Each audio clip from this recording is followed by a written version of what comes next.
couldn't manage to wake up on time. But it's okay. We're gonna just decal everything. We're gonna delay everything by an hour. So instead of 8 Eastern, it's gonna be 8 Central. So it is 8 Central. So how are you doing, everybody? This is a great day today because we're gonna display not one but two new game releases on this day, July 27th, 2021. And we're gonna start with a game who didn't even care about giving us a demo because it's already been released in Japanese like 10 years ago, blah blah blah blah. And the sequel was released 5 years ago. So now we have 2 games today, 2 games in one, in the Great Ace Attorney Chronicles, which is composed of the Great Ace Attorney Adventures and the Great Ace Attorney 2 Resolve. So we have a lot of cases in this game, so it's worth the price. Because usually, last time I bought a Phoenix Wright game, it was at $45, and like for a visual novel, it's fair. But then again, it was for the 3DS. So for the PlayStation, giving a regular price, you need to put a lot of stuff in. So they put the video game and there's a lot of bonus content. So think of it as a special 20th anniversary because with some research and also with the help of, because I was fiddling with it on midnight, there was so much bonus content, it's deserved its own video. Just go through all the bonus content because there's a lot of video and stuff. And I haven't checked everything because some of those video contents are spoilers regarding the first game. So what we're gonna do is we're gonna finish chapter 1, and if we still have time within the 4th hour, we're gonna fiddle with the some of the bonus content to see you a little bit of what's it about. So I poured myself a glass of water. I'm not even hungry for breakfast, but I'm gonna have to take a pause for breakfast. I already have it planned, I just have to bake it. I brought myself a meal that would feed me throughout the whole day. So it's like one of those pizza baguette. You know how big a baguette is? It's like 32 inches long, give or take. Well, you can cut it open and it makes 3... No, I think it's 3 feet. No, it's 30 feet because it makes 3 10 inches long Subway sandwich. You know? So since I'm using all the bread, it's not like foot long. It's not really foot long. Okay, I'll guess it's... No, it's not really 3 feet. It's a little less than 3 feet. Anyway, regardless, I'm gonna eat today the equivalent of a 3 foot long, but it's in one. So it's a 3 foot long sub. Pizza flavor. There's tomato sauce, there's pepperoni and cheese, some mushrooms, and some peppers. And I have to eat it today anyway, because it was made on Thursday. And today's the last day to eat it according to the expiration date. Not that it's gonna taste bad tomorrow, but even then, tomorrow I don't have, like, I cannot, tomorrow I cannot stream because I'm working. So, more reason to, why I packed, today is packed with 2 premiere. Even though I started with Great Ace Attorney because technically we already played Neo the World Ends With You, since the first chapter has already been completed. We defeated the boss, and I checked just for fun, and when I loaded my save, it replayed the last cutscene that I had. You know, the girl stealing my pin. So I'll show you all the details. This game is accessible, but a little bit too accessible. But even still, yes and no. It's like there's a lazy mode. I'll explain what it is under option. Hello, Super Blind Man. Greetings, my friend. You're playing this later. Yes, I'm just gonna show you the options. You have music, effect, voices, everything is on. On gameplay, you have vibration, screen flashes, subtitles, text skip. Yeah, it's coming back with the voice acting and everything. Language, you have the choice between English and Japanese. The reader, there's a reader, it says story mode. Turn this on to enable story mode in place of autoplay, allowing you to progress through the game automatically without having to press any buttons. The answers to question, presentation of evidence, etc. are all handled on your behalf. Some accolades may not be available if you use story mode. Accolades are like trophies, like medals, little challenges. Some are just you have been given if you completed a story, and more about that later. But the problem with story mode, I'll show you on the other. Wait, is it here? Text skip. Where's autoplay? I tried to see. Oh wait, there's another line. Oh, restore default. Okay. Yeah, wait time. There's a wait time. Adjust the length of time until the next line of dialogue is displayed in autoplay in story mode. The problem with that is the maximum time is 3 seconds. So if you're a blind person, you want to use story mode, OTS has barely the time to read it, so you cannot even do a performance and reading it aloud. So you're gonna have to keep story mode off, unfortunately. However, it looks very well. There's a lot of dialogue. There's some cutscenes. In special content, which is the second bar, probably enough time. We'll see about that. We're gonna have to try it out. But if it works, you wouldn't have to. It would be the same as Catherine. You wouldn't have to use your head because the evidence will be selected for you automatically. So, all right. In special content, we have accolades, or like medals. There's a tailor section, which is alternative outfits, but they're only available for the second game, not the first one. We have the gallery. There's annotation appeared in the original form with commentaries of the artists. Auditorium, which is the soundtrack. There is the official soundtrack and unused tracks, and with some notes from the composer, which is very neat. Like it feels like a 20th anniversary Phoenix Wright game, since it was released in 2001. The very first Phoenix Wright game released in 2001, in Japanese at least. I don't intend to use story mode unless I have to use it, but if necessary, I think 3 seconds will be fine. Remember, we only have to.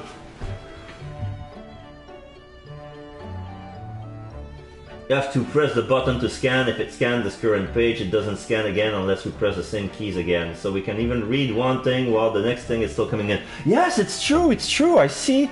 Who was I watching? Was it Don't Run Off? I forgot who it was. It was late at night, and he was with friends, and he was reading while pressing the other thing at the same time. It's like, wait. All right. So yeah, it's true. I noticed that. All right, and then we have escapades, which are short tidbits. They're like extra episodes. Some are like Some are like, oh no, wait. No, Escapade are really mini episodes. Okay, so this is not the thing I was thinking about. So this episode, you can only play it at the end when you finish the game, or at least when you finish the chapters. We're not going to touch that. If we're going to finish the first game, this is going to be a good in-between content. Was it in Gallery? Yes, in Gallery there's some moving pictures. There's some Great Trial Special. It feels like a promotional video. I watched a special trial, which is a little like Special Trial 2017. So they make a little promo video, and they made a crossover between Phoenix Wright and Naruhodo. And in Portrait, now we see the art with commentary. In Auditorium, yes, you have instrumental and voice recital. So we have sound clips from all the characters who have voices. So this is Ryunosuke Naruhodo. Objection. So he has a British accent. Hold it! I'm sure everyone knows by now who it is. Your testimony completely contradicts the facts. So prepare a British accent from Ryunosuke Naruhodo.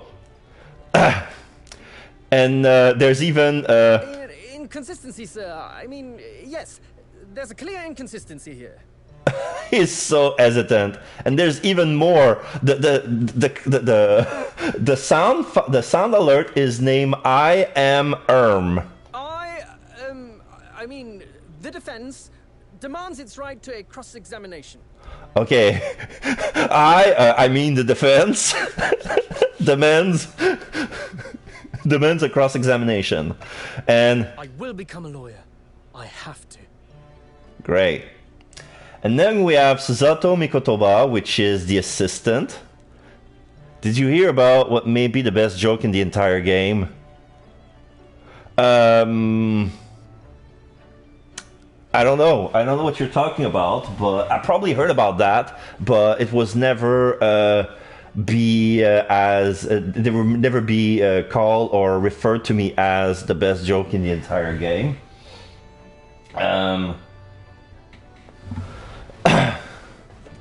So we have Susato. Hold it! Susato Mikotoba, judicial assistant to the defense. Okay, so this is interesting. Yeah, she's Japanese, but she still have her Japanese accent, even though she's more accustomed. For her being a judicial assistant, she knows more about British law and Japanese law than Ryunosuke, because Ryunosuke is a mere rookie. So that's why you have a resolve in a line that I have to become a lawyer. Because right now he's kind of not. He's wearing a school uniform. Yes, I fully understand. I ask only for 5 minutes of time. I have vital evidence to substantiate the defense's claim. It really is a dream come true. We must solve this case, Naruhodo-san. By ourselves, if we have to. And I think she has a judo move, because there's this line. Prepare for a Susato takedown! Hi-ya! And I have no idea why she's gonna say that ever. But apparently her pitch is like when she's pissed off, she's gonna flip someone. The move is called Susato Takedown, and I guess that in British, in the Victorian era, they haven't been introduced to martial art like judo. They've been introduced to boxing and some close quarter combat, but with martial art like karate and judo, they're gonna be at a major disadvantage. Okay, so the main character in this game is basically a predecessor to Phoenix Wright. True. You know how one of Phoenix's things he does is a famous desk slap, and now Phoenix's desk slap has an enormous boom to it. The main character in this game has a desk slap. It's just a little funny boop sound. Oh! Okay, yeah, well, he's gonna slam...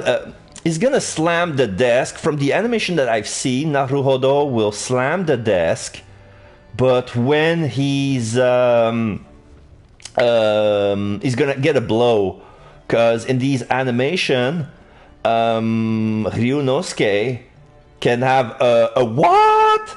It is gonna be hit back, and then he's gonna let his body fall on the desk, so it will count as a slam. So he's gonna get a hit. So he slams the desk in a different way, and yeah, they have a very different. And then we have Sherlock Holmes, and I don't understand why the name is changed, because in Japanese, it is still Sherlock Holmes. They don't even change the letters, even for copyright infringement issues. It's like they don't have the problem in Japan at all. But I actually heard in a preview, he has a desk slap that sounds like he hurts his hands more than the desk. Oh, we'll see about that, but I think, yeah, it's just a simple bang with one hand. Kind of like Edgeworth, because Phoenix slams the desk with both hands, like, and he will just slam with one with clenched fist. Because I think, yeah, because in the art design, he's holding a katana. And apparently, in the Victoria age, they allow lawyers to wear katana, even though the Meiji era was the entire purpose was to have katanas removed. Like, you cannot carry arms in public and stuff like that. So, like, the whole cast of samurai have been rejected. This is why the Meiji era is so popular. But since lawyers are considered noble, I guess they're allowed, but they just don't use it. It's just as an honorary statement, like the equivalent of a lawyer badge. I need to look it up further, but yeah, Naruhodo's character design goes with a katana. So probably he's holding the hilt with one hand and then slam with the other. So here we have Sherlock Holmes. You have a lot of steampunk design. He has some sort of steampunk goggles on top of his hat, and he has some gun with the barrel, a multicolored barrel, as if he has every bullet has some sort of special liquid. I don't know about that. It's a weird design. And he has a flower, and there's a gear on top of the flower, and that's his crest. Otherwise, he looks cool, but he looks silly at the same time. Objection! Now, let us engage in the art of deduction. Mr. Naruhodo. So everyone, let us begin. Sherlock Holmes is proud to present his logic and reasoning spectacular. Okay, I already got a voice for him. It would seem the truth is now tantalizingly close. Yes, my mind is quite made up now. There can be no other explanation that accommodates all the facts. I'm a great British consultant detective, the only one in the world. Sherlock Holmes. I presume you must have heard of me. Alright, I'm not familiar with the other character, but I'm gonna go straight with Barock von Zeke, which is the prosecutor, the one I said that looks like a vampire. He looks really like a nobleman. I want to see his voices. I need inspiration. Objection! The quintessential look of a sacrificial lamb. Lord Strongheart has told me all about you. That you're a student who arrived in London but 2 days ago. Mere amateur. Yeah, he has the nobility of Dracula, so I'm gonna go vampire without the Transylvanian accent. Maybe a big, arrogant, something close to Von Karma, but without, yes. Objection! My lord, with all due respect, this is an outrage! The prosecution refuses to accept this decision. The quintessential look of a sacrificial lamb. Or sacrificial lamb. I'm actually really excited to play this myself and play 4 of the voices the game has, considering there's actually a certain amount of there is voice acting. I don't know how much. I know there's going to be some cutscene because all the characters are rendered in 3D. This has gone on long enough now. This flagrant ignorance of the mechanics of law. Herlock Sholmes, you say? Yes, I've heard the name. The protagonist in a series of short stories for the vulgar classes. A god of detection or some such. The Nipponese are a truly fascinating breed. Alright, so... Alright, without... Oh, wait, maybe just one more. I want to nail... I need to rehearse my voice since it's early in the morning. No, not here. I want to nail the... I'm sure everyone knows by now. Sure? Okay. Hold it! I'm sure everyone knows by now. Everyone knows by now who it is. Your testimony completely contradicts the facts. Okay, so he also has an armband on his right forearm. Not forearm, a right arm. Right under the elbow. At first I didn't pay attention because it's customary in some students. Usually it's a badge that says that he's in the school council or something, or a part of the disciplinary committee or something like that. But that could actually be his badge. Inconsistency, sir. Okay, I'm sure everybody knows by now. I will become a lawyer. All right. I think I'm okay. I got my voice. All right, so without further ado, let's start the adventure. So now, when we press select adventure, you're on another menu that says Great Ace Attorney Adventure, and then you can flip left and right to Great Ace Attorney 2 Resolve. So we have select adventure, you can see all the chapters, or go with new game. So we're gonna go with new game. So without further ado, after 25 minutes of me playing, let's go! Cutscene in Japan. The Empire of Japan. After opening its doors, a push for cultural transformation. The Meiji era. Great waves of Western influence to this far eastern island nation. The revolution washed over the Westerners coming out of a boat. Exciting and unsettling. It was a period of great change, and some was swept away by the tide. Restaurants, Western style. Gunshot. A body! We see some people, an officer, a waiter, an old man. And then we see Naruhodo. For one man, the turbulence of that era. He has a gun in his hand for some reason. So he's gonna say it wasn't me, he's been framed. A body has been discovered! Yeah, I couldn't help. Episode 1, Bienvenue au La Carnival, the adventure of the great departure. Okay, there's a... It's not...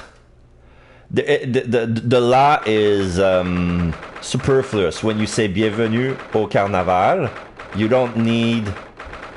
And I think it even says à la Carnaval, which is even worse. Like it's a nice attempt to go French, like, because it's all World Fair and all that jazz, like the introduction of the beginning of the construction of the Eiffel Tower and stuff like that. So, all right, let's check this out. 22nd of November, 8:43 a.m. Supreme Court of Judicature, Defendant's Antechamber number 5. I still can't believe it. I still can't believe this is happening. How can it be that just beyond the doors of this quiet little chamber is the highest court in Japan, waiting to decide my fate? Now we see a bailiff. What? Oh, no, nothing. Save your glares, murderer. Sorry. My name is Ryunosuke Naruhodo. I'm a second-year student at the Imperial Yume University. 3 days ago, I somehow found myself in the middle of a horrifying incident. And now, here I am, awaiting my trial. I gotta head out. Don't want to be super spoiled before I start playing. Enjoy. Thank you very much for stopping by, Super Blind Man. I'm gonna do a little shout out. Go see his page when you can. This is a blind person playing a video game, so be sure to watch him. I do love the collab with me. So he was last seen playing Hades, but it will be later be seen playing this game. So I want to see how he fares. I want to see how he's gonna voice act. This afternoon we're gonna be playing, probably when Brendan's gonna be playing. Neo: The World Ends With You, which is like the second game that's been releasing. Like, there's only 2 games in the old E3 that was interested in it, and they'll come out the same day. So I have to cover them both at the same time. So this is why. And now here I am awaiting my trial. That's enough. Oh. Okay, this is the character of the best friend. So this guy looks like Ryu from Street Fighter, but he's wearing a student uniform, and he has the armband on his left arm, and he has a badge with a scale on it. So it is like a lawyer badge, and he's wearing the katana. In the cutscene, Ryunosuke didn't wear neither the armband or the katana, so this must go with the title of lawyer. So back then, he wasn't a lawyer when he was first arrested. But I say that he looks like Ryu because he has a red bandana, just like Ryu. It's floating in the sky for some reason, just like Ryu. And he has the same haircut. Now we have no idea what his name is, but he looks like an Edgeworth character, so I'm gonna call him Edgeworth. I'm gonna give him an Edgeworth voice, is what I meant.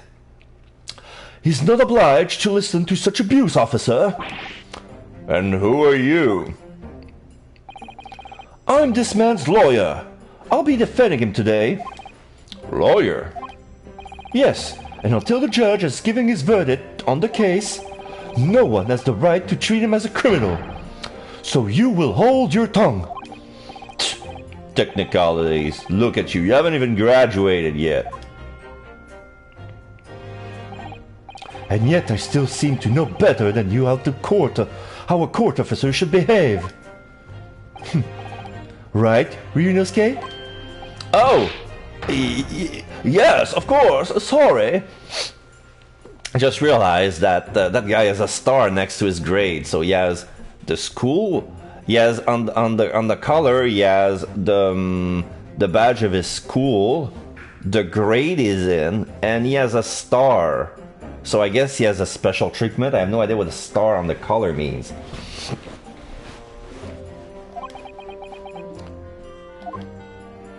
Dot. What are you apologizing to me for? Oh, no, I suppose that wasn't my fault. Dot. But really, Kazuma, I never meant to drag you into this. I'm sorry. There you go again, apologizing. Just like always. Though I must say, you've been all over the newspaper past these few days. Yume University professor murdered in cold blood by a student. But obviously, you didn't actually do it, did you? Of course not! You have to believe me, I didn't do it. I could never murder someone. Then there's nothing to worry about. Strain yourself up, hold your head high. I believe you. I know you're innocent, Ryunosuke. Kazuma Asogi, my best friend, also in the second year at Yume University. But he's far more clever than I am, a star student in fact. He's even qualified lawyer. Impressive, considering he's still an undergraduate. Oh, it's not that impressive. The very concept of lawyers is only a few years old. Here in Japan, anyway. My qualification don't mean much, yet. You said exactly the same thing 3 days ago. But I'm proud to have a friend like you, Kazuma, truly. 3 days ago? Yes, that's when all this started. We took out a flashback with a coffee. Everything is drawn. Before it was all CG sprites, like 3D sprites. Now it's back to a drawing. Congratulations, Kazuma! It looks like you're going to study abroad at last. I know. I've been forever dreaming of this day. Finally, those government elites have acknowledged my academic achievement and successes in court. So you'll be representing Japan as you immerse yourself in the most sophisticated legal system in the world. I'm really happy for you and proud as your friend. There's not a soul in the university who doesn't know Kazuma's name. He's a living legend. He's like there's some mysterious aura billowing around his temple.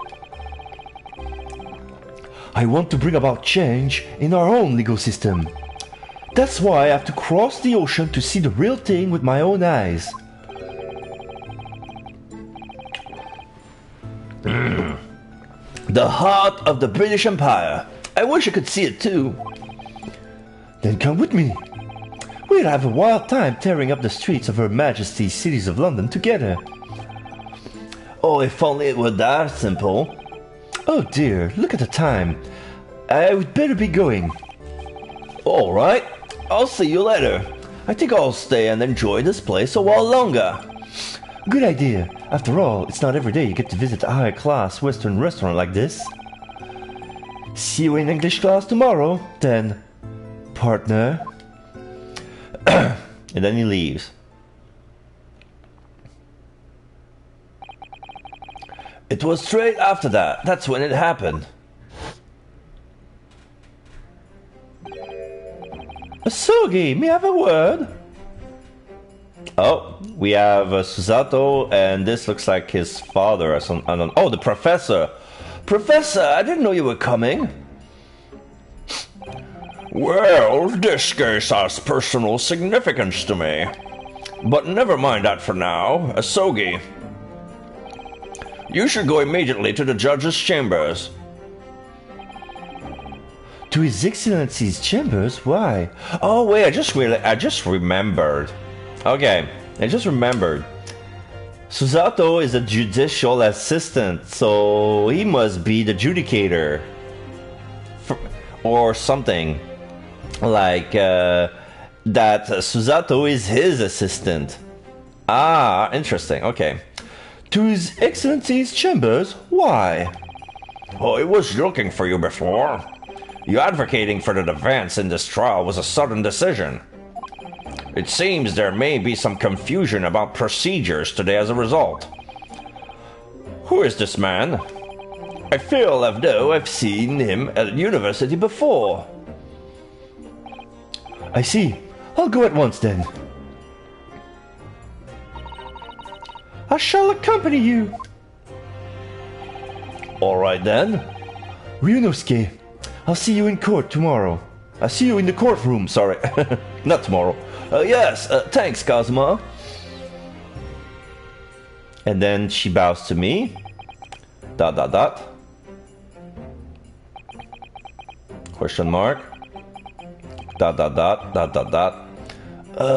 This is awkward. If I may. Yes, sorry? You must be the defendant. Ryunosuke Naruhodo, I believe. Yes, that's right. My name is Eugene Mikotoba. Oh, so I'm a professor of forensics medicines at Yume University. Okay, so I was both right. So it is Susato's father because they share the same last name. Or maybe it's an uncle.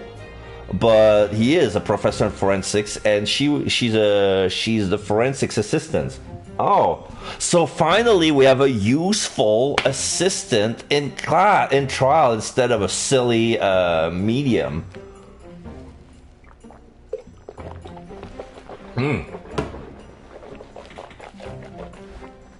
Sorry, I'm washing my throat.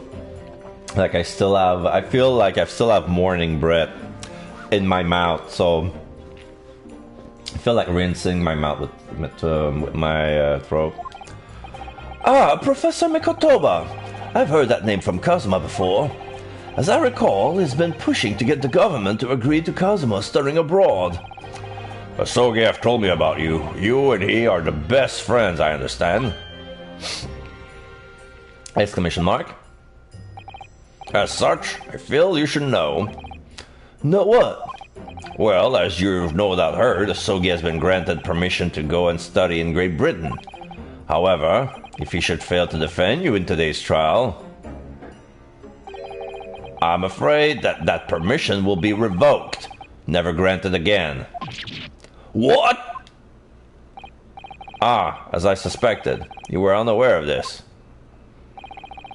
I had a feeling Asogi may have chosen not to tell you.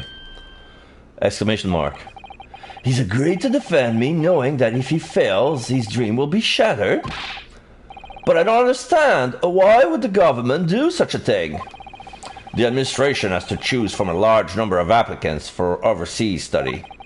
It's very difficult to persuade them to grant permission, even if the most favorable of circumstances. I don't believe it. But I didn't do it, I swear it. I'm not a murderer. I'm sure that's true. Nevertheless, I can assure you that proving your innocence will be no easy task.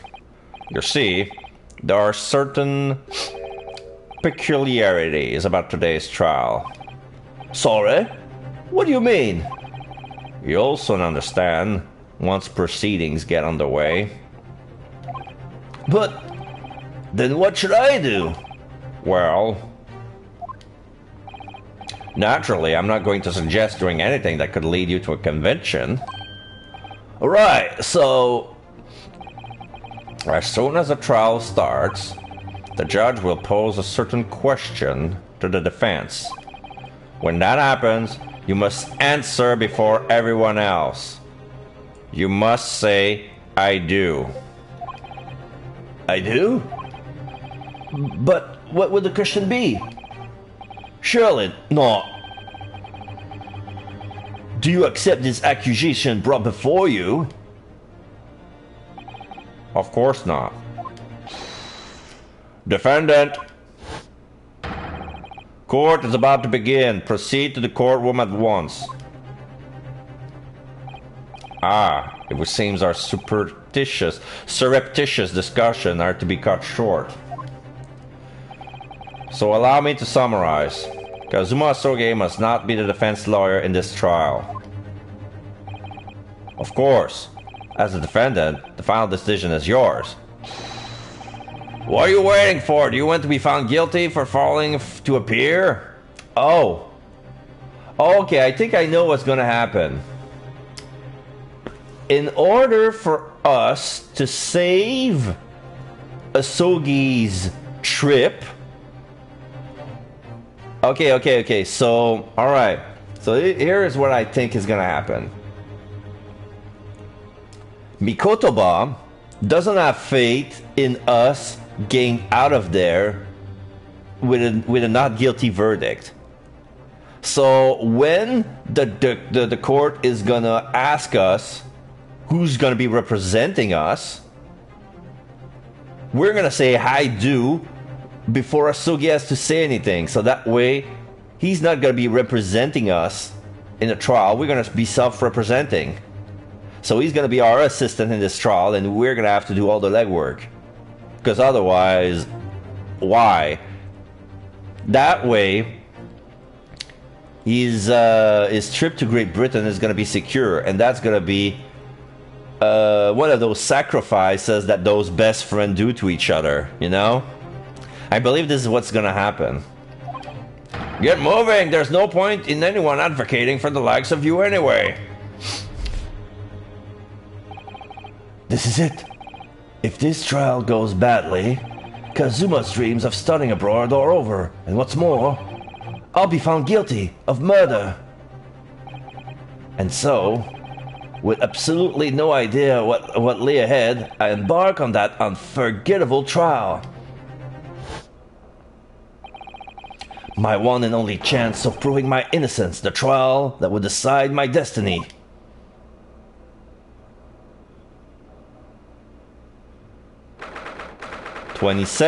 November 22nd, 9 a.m. Supreme Court of Judicature, courtroom number 2.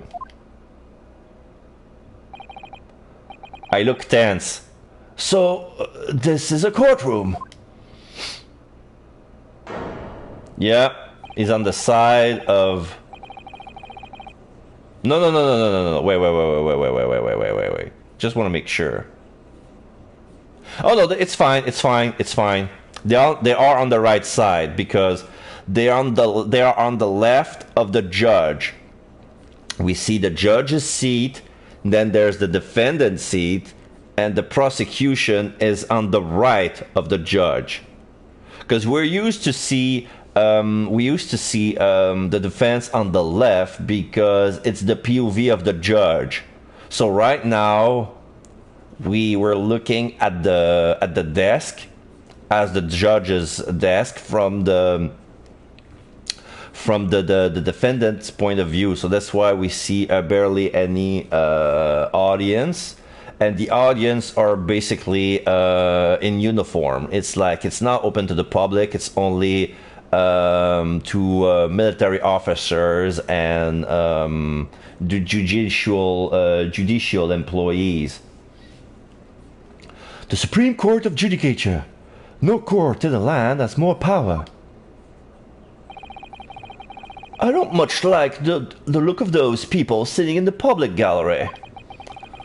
Lots of military and other uniform in there. The powers that have been demanded that this be a secret trial. A secret trial? A trial that's closed to ordinary members of the public. Only military and government officials may attend. What? But why? It'll become clear in time, but for now... You need to concentrate, Ryunosuke. It's about to begin. Oh! Okay. A lot of things happen at the same time. Okay. Stop talking. Good. Perfect. Okay. Alright. The prosecutor is the ancestor of Winston Payne. So, his voice is going to be out of the way because, of course, the first trial, the tutorial case, is always is always prosecuted with Winston Payne because he's the rookie killer. And the judge, he looks nothing. He looks nothing like Judge Gavel. He looks like a shogunate. Like he is a Japanese true and true, and he has a black beard. So he's not as old as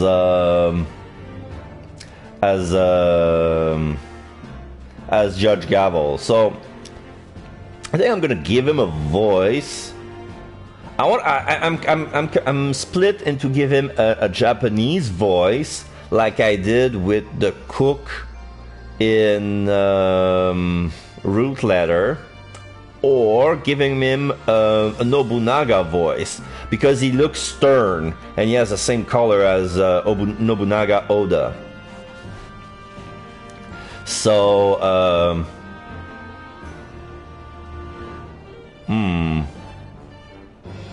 okay, we're gonna go with Nobunaga.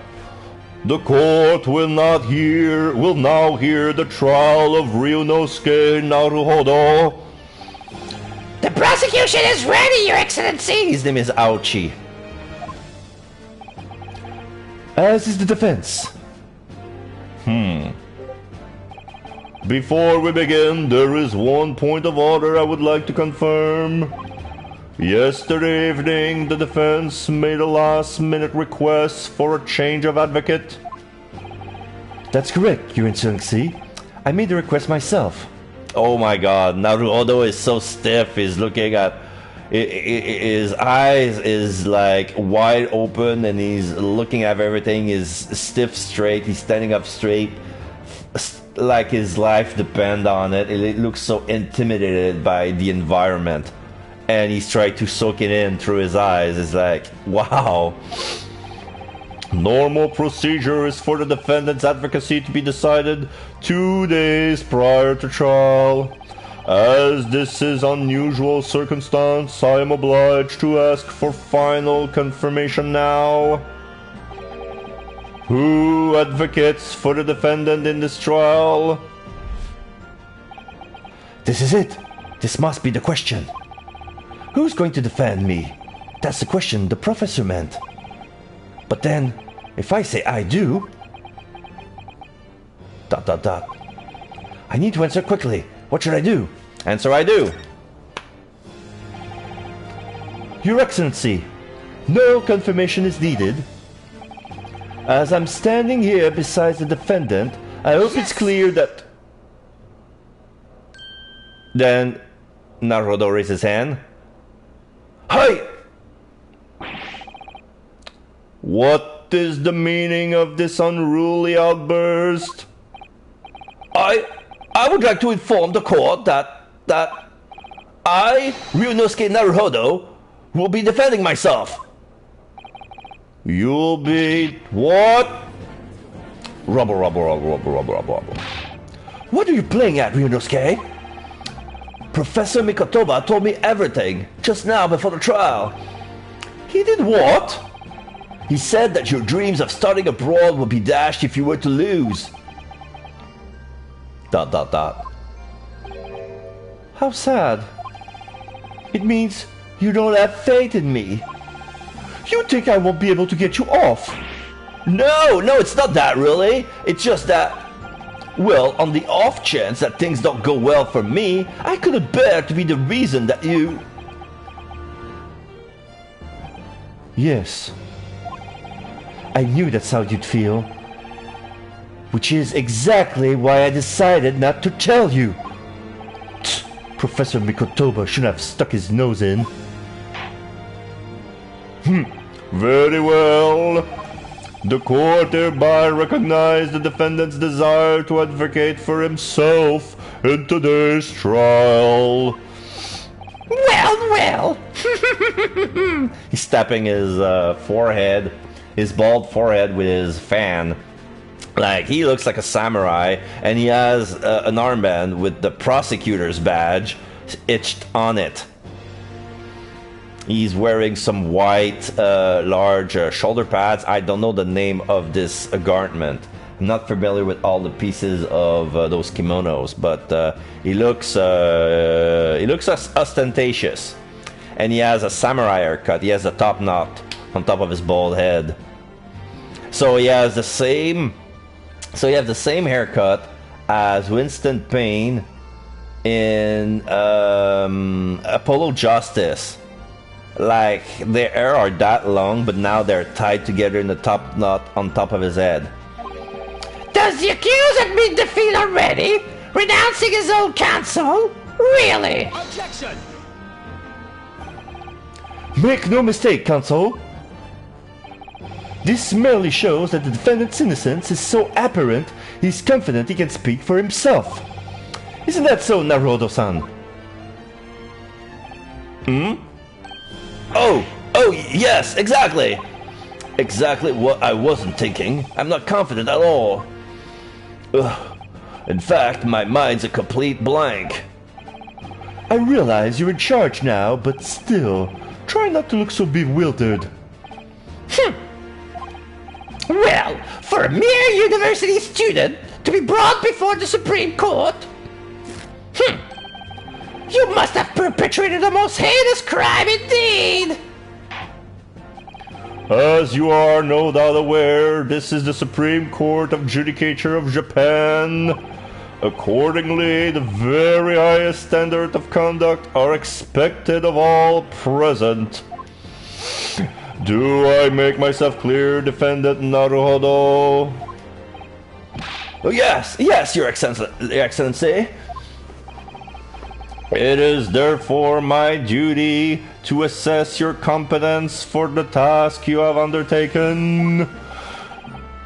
My competence? What does that mean? He's questioning your ability to do the job. Well, he can't be questioning it more than I am. So, let's start with this very simplest of questions. Oh, yes! Hi! Yeah, because I remember I see some cutscene of it in Japanese with a fan dub, and he says hi instead of yes. So yeah, that's why it says like I do. It means yes, it means sir, it means I do. It's an affirmative statement. Hi. So it feels weird that they change it to yes. Anyway, it's supposed to be hi. He has hi, he has objection. Maybe he has a hold it because we have to. Do we have to press on stuff? Well, we'll see how it goes, because right now it looks. Kindly state before the court the name of the victim in this case. Well, that's easy enough. I've heard his name more times than I could care to remember. But, wait. Ugh. I'm so nervous, I can't even remember that. What was it again? Ryunosuke. Let me guess, your mind's gone blank. You know me so well. All the relevant information for this case can be found in the court record. Okay, okay, I see buttons. So the touchpad is to switch to autoplay. Square is history, that must be the log. Yeah, it's the log. And option button, records, audio. Okay, so option buttons is where I could save. Audio, gameplay, reader, back to title. Okay. So I can go to options whenever I want. I can switch to story mode whenever I want when I press options. Got it. But I can't even find that. It's simple. You can access the court record with the press of R1. Oh. Not now, but if you ever find you've forgotten something, just consult that. It's all in there. No, not yet. I just have to press R1 for the court record. Alright, there's no time to lose. Okay, this is where I go. So this is the list of evidence you've collected. Now try switching to people instead with R1. So we have the university collar pin, proof that I'm a student at the Imperial Yume University. I always wear it on the collar of my uniform jacket. So let's press R1 again. Oh, Kazuma Asogi, a second year at the Imperial Yume University, is my best friend and despite being a student, a qualified defense lawyer as well. You'll find details about the victim in here. When you're done, just press circle to go back. Okay, so you have Yujin Mikotoba, 42, medical school professor at the Imperial Yume University. He's an authority in forensic science, medicine, and Kazuma's mentor. Okay. Then we have Taketsushi Aochi, 51. So this is the ancestor of Pain, the lead prosecutor of this case, who would appear to have little love for the changes of cultural reformation has brought about. Okay, so he's all about Meiji. Somebody is texting me.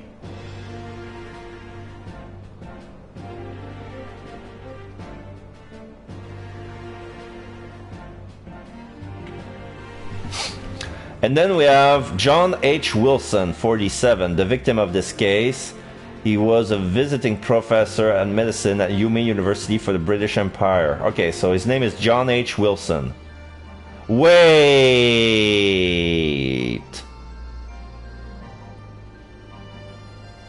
Oh, no, okay. I think it's Watson. I think we just killed Watson because he looks like they changed the last name. It's probably Watson because he looks a lot like Watson from the books. Like he has not a top hat, a ball hat. He has a ball hat, a trim mustache, and yeah. The more I look at him, the more he looks like Dr. Wilson. It's Dr. Wilson. We killed Dr. Wilson. So remember, everything to do with the current case can be found in the court record. Now, you better not keep His Excellency waiting any longer. Go on. Find the victim in the People section of the court record, then press triangle to present it. Try it now. Okay. Yes! Oh, so he doesn't have to take that. He has... Hi! The victim's name was Dr. John H. Wilson.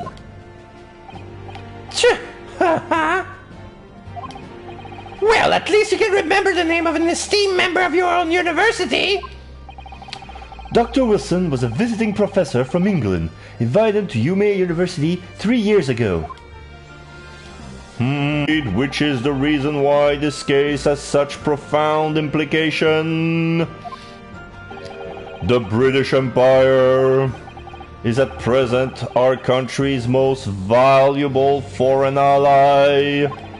And as most of you will be aware, we have just signed a new treaty together after lengthy negotiation.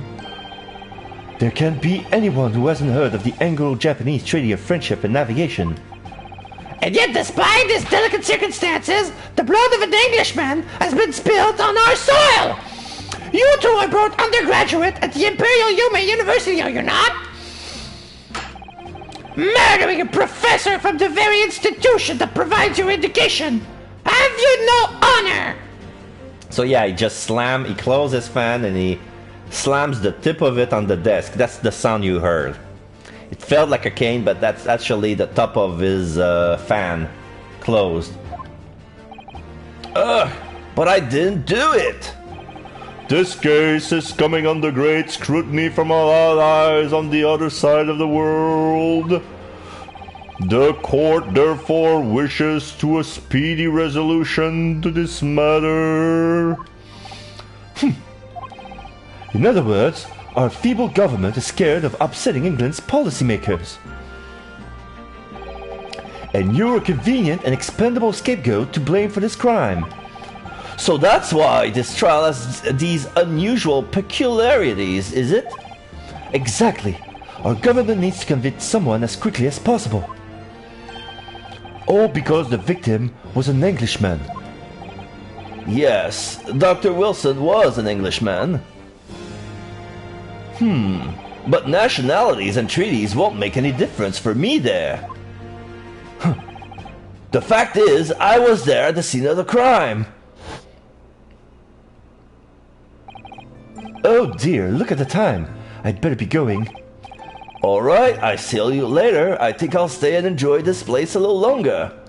Good idea, after all. It's not every day you get to visit a high-class Western restaurant like this. See you in English class tomorrow then, partner. And then he leaves. The British Empire. Wow, it's incredible to think. ... Wait. Then he looks at the next table. That's Dr. Wilson. I've seen that man in university. I'm sure he's a visiting professor from Great Britain. I don't know his name, but still, I should go and say hello. So I went over to the professor's table and introduced myself to Dr. Wilson. Now then, let me pose the next question to you, Defendant Naruhodo. Yes, Your Excellency. How did this professor of medicine, Dr. John H. Wilson, lose his life? State before the court the cause of death. The cause of death? Well, obviously, that was, Ryunosuke. Remember that in court, every assertion must be backed up by evidence. By evidence? But how? Find the piece of evidence that shows the professor's cause of death and select present. Do it now. Okay, so the other evidence is post-mortem report. Okay, death occurred a little after 2 p.m. and was caused by loss of blood from a gunshot to the chest. The bullet did not pass through the victim's body. Okay, so I'm gonna present this. Yes! Well... Looking at papers, according to this document, the victim suffered a hemorrhagic death due to gunshot trauma. Learn to read, you imbecile! It's the post-mortem report, I take it? Sorry, yes, that's right. The post-mortem report. In the West, a doctor dissects corpses to identify the cause of death in an autopsy.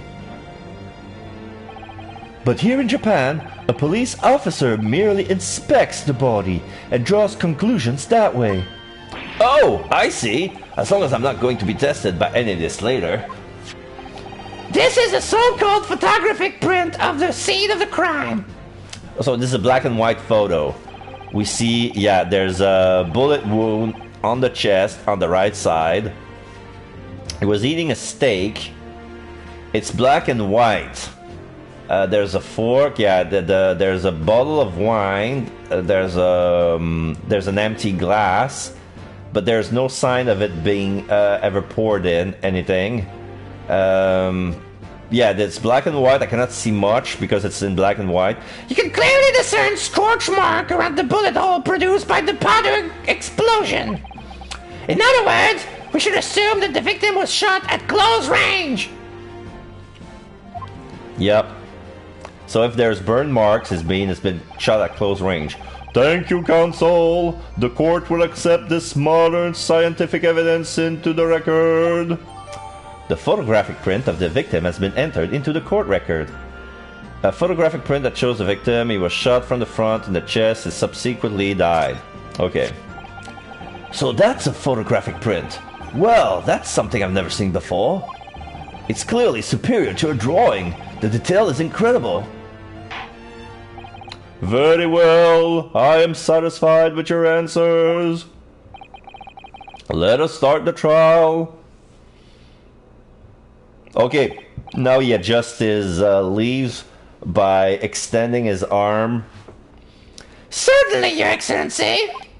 So, without further ado, in order to better apprise the court with the facts of the case, the prosecution hereby calls its first witness, who was there at the scene of the crime when it happened. This is it then. I think I may have worked out what the professor had in mind. The professor? You mean Dr. Mikotoba? Yes, clearly you're the defense lawyer today, not me. But that doesn't mean... Well, I can still act as your assistant. Ah, of course.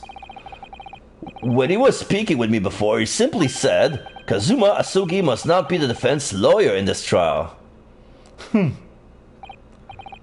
He really has been sticking his oar in, hasn't he?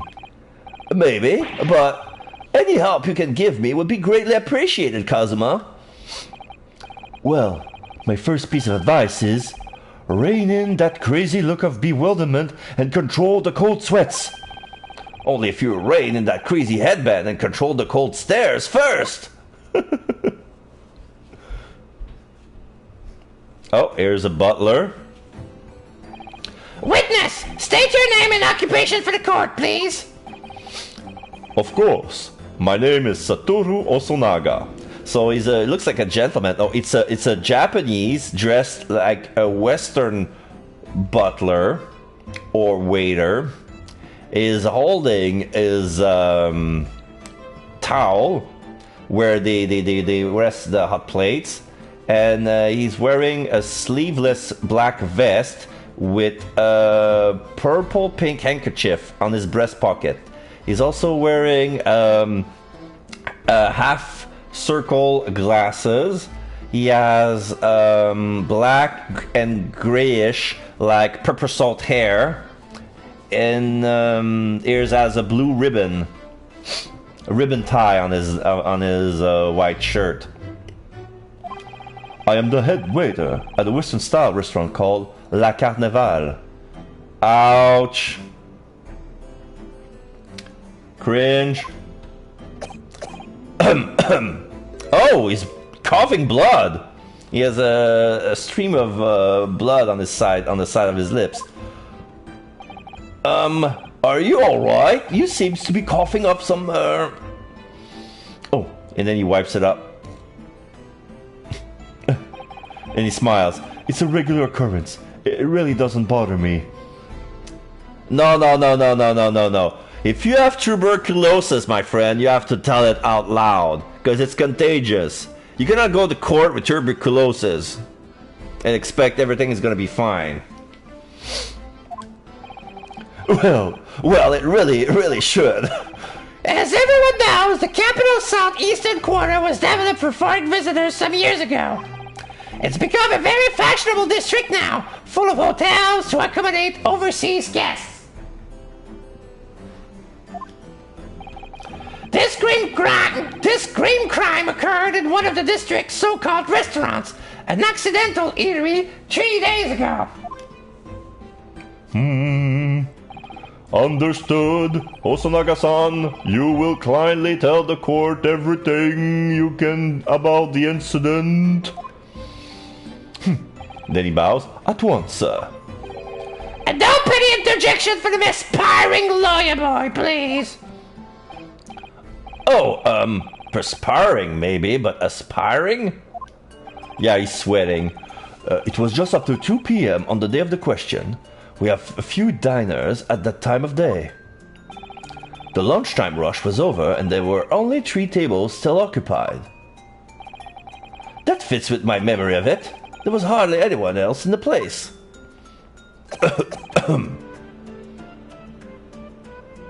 Checking his hand to see if there's blood. It was, I was in the kitchen putting away crockery and cutlery. A gunshot rang out, so I hurried up of the dining hall to see what happened. I found the victim, an English gentleman, slumped in his chair. And standing immediately beside him, gun in hand, was the accused university student. Yes! Hold on! Let me just clarify something here. While I did pick up a gun that I found lying on the floor beside the professor, I didn't shoot him. Objection! I believe I ask you to refrain from petty interjection. The court wishes to listen to the witness report of what he saw, you amateur. But... the next time you interrupt at an inappropriate time, you will be penalized, Defendant Naruhodo. Don't worry, Ryunosuke. You'll have your chance to fight back. For now, we must just quietly listen to the witness.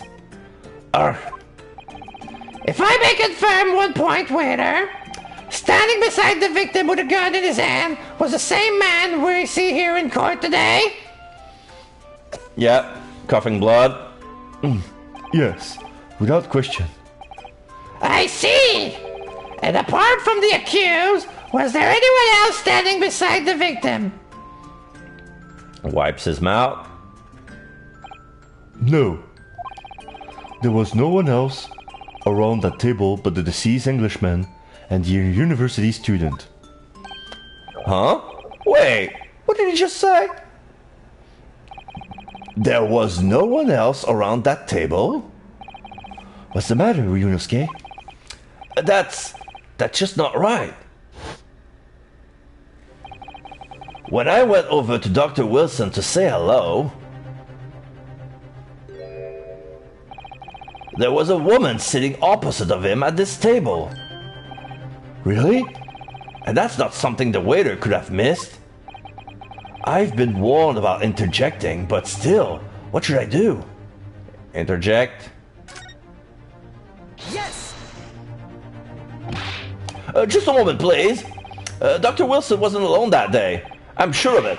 There was a lady sitting at the same table.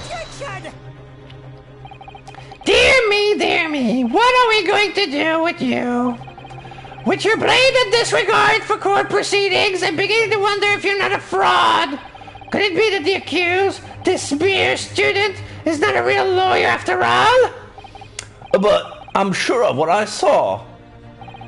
Honosaga-san, is there any chances you're mistaken? Perhaps your memory of event is hazy? ... Adjusts his glasses. No. Okay, so it's not half circular specs. The frame, the glass's frame is half circular, but the glass is full. So now he adjusts his glasses and we cannot see his eyes at all, like in traditional anime, like light reflecting the glasses. The deceased gentleman came to dine alone. I don't believe it. Coughing. Blood. I actually have a rough plan of the restaurant as it was that day.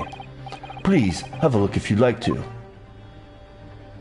Okay, I'm gonna adjust something.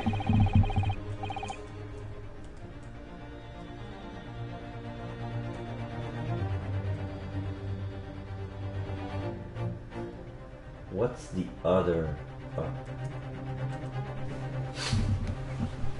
Okay. Let me see. Ah, a sketch of the establishment layout drawn by yourself, I presume. Okay, so now we have 6 tables of 4 seats each. There is a Japanese character I cannot discern, but there's an X, a red X, on one of the seats. That's right. I'm afraid I used the back of my business card. It was a turbulent situation. However, as you can see, the gentleman in question was seating alone. Well, you're clearly a very conscientious waiter. Wipes his mouth. Thank you, sir. The court will take this plan and add it to the court record as evidence. Oh, well. Is there a problem? Hand the plan to the court officer at once. Of course. Here you are. What was that about? He's been completely calm and collected until now. Something certainly seems to have shaken him.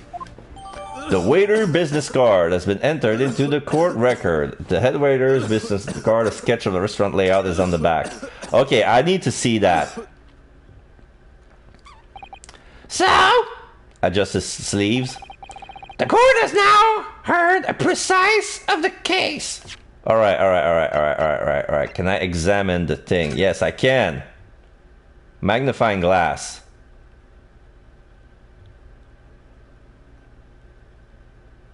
I have a magnifying glass option, but I don't know what I'm looking for.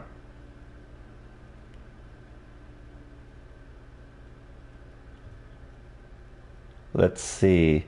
I was hoping to flip the card to see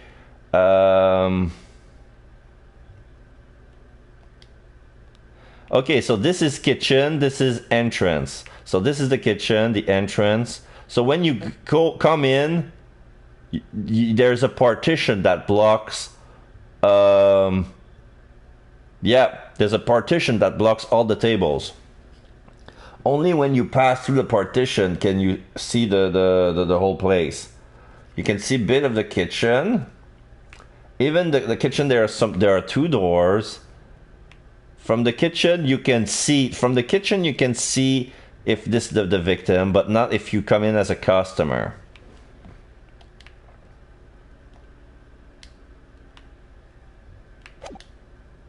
Okay, so can I examine the photograph? Magnifying glass. I can use the magnifying glass here too. So can I check the steak?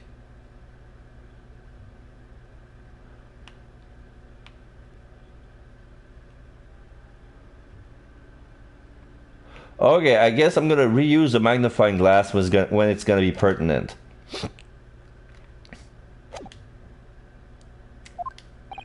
Yes, at the moment the gunshot was heard in the restaurant. The only person in close proximity to the victim was the defendant on trial today. It would seem we are looking at a black and white case here. Exclamation mark. Defendant Naruhodo. Yes, Your Excellency? If you admit your guilt at this stage, the court is willing to look mercifully upon you.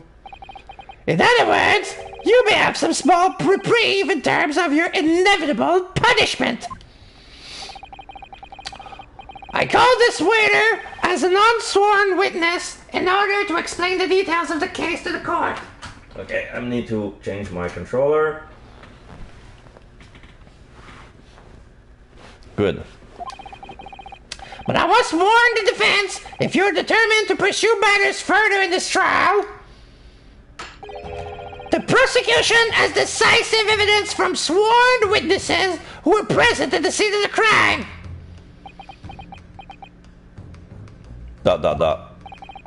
What do you think I should do? What do you think I should do, Kazuma? What do you mean? Well, I'm going to be found guilty one way or another, it seems. Wouldn't it be sensible to plead guilty at this stage and hope for a more lenient sentence? ... Everyone keeps telling me that this trial is unusual about these peculiarities. You've said it, Professor Mikotoba said it, and so has the judge and the prosecution. I'm scared of what lies ahead if I push this. ... Yeah, Kazuma is looking at us with a cold glare. As I said from the outset, I believe you're innocent. I trust you. And yet, despite knowing that, you're willing now to throw that thrust back in my face? Is that it? What? If the accused is in fact innocent, then the defense lawyer is duty-bound to prove that innocence by whatever means necessary. Are you just going to abandon that duty? Are you going to give up on yourself? The battle hasn't even begun yet, Ryunosuke. Exclamation mark. The defense pleads not guilty, Your Excellency. We invite the prosecution to stop making empty threats and bring out his witnesses. Then we'll see just how decisive this evidence really is. Rubble. Now he looks like a lawyer. Indeed. Prosecutor Aochi, please continue with proceedings. Tisk! Well, you were warned. The young can be so reckless. You know, many call me a saint, but I can be a devil when I want to be. In a few short moments from now, that dumbstruck young mouth of yours will be silenced forever! The prosecution called its next witnesses. Very well, officer. Bring forward the witnesses at once. Oh, all the witnesses at once. So let's see what we're dealing with. Yeah, we have... Oh, this is the two guys we saw. Witnesses, kindly state your names and occupation for the court. The officer. Yes, sir. The Great Nippon Imperial Army Sergeant Hiesa Nosa reporting for duty, sir. Myself, I find employ as a purveyor of foreign articles of antiquity from the efflorescence of our nation, Nippon. His name is Korekuta. And conduct my trade from Rasute, a humble premises in the 2nd district, Kyuryo Korekuta, at your service. Alright, so the first officer looks like a Japanese J. Jonah Jameson. So that's why I give him a stern voice. I could have gone full Spider-Man with him. Bring me a picture of Spider-Man! I'm gonna stuck with that. I cannot do a great J. Jonah Jameson impersonation. So I'm gonna stuck with something that look like between my Taka voice from Danganronpa and Gumshoe.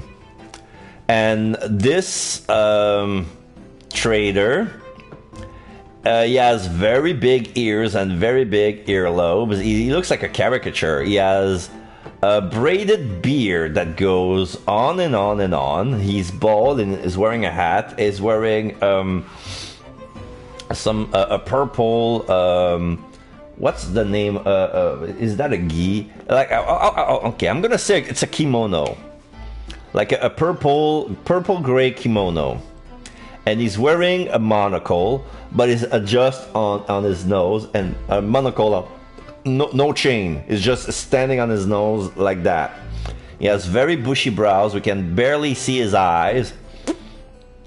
He has a teethless mouth. We can see the wrinkles on his lips.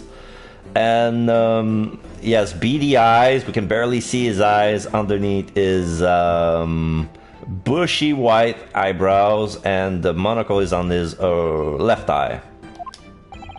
An antique dealer and a soldier. What an unusual pairing. Both of these gentlemen were present at the restaurant on the day in question. They must be the diners at the other table that the waiter mentioned.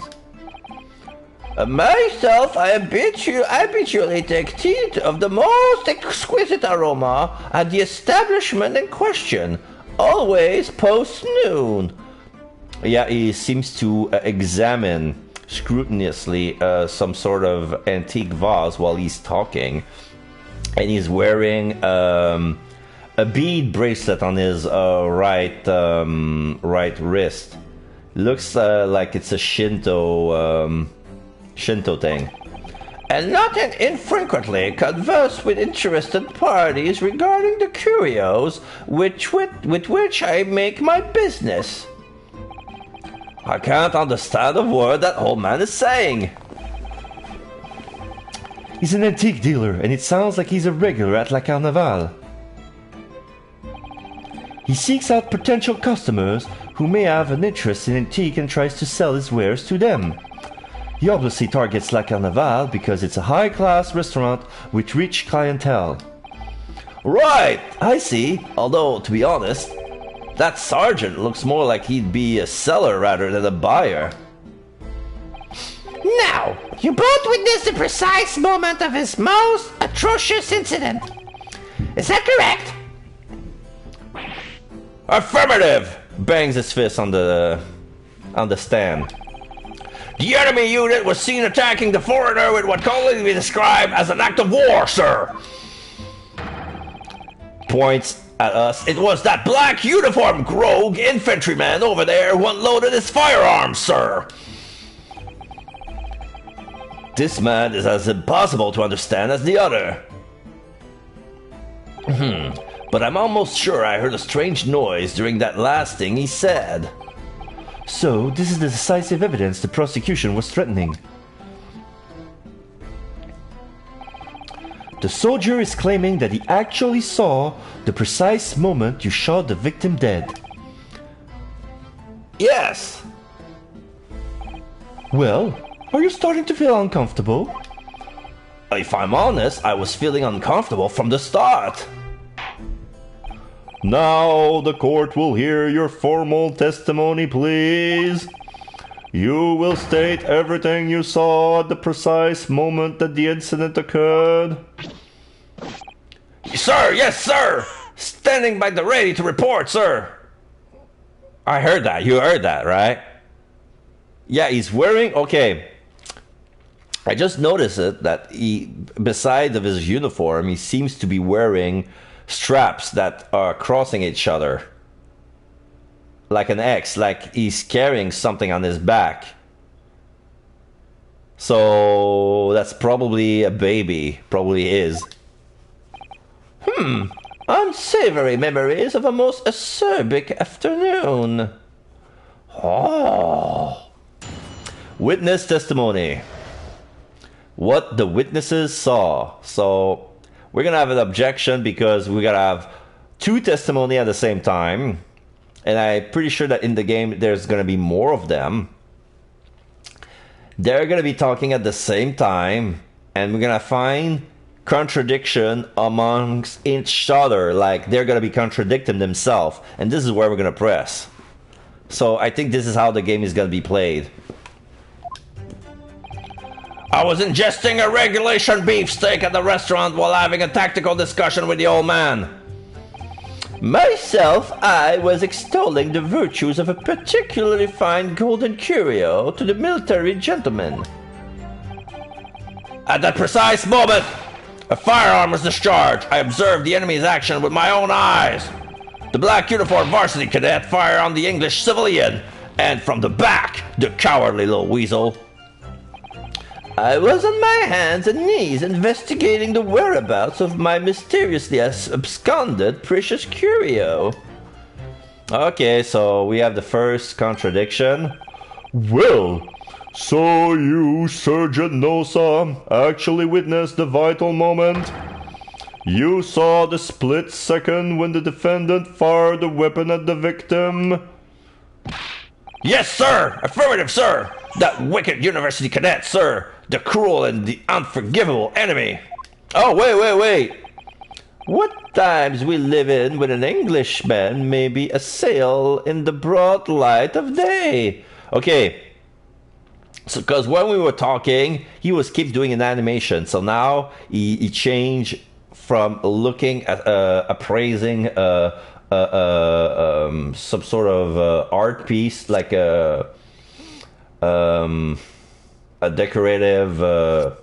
I don't have the word, I don't have the English word for bibelot. Anyway, so now he's appraising a knife. So while he was talking, the other guys pulls out a knife, and we can see it on the side, on the peripheral. It was like, what was he doing? What is he doing? And now he's looking at the blade, he's inspecting it, and he's looking the inside of the hilt, and he's looking at the pommel, and then putting it back, and then looking at the design of the hilt, and then takes it out again in the loop of a animated loop. So yeah, he was threatening for a moment, but then like, what is he doing? Why does he have to do that now? Why does he have to pull out a knife, like an ornamentary knife? It looks like a ceremonial knife, in the middle of the court, in front of government officials and the military. What's wrong with you, sir? But this is ridiculous. I didn't shoot anyone. Is that really true, Ryunosuke? Yes, all I did was pick up the gun that I saw lying on the floor. Rookie mistake. After I'd said hello to Dr. Wilson, I went back to my table and sat drinking some coffee. Then, when I'd finished, I got up from my seat to leave the restaurant when I noticed an English-made gun next to the chair where the professor was sitting. And like a dumbass, I picked it up. I thought perhaps the professor had dropped it. Oh, you thought you... Sir, Dr. Wilson, you dropped your gun, sir. I'm gonna give it back to you. You don't do that. So I bent down, and just as I was picking it up... Bang! Well, if that's the truth, there was obviously a criminal on the scene somewhere. And somewhere in these two witnesses' testimonies, there's a clue as to who that criminal was. There is? Ryunosuke, you must exercise your right to cross-examine the witnesses. Cross-examine? Do it now! As we have heard, Your Excellency, there is no room for doubt in the testimony of these witnesses. The defendant is clearly guilty. It is time to bring this despicable student to justice. Certainly, the testimony the court has just heard eliminates any vestige of doubt. Therefore, it is my grave duty to declare the verdict. Raises his hands. What in the name of the Emperor is the meaning of this outburst? The defense demands his right for a cross-examination. The defense demands his right to a cross-examination. Oh yeah, like in the cutscene. Like in the Dear me, dear me. Let me guess. The Achimaki and bed boy next door told me to do it? How pathetic! Huh? How did you know? The prosecution objects! This is a clear waste of time! The defendant obviously has no experience. How can he possibly carry out the cross-examination? Objection! The defense is asserting its right to a cross-examination. Whether or not you think it's capable of it is irrelevant. Go! I'm gonna take a sip. Kazuma is so commanding. Oh, I'm out of water. Very well. Let the defense conduct a cross-examination of the witnesses. All right. This is where the battle really begins, Ryunosuke. But I don't even know what I have to do in a cross-examination. Isn't it obvious? You have to expose a lie in the witness's statement. How? You didn't fire the gun, which means what that soldier said has to be a lie. Well, yes, but it's just a case of proving it, and the key to doing that is evidence. Alright, evidence! All you need to do is present some decisive and indisputable evidence that proves the witness is lying. Now let's go, Ryunosuke! Don't let him beat you. Oh! Okay. I see what Brendan said. Like he did slap. And then like, wait, was that? He did slap with both of his hands, like, and he put his weight on it, and it feels like the sound is off. Wait, all right then. It's all of nothing. It feels like he slammed, but he's unsure of his. He's such a beginner. He's unsure of his own outrage. He's looking at his hands like, okay, this is where I need to put my hands, right? Or maybe he's like, he banged the desk so hard he startled himself doing it. It's like, oh, that's why he flinched. Okay, so that's what Brendan was talking about. It did sound like a fly swatter hitting the hitting the desk. Plack. What the witnesses saw. Okay, I have 5 tries and I can press with L1. I was ingesting a regulation beefsteak at the restaurant while having a tactical discussion with the whole man. Yes! Yeah, he's gonna say yes instead of hold it. ...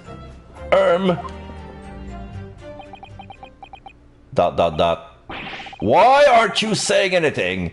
Is this some new interrogation technique? I actually thought of what I wanted to ask. Just ask about anything that catches your attention, anything that bothers you. Alright then. Raise his hand. This beefsteak you mentioned, what kind of food is that? Tishan! Huh? Beef! Okay, attention! Beefsteak is a delicious cut of veal rigorously cooked on a cast iron grill and served piping hot. Oh!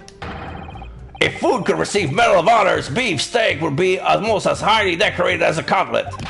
Right, I see. Thank you, sir. So, next question.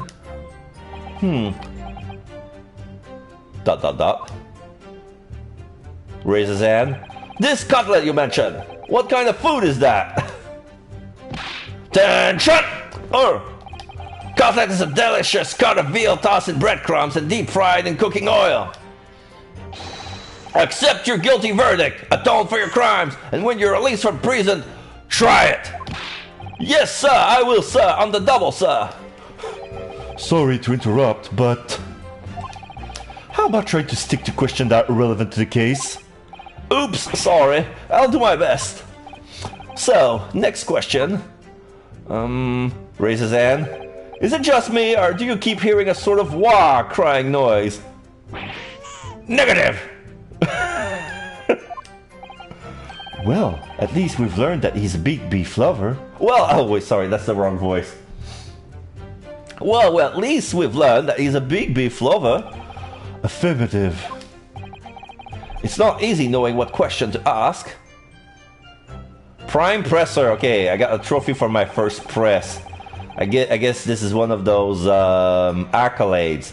Myself, I was extolling the virtues of a particularly fine golden curio to the military gentleman. He's appraising, looks like a water bottle or a wine bottle. It's green and has a nice pattern. It's blown glass. So we're gonna press. Yes! I have no idea what you're talking about. A koban, boy.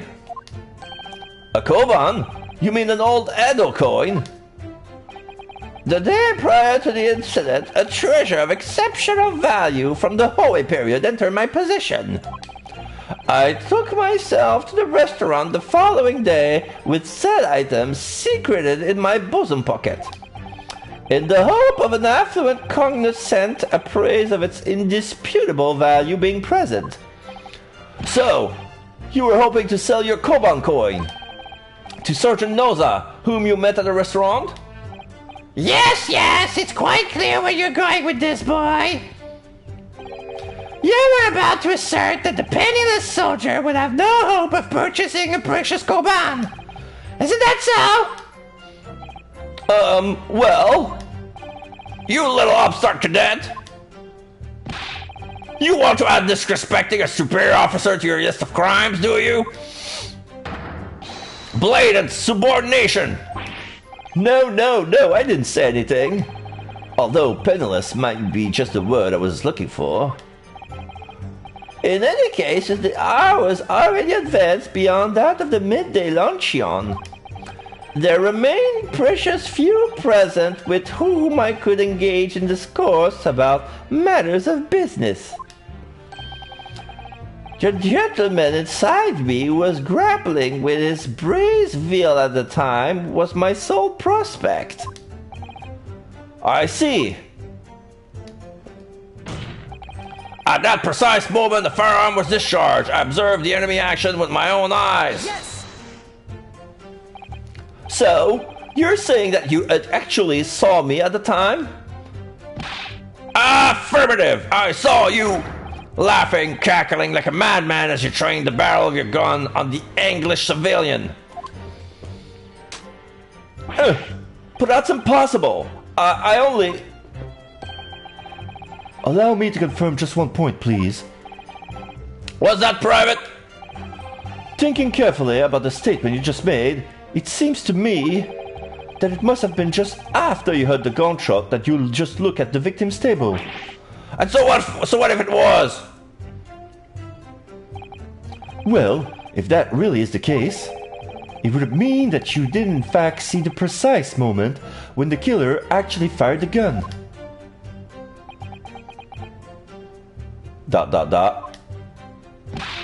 ARG! And double ARG!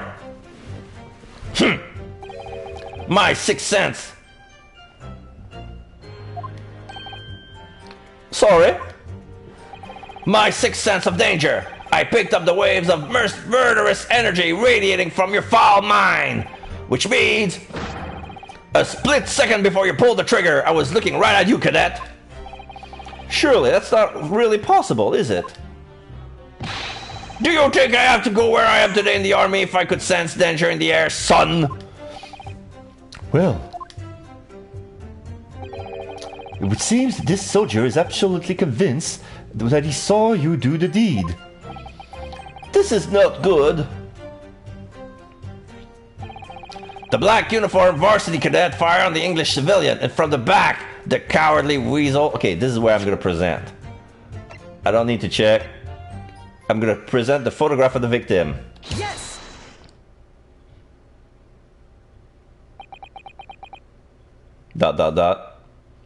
He's looking at everything. I'm not sure what I'm doing, but I have my hand raised in the air. Yes! Okay, now he's sweating. Noza is sweating. Ouchie... ... Judge... ... What? What are you playing at, cadet? What is the meaning of this subordination? trusting some photographic print in my mustache? An inconsistency, sir. I mean, yes. There's a clear inconsistency here. Tisk, what nonsense!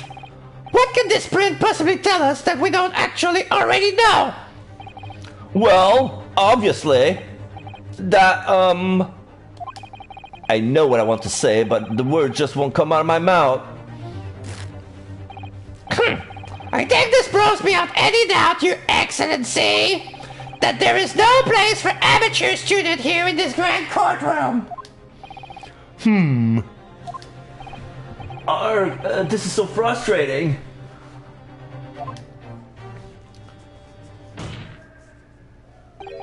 Oh, please. Surely this doesn't require an explanation. It couldn't be more plain. To spell it out would be an insult to the court. Kazuma? What? What are you talking about? It's apparent from a single glance at the photographic print presented by the defense that there is a clear discrepancy here with the sergeant's statement. What? Sergeant Iesanosa. Yes, sir! What, sir? The statement you just made was this. The black uniformed varsity cadet fired on the English civilian, and from the back, the cowardly little weasel. Yes, sir! Affirmative, sir! I witnessed a crime with my own military-grade eyes, sir! Yes! But no! That just can't be! And why not, cadet? Because...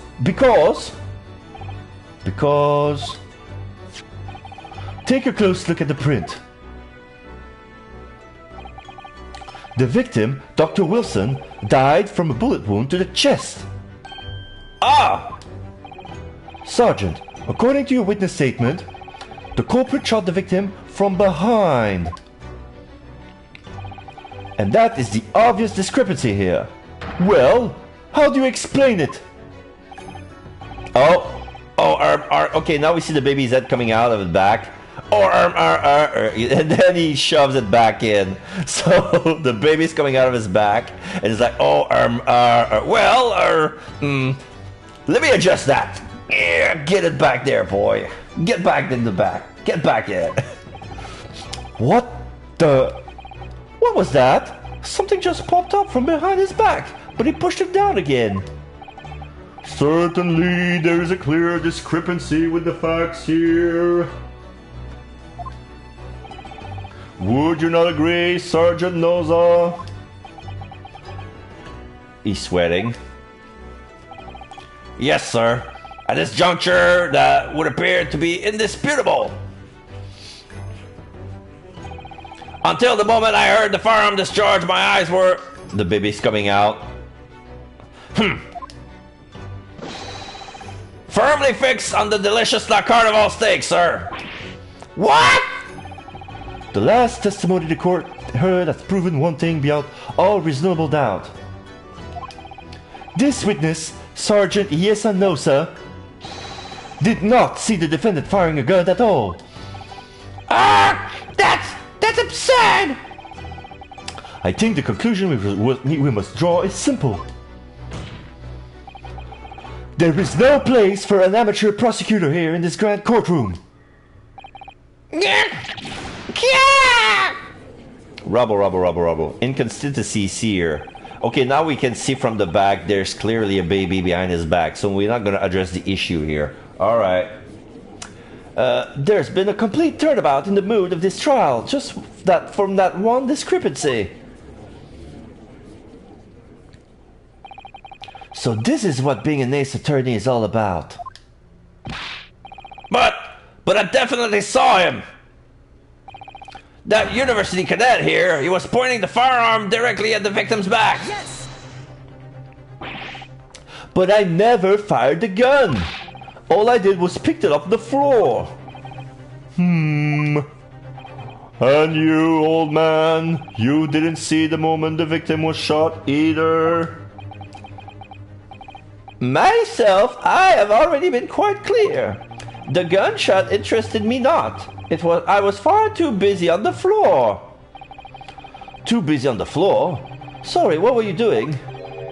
Hunting for treasure. Oh, he dropped his Koban coin. So he was on the floor trying to look it up. So he didn't see the gunshot either. Treasure? Indeed! The Holy Era Koban, my prize coin! Okay, so he made an aggressive move. I thought he was gonna break the wine bottle on the stand to make a shim. But no, it didn't break. It just bang. It reverberated. Reverberated. There. Hey, what's this? Oh. Just an expired sub message. On each occasion when I visit that restaurant, it is my habitude to place in my bosom pocket a particular trinket of interest from my shop, Rosate, in the hope of meeting a rich diner who might like to buy it from you. On the day under scrutiny, it was to the military man that I profferred my Hohe treasure. Believe it that he would purchase such a rare find, I did not, but I was presented with little alternative. And then, after averting my eyes for the briefest moment... Okay, so now he's stroking his beard, and now his beard is like a rubber band. He stretches so hard, and then he let it go, and then it snapped his face with it.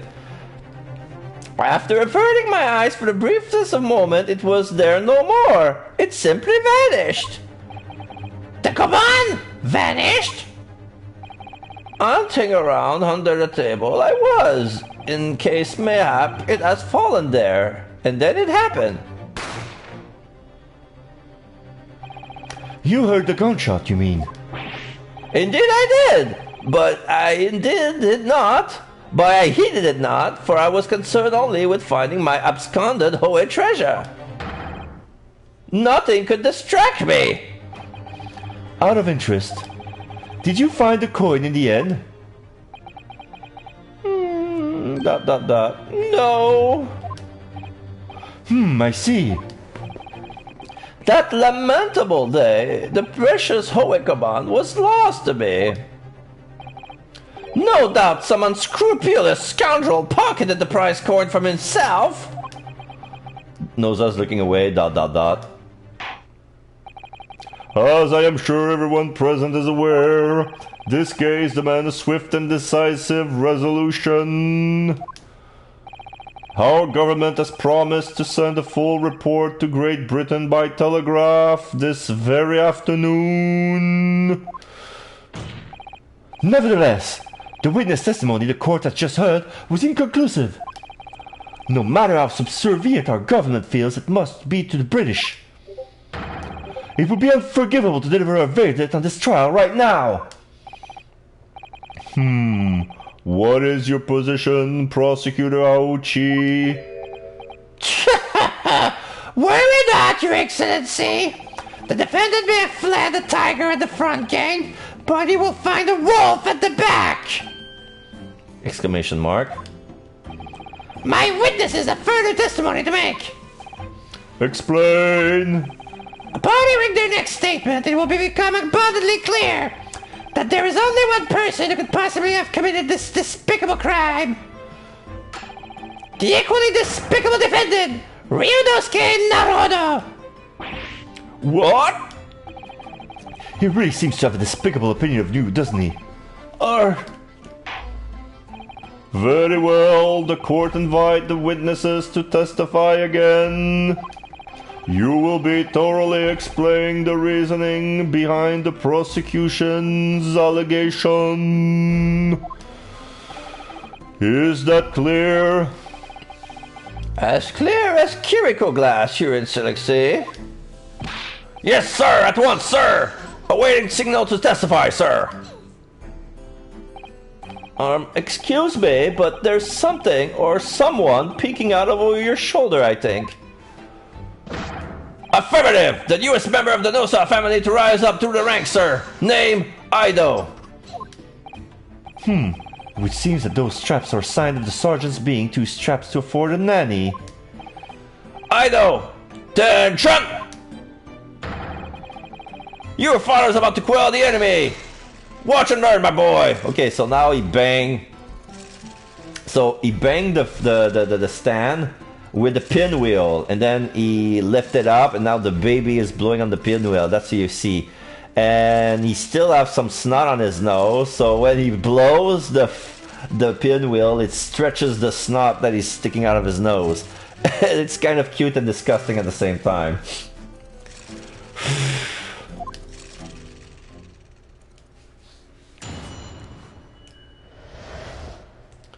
The true culprit. Even if what I saw wasn't the precise moment the firearm was discharged, it's almost the same thing. Yes, pointing his gun at the foreign man he was, that young lad in black, that much myself did see. Furthermore, a visual search of the premises at the time confirmed that we were the only personnel present. Indeed, alone he was, the Englishman, dining all by himself. Therefore, no one other than the black uniform cadet could have dispatched the Englishman. Over and out.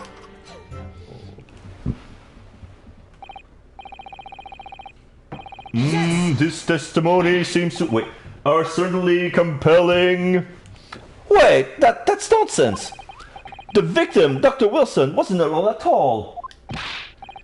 Please, enough of these outbursts already! But there was a woman at this table. You must have seen her. Everyone there must have seen her. If you call yourself a lawyer, then you will respect the rules of the court and speak accordingly. We are not here to listen to your fantasies. It is evident beyond all reasonable doubt that the victim was alone at the time of the incident. The prosecution has photographic evidence of this fact. Is this a photographic print of the scene of the crime, counsel? Indeed, on the table at which the victim was dining, taken by an investigator immediately after the incident. Okay, so now I can see there's a juicy steak. There are two biting out of them, but they're made with teeth marks. They're not cut down with a knife. Those are teeth marks on the steak, but the knife is stained nonetheless. There's room for one. So yeah, now I see. Wait. The glass has now some liquid in it. I want to check the court record.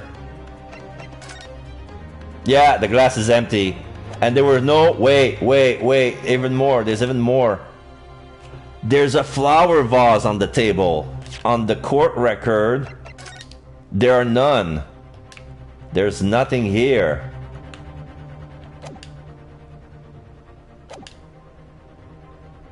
And is it just me? Maybe it's an illustrator mistake, but the steak on this photo seems bigger than the one displaying here. But he was dead, so he didn't heat the steak. It was untouched. But this one, you're taking some of the bites in it. It feels like it's not the same table at all. As can plainly be seen, there's only one place set. Certainly, based on the appearance of this print, it would be reasonable to conclude that the victim was not in company of anyone else. This doesn't make any sense. The court will add this new photographic evidence to the record. Crime scene photograph, a bottle of carbonated water, and a steak lunch can be seen on the victim's table. Carbonated water? Bullshit, that's white wine. Oh, so red wine is grape juice, but white wine is carbonated water. Or champagne. Oh my god, it's champagne. Champagne is carbonated water. Alright, that's bullshit. This is bullshit! Bullshit, Your Honor!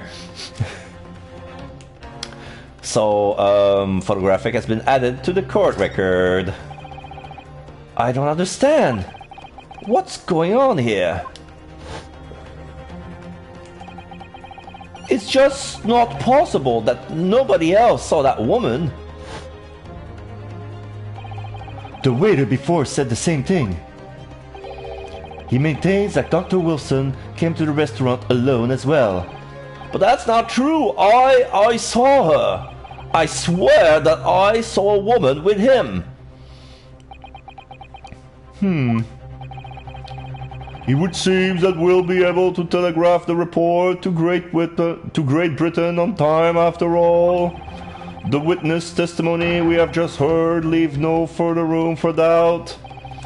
They are very sensitive political times, as we all know. The ink is still fresh on the treaty with Great Britain. To think that I, Taketsuchi Aochi, will have contributed to the enmity of these two great empires is an honor. ... Ryunosuke. How can this be happening? The judge is ready to rule. Stand tall, Ryunosuke. It's not over yet.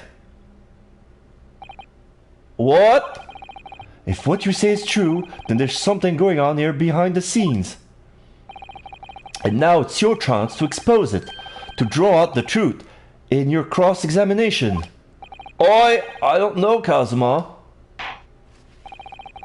The defense is entitled to cross-examine the witnesses. Make it quick.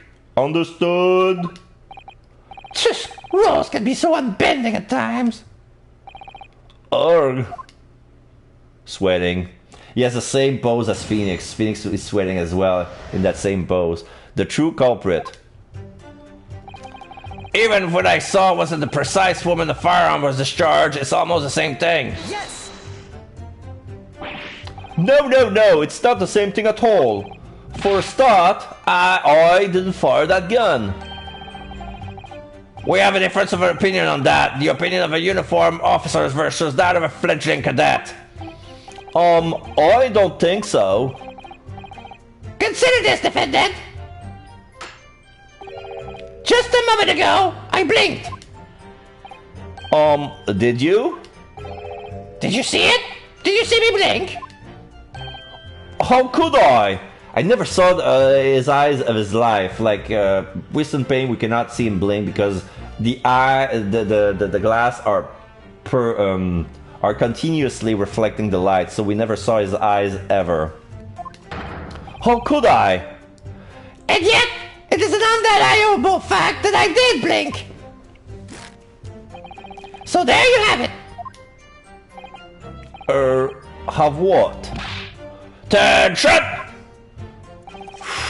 The sound of the firearm rang in my ears at the very next moment. I saw you waving the gun at the Englishman.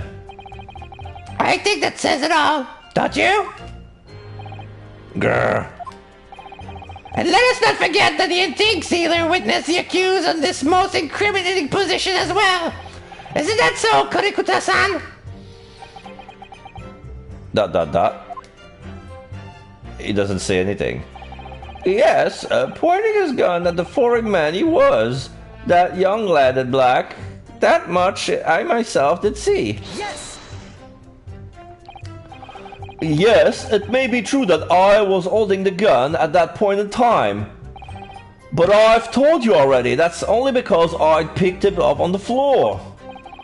Well, obviously, as the culprit, that's the only way you could explain it away. I had just finished drinking my coffee and I was about to leave the restaurant when I noticed the gun on the floor at Dr. Wilson's feet, so I picked it up. And at exactly that moment, bang! A gunshot rang in my ears. Full of events beyond our control, life is. Sorry, what do you mean? In your case, you found a pistol on the floor and I picked it up, which precipitated with distinct predicament. Whereas conversely, I failed to pick up the Kuban on the floor. and find myself in an equally testing predicament as a result. Anyway, the fact remains, myself, I did see you, with pistol in hand, standing over the foreigner. Furthermore, a visual search of the premises at the time confirmed that we were the only personnel present. I'm gonna press. You must have noticed someone else at Dr. Wilson's stable. There was a lady there. Objection! As you have been at pains to point out time and again, I feel I'm growing a callus in my ear. And yet no one else appears to have caught even a glimpse of this woman. Org. If only there'd been more people dining here at the time, then someone else would have noticed her. Unfortunately, it was already past 2 p.m. when it happened. The quiet time between lunch and dinner in any restaurant. I know, of course the place was almost empty, is what you would expect. Certainly 2 p.m. is neither here nor there in terms of a time to eat. I wonder if there was a reason why the victim was eating at that time of day, and why he was alone. Yes, Your Excellency, there was indeed a reason. There was? This was found in the victim's jacket pocket. What is that, Console? It's a medical report card, Your Excellency. It would seem that the victim had an appointment at a clinic prior to visiting the restaurant. Hota Clinic. Yes, there would be, indeed, appear to be an entry for the date in question. The Hota Clinic. Not the quack doctor. Are we gonna see him? Are we gonna see a Meiji-era Dr. Hardy? It's gonna be funny. Alright, so Hota Clinic is that old. Interesting. 19th November, noon to past 1 p.m. The very day of the incident. So the victim went for a late lunch following his appointment. The explanation couldn't be more simple. Can I? Okay, it's not in the court record yet. The prosecution felt no need to submit this evidence before, as it really had no bearing to the case. I wonder. What do you think, Ryunosuke? Well, it is hard to see how it could be related, really. Remember, you can request it for it to enter into the court record as evidence if you think it could be useful. Should I ask for Dr. Wilson's medical report card to be submitted as evidence or not? Ask it for it to be submitted! Yes! Raise his hand. If I may, I would like to ask that the medical report card will be submitted as evidence, Your Excellency. On what grounds? The court has already heard conclusive witness testimony. Additional evidence would be extraneous. Not to mention that the victim's movement prior to his arrival at the restaurant are of no concern. Objection! Whether or not they are of no concern is up to us to decide. We have a right to explore our possible avenues. I beg your pardon? You have no authority to refuse a perfectly valid request for the submission of evidence. Very well, the court will grant the defense's request. Tisk! Youngsters these days are forever asserting their rights. It's a most disturbing trend. Officer, kindly add the victim's medical report card to the court record. The victim's medical report card has been entered into the court record. A medical report card from the Hota Clinic was found in the victim's pocket. Okay. What we need right now is new clues. Alright, let's check out the new clues. Oh, I cannot even consult it. Oh. Cannot even examine it. I can examine everything. Oh, I can examine the post-mortem report. Victim, John H. Wilson, male, British, time of death, 19 November, shortly after 2 p.m. Cause of death, single bullet fired at close range, fatal hemorrhage from pectoral ballistic trauma, no exit wound, bullet did not pass through the body. Okay.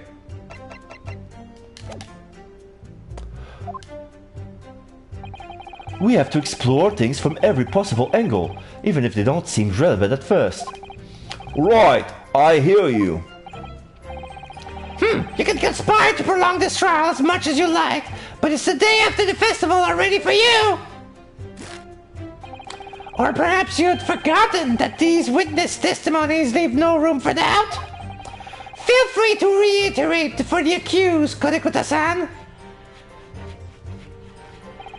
Indeed, alone he was, the Englishman, dining all by himself. Okay.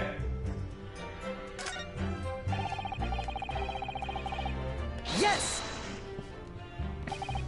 So you actually saw that with your own eyes, did you? The victim, Dr. Wilson, dining alone? ... That I did. Forgive me for the position I place you in. ... So the testimonies of the old man, the soldier, and the waiter all agree on that point. Isn't that interesting? And let us not forget the incontestable evidence we have to support their statement as well. As can clearly be seen, there is only a single beefsteak on the victim's table. A meal for one. No. ... The antiques dealer, the sergeant, and the waiter who testified before. It's not impossible that they're all lying. But if so, then why? If I'm perfectly honest, I have absolutely no idea.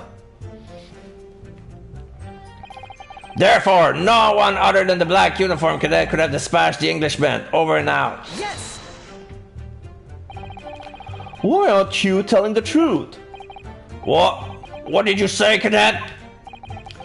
I clearly remember.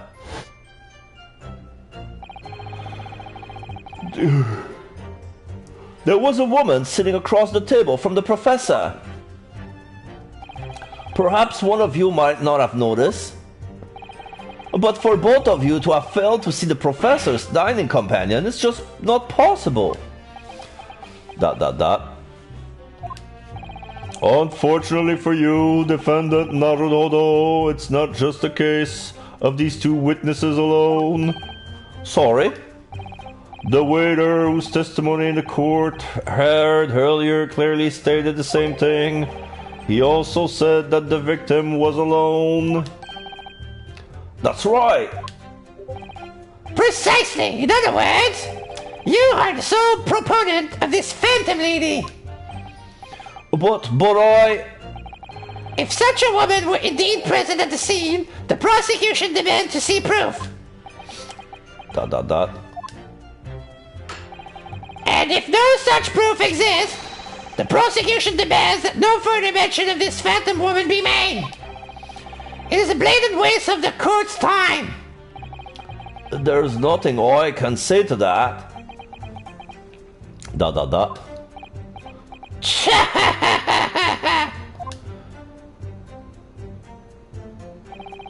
Excellent work, Ryunosuke. We've gleaned some new information now. Well, yes, but I don't feel like it changes much. I can't see that it brings any real discrepancies to light. I wouldn't be so sure. Let me see that medical report card you got before. Oh, you mean this? Yes. This is a brand new piece of evidence. So perhaps we should examine it in a little more detail. How exactly? You'll notice that some pieces of evidence bear a magnifying glass. These are the ones you may examine. Press X and you can take a closer look at the pieces in question. Use R up, right thumbstick up, down, left and right. Oh, I can flip it. Okay, so to rotate the evidence in all directions, examine it from all angles. By using left thumbstick, up, down, left and right. That's the reticle. Alright.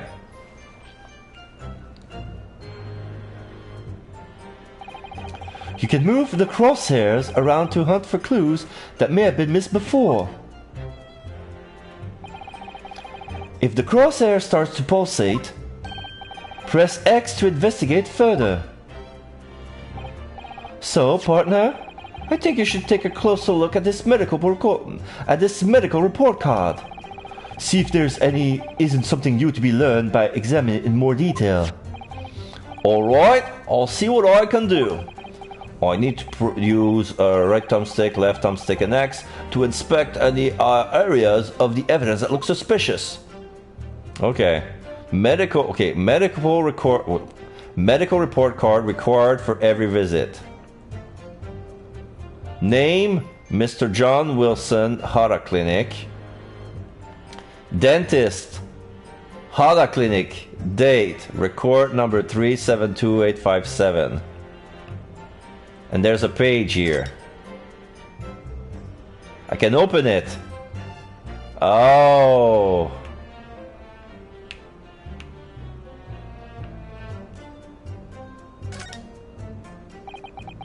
Let's have a look.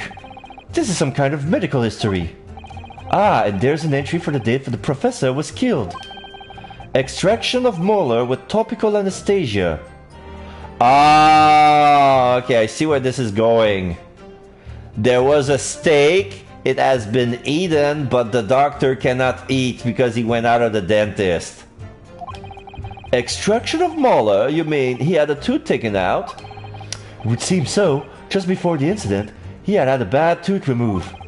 Perhaps they used laughing gas. That's the most modern practice in the West for pain relief. Yes, I've heard of this anesthesia. Although it's hard to believe there's anything that can actually stop you feeling pain. There's a cautionary note from the medical practitioner as well. Strictly no food or drink besides water for 3 hours post-procedure until anesthetic effects have passed. Really? Sounds like information worth bearing in mind. The medical report card's information has been updated in the court record. Record of dental work. On the day of the murder, the victim has undergone dental treatment and has been prohibited from eating or drinking anything but water. With this new information, the meaning of that one particular statement totally changes.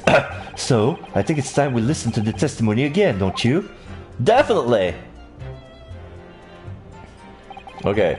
Even if what I saw wasn't the precise moment of the firearm was discharged, it's almost the same thing. Yes, pointing his gun at the foreign man, he was that young man in black. That much I myself did see. Furthermore, a visual search of the premises at the time confirmed that they were the only personnel present. Indeed, alone he was, the English man dining all by himself. Okay, I think this is where I need to present the evidence. He was not dining because there was a medical... Yes! Raise his hand. Well, I think, about what are you wittering, lad? Call yourself a lawyer? I wish I could, but first and foremost here, I'm the accused. Ryunosuke, everyone stumbles on their word occasionally. Under the circumstances, I wouldn't worry about it. Thanks, Kazuma. I could see it quite clearly that cross-examination you just carried out. When you raise your hand straight up like that, so purposefully, you knew exactly what it was you wanted to say. Exclamation mark. Don't feel like you have to choose your word carefully. Just say what you're thinking. ... Alright, and thanks for the advice.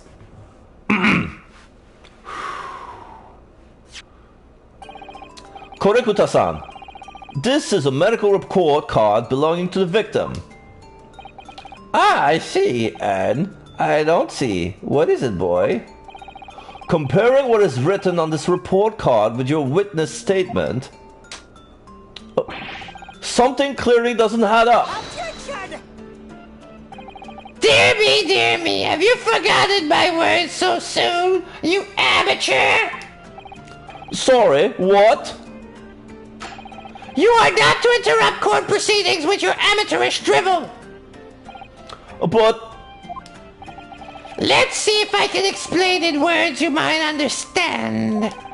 It was after 2 p.m. in the afternoon when the victim was murdered at the restaurant. Whatever he may or may not have done before that time is completely irrelevant. Grr, but that's, Remember, Ryunosuke, you don't have to use clever language or fancy words. Just make your point. Your Excellency, I believe we're finished here. There's surely no need to prolong this trial further.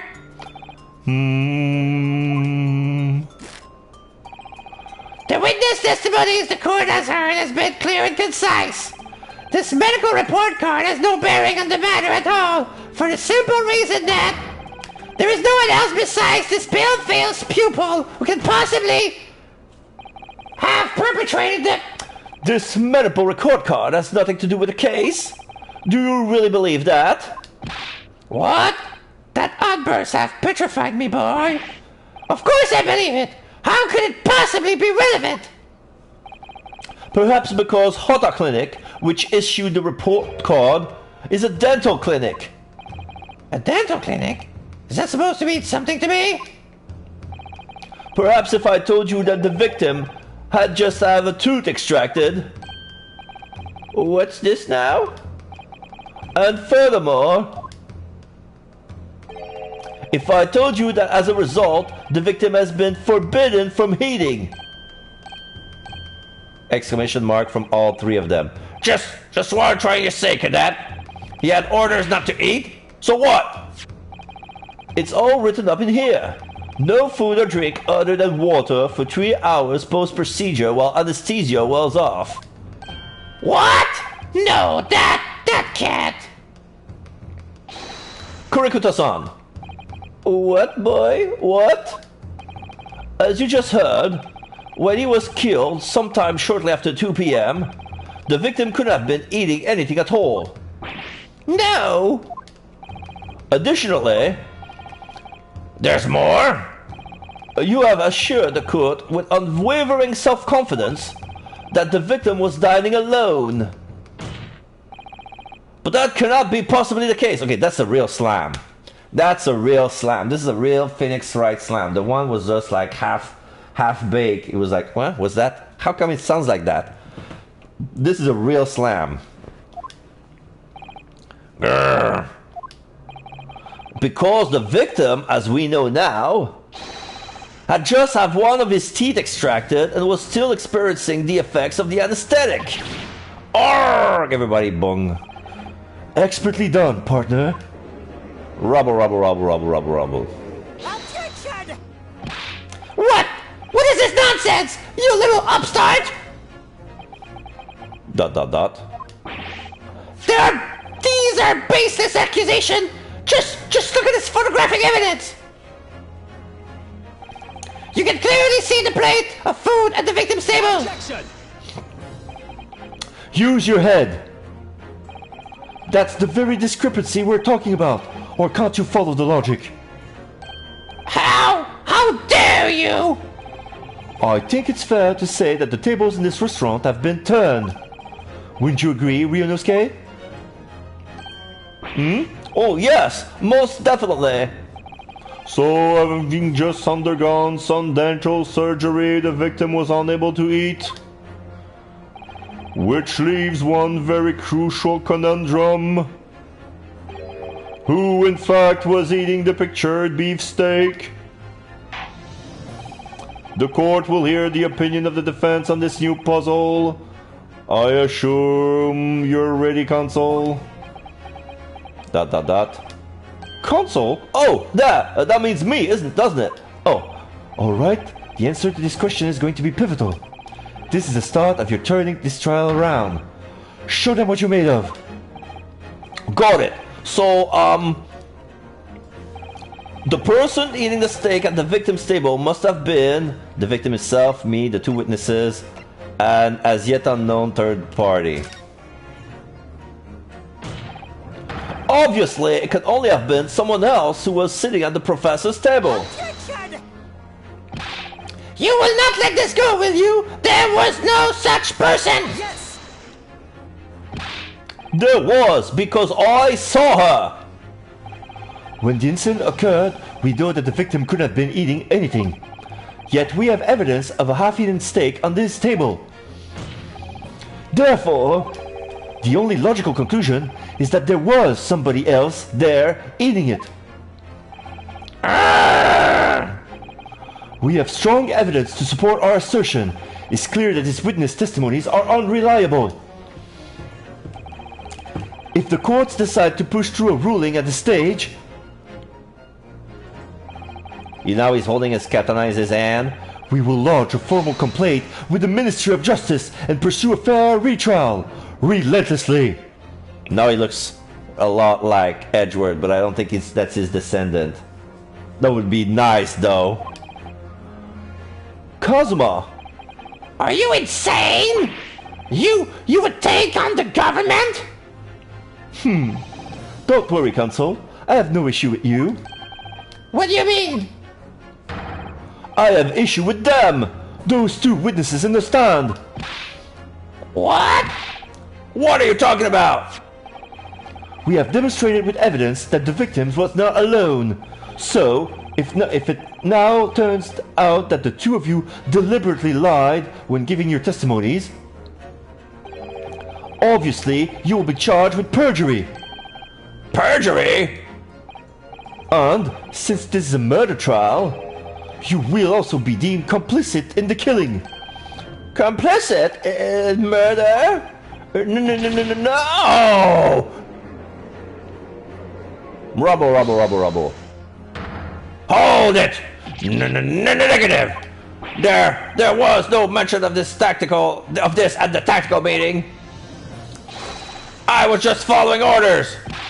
That's right, as the man says. Just say you never saw the gentlewoman. That's what they're told us. ... Oh. Oopsie. What? What did you just say, Kurikuta-san? Oh, no. You were just following orders. Now hold on, lad. I was just... Say you never saw the gentlewoman? When you say gentlewoman, do you mean... You saw the victim with the lady from overseas? What? Objection! What is the meaning of all this? These witnesses give false statements? Is this true, you pair? ... Is hiding behind his wine glass. Just one simple slip of the tongue. Rubble. Order. Consul, explain what is going on here. It's painfully clear now. You tried to prevent these witnesses from telling the truth. Absolutely not. The prosecution knows nothing of this. Then who's behind this? Who tried to make you keep your mouth shut? Well, that's classified. Now the baby's yanking at the Noza's mustache. Yank. Arr! So you're prepared to be tried as a conspirator to this murder, are you? You wouldn't. That this can't be happening. Ryunosuke, judging from the way they're reacting to this, I would say they were sworn to silence by someone with considerable influence. However, I don't believe Aochi has any idea about it. What are you saying? I mean, to wield that kind of influence, there are only a handful of possibilities. It could only have been the government, the military, or the police, I suppose. Well, any idea who might be behind this? If we can affirm who tried to silence these witnesses, then we can continue our pursuit. So we need to name whoever it was that tried to make the witness keep their mouth shut. Of course, we'll need evidence before we make any firm accusation. Evidence proves whoever it was really did wield his or her power here. But how? How can we possibly? Remember how we made progress before? We examined this piece of evidence in more details and found a new clue as a result. Oh yes, that's right. Well, that's not the only piece of evidence we have, is it? We need to re-examine everything and make sure there's nothing we've missed. There's no time to lose. I want answers. If it's proven that these witnesses have been manipulated, I assure you the penalty will be severe. Please, wait! Your Excellency! I had no idea about any of this. I swear to every Shinto god! I knew nothing! And what does the defense have to say about all this? Well, Your Excellency. No time to think. I'm just going to have to close my eyes and shout out the first name that comes into my head.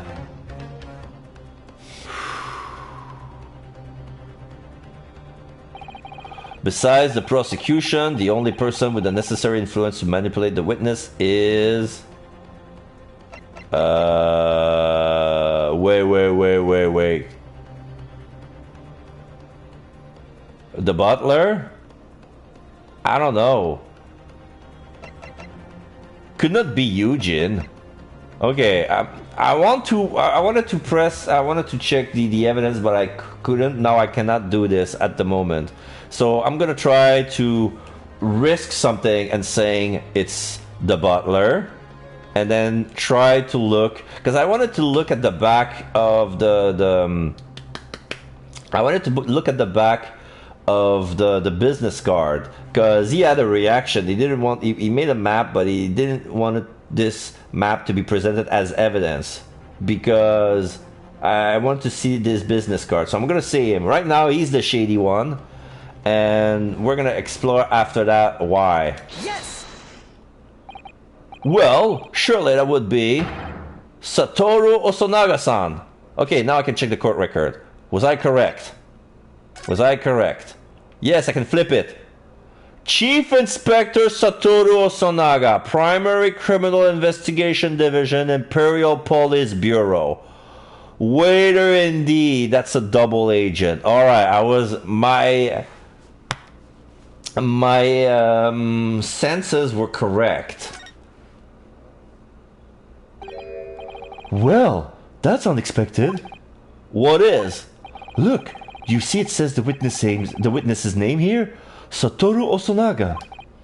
Well, yes, business cards do tend to show the person's name. That's sort of the point. It's not the name that's unexpected, it's his job title. His job? Oh! Chief Inspector Satoru Osunaga, Primary Criminal Investigation Division, Imperial Police Bureau. Inspector? What on earth? I have no idea. But let's face it, the police have a lot of power and influence if they're wielding it somehow here. The waiter's business card information has been updated in the court record. Sketch of the restaurant layout is on the back. On the front, it's stated that Osunaga is a police inspector. Alright.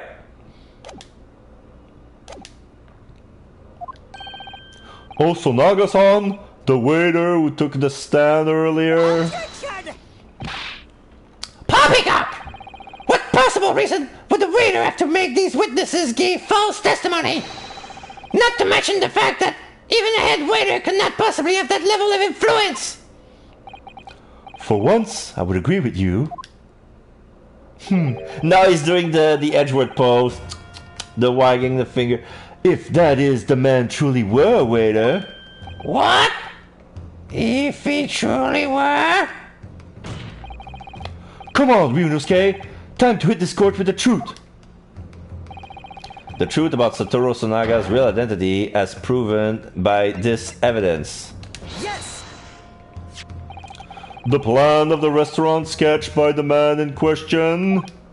I agree, it shows a great deal of attention to detail, but I'm not sure where we can conclude anything. Sorry, Your Excellency, that's the back of the card. It's the back of the card that's of interest. The back of the back? I beg your pardon? Or perhaps I should have said the front? Yeah, Yes, it's the front of the back of the car. That's where the telling detail is. Okay. ... Would somebody please explain what this overexcited student is trying to say? Osonaga-san sketches the plan of the restaurant on the reverse side of his business card. The front of that business card reveals the man in question's profession, his true profession. The waiter's profession, but that's surely... Good gracious! That's right, Your Excellency. The card reads, Chief Inspector, Primary Criminal Investigation Division, Imperial Police Bureau. What? The waiter is a police detective? I haven't heard any mention of this before. Why haven't I heard any mention of this before? The Imperial Police Bureau, or the IPB, has immense power. Absolute power as far as regular civilians are concerned. So it's the federal police, because it's the response to the Emperor. So it's like the FBI or something. Interesting. Interesting indeed. Hello, Shaystar. How you doing? Shay. You're gonna lurk? But I'm so glad you could witness this. So, witnesses there in the stand? Exclamation mark. Was it in fact the waiter who gave you your orders? Was it he who told you not to mention that you've seen this foreign gentlewoman at the scene? Well... ...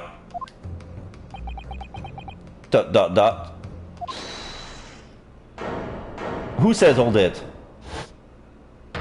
Hold it! Inspector Osonaga? Okay, now he's in the witness stands along with everyone else.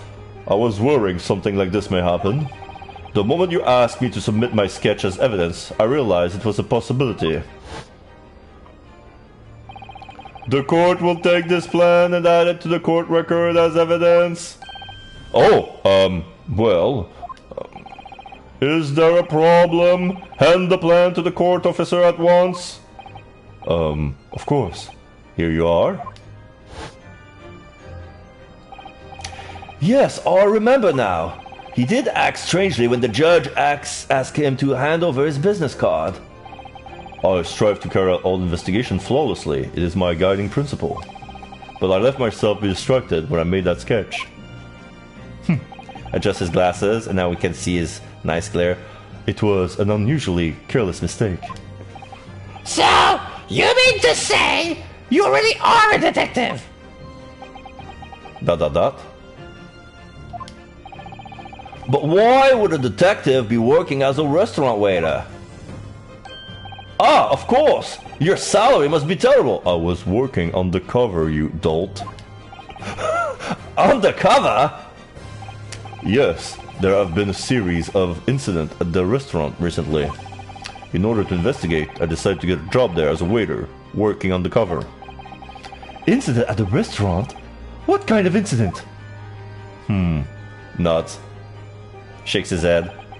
That would be classified police information, which I am not at liberty to divulge. However, I can state categorically that they are unrelated to this case of homicide. Very well then, Inspector Osonaga, but you will elaborate on one point for the court. He bows. Of course, Your Excellency.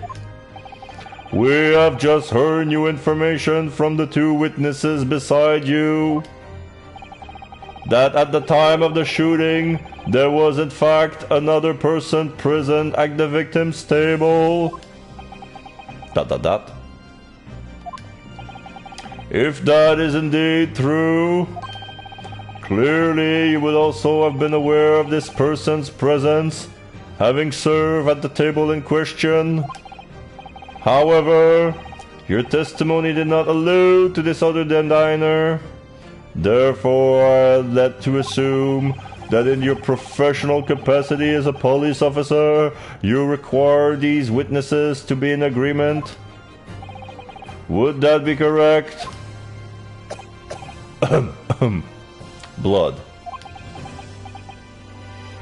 Adjust his glasses. Correct, Your Excellency. Unbelievable! As I suspected. Wipes his mouth. ... Bang. As soon as I heard the gunshot, I ran out of the kitchen to see what had happened. The victim sat slumped in his chair, and beside him, gun in hand, stood the accused student. Sitting opposite of the victim, at the same table, was a young lady, whom I guess to be an English woman. So the truth comes out. I immediately sealed off the restaurant and reported the incident to the bureau. It was then that I received some special orders. Special orders? You mean to say? Remove the English woman from the scene at once. ... It was made clear that the English woman's presence at the restaurant was to be concealed. Those were my orders. Bows. But what if this English woman was the killer? I think it would be in everyone's best interest not to pursue that idea.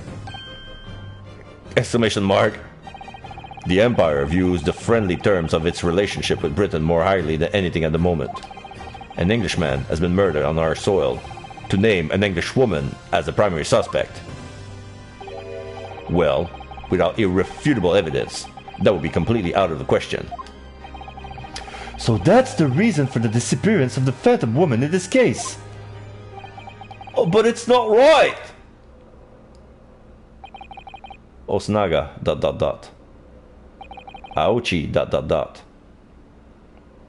Judge, ... Kazuma, ... One possibility does spring to mind. What do you mean, Kazuma?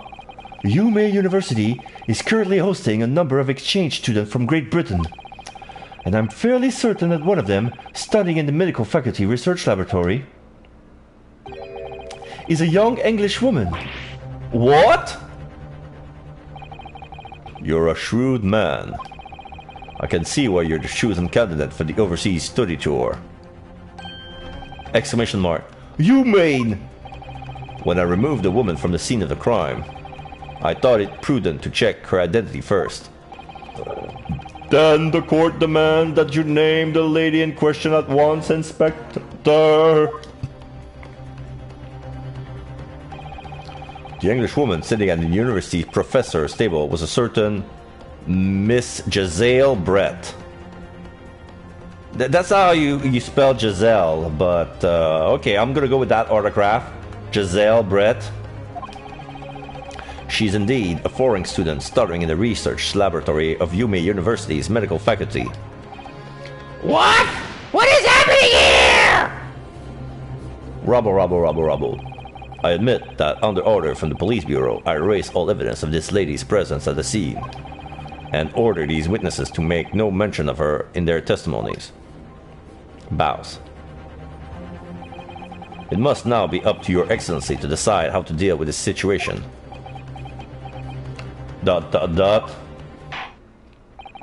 Very well. My thoughts on the matter are as follows. Thus far, the case presented to the court has been underpinned by a particularly critical premise. Namely, that the victim was dining alone. Exclamation mark, Yunosuke. However, as we have now discovered that this premises is false, it will be a desecration of our justice system to ignore the truth and give a ruling at this point. Objection! But, Your Excellency! That would be missing the new deadline of a ruling in order to send the telegraphic report to the Great Britain. Our own government would surely be very displeased by such actions. Calm yourself, Counsel. I will not allow the government of our country or any other to influence the proceeding of my courtroom. Inspector Osonaga. Yes, sir. You will locate this Giselle Brett and escort her to the courtroom with the utmost urgency. Bows. At once, Your Excellency.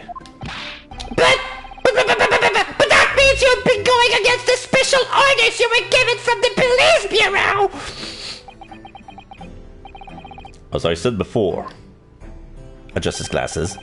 It is my guiding principle to carry out all investigation flawlessly. So, it won't be a problem.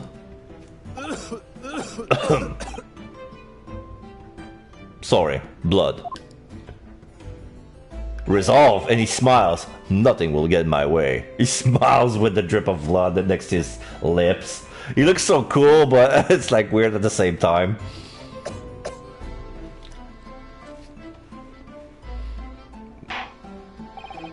Court will adjourn briefly. The prosecution must call the English student Giselle Brett to the witness stand. Do I make myself clear? Yes, yes. Yes, Your Excellency! Sorry, I need to... There's a phone call. I need to...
All right, I'm back. Sorry about that. This is a phone call I really had to make. It was my landlord. Just I thought I paid my rent too many, but apparently, like, it's like, anyway. It's not important, but basically what happened is like, there was a month I paid it twice, and this month I didn't pay it at all, and he just want to make sure like if everything was okay. So, anything, it's not that important. Everything is fixed. So yeah, now we're back. Yes, Your Excellency. Now he bows with his face on the desk. Good. Then we will have a 30-minute recess before reconvening. To be continued. We're going to continue, that's for sure. We're not living at that. Save your current progress. Yes. Of course. Here. Okay, this is the autosave. There was an autosave somewhere. I don't know where it led, but anyway, we're gonna manually save. Trial Part 2, save complete. There you go. Okay, so there was an autosave at the moment we entered the Supreme Court courtroom. Okay. 22nd November, 11:38 a.m. Supreme Court of Judicature. Defendants antechamber number 5. Excellent work, Ryunosuke. That was superb. Ugh, my heart was in my mouth the entire time. It was almost unbelievable. I mean, looking at you in there. You were drenched in sweat, your eyes popping, your knees knocking, and you were grinding your teeth. It was a grim sight, but before I knew it, you'd started finding inconsistencies in testimony. I think you might have a natural talent for being a lawyer. Forget it, it's terrifying. If I get through this, I don't ever want to see the inside of a courtroom again. Anyway, it looks like we've exposed your Phantom Lady at last. Exclamation mark. Miss Giselle Breath. A student from Great Britain, is she? That's what I was trying to tell everyone from the start. Dr. Wilson wasn't alone. There was a young woman with him, like I've been saying all along. Yes, you have, haven't you? I might not be overly confident in the courtroom, but my powers of observation are one thing I am sure of. Yes, I can see that. So, about this young gentlewoman.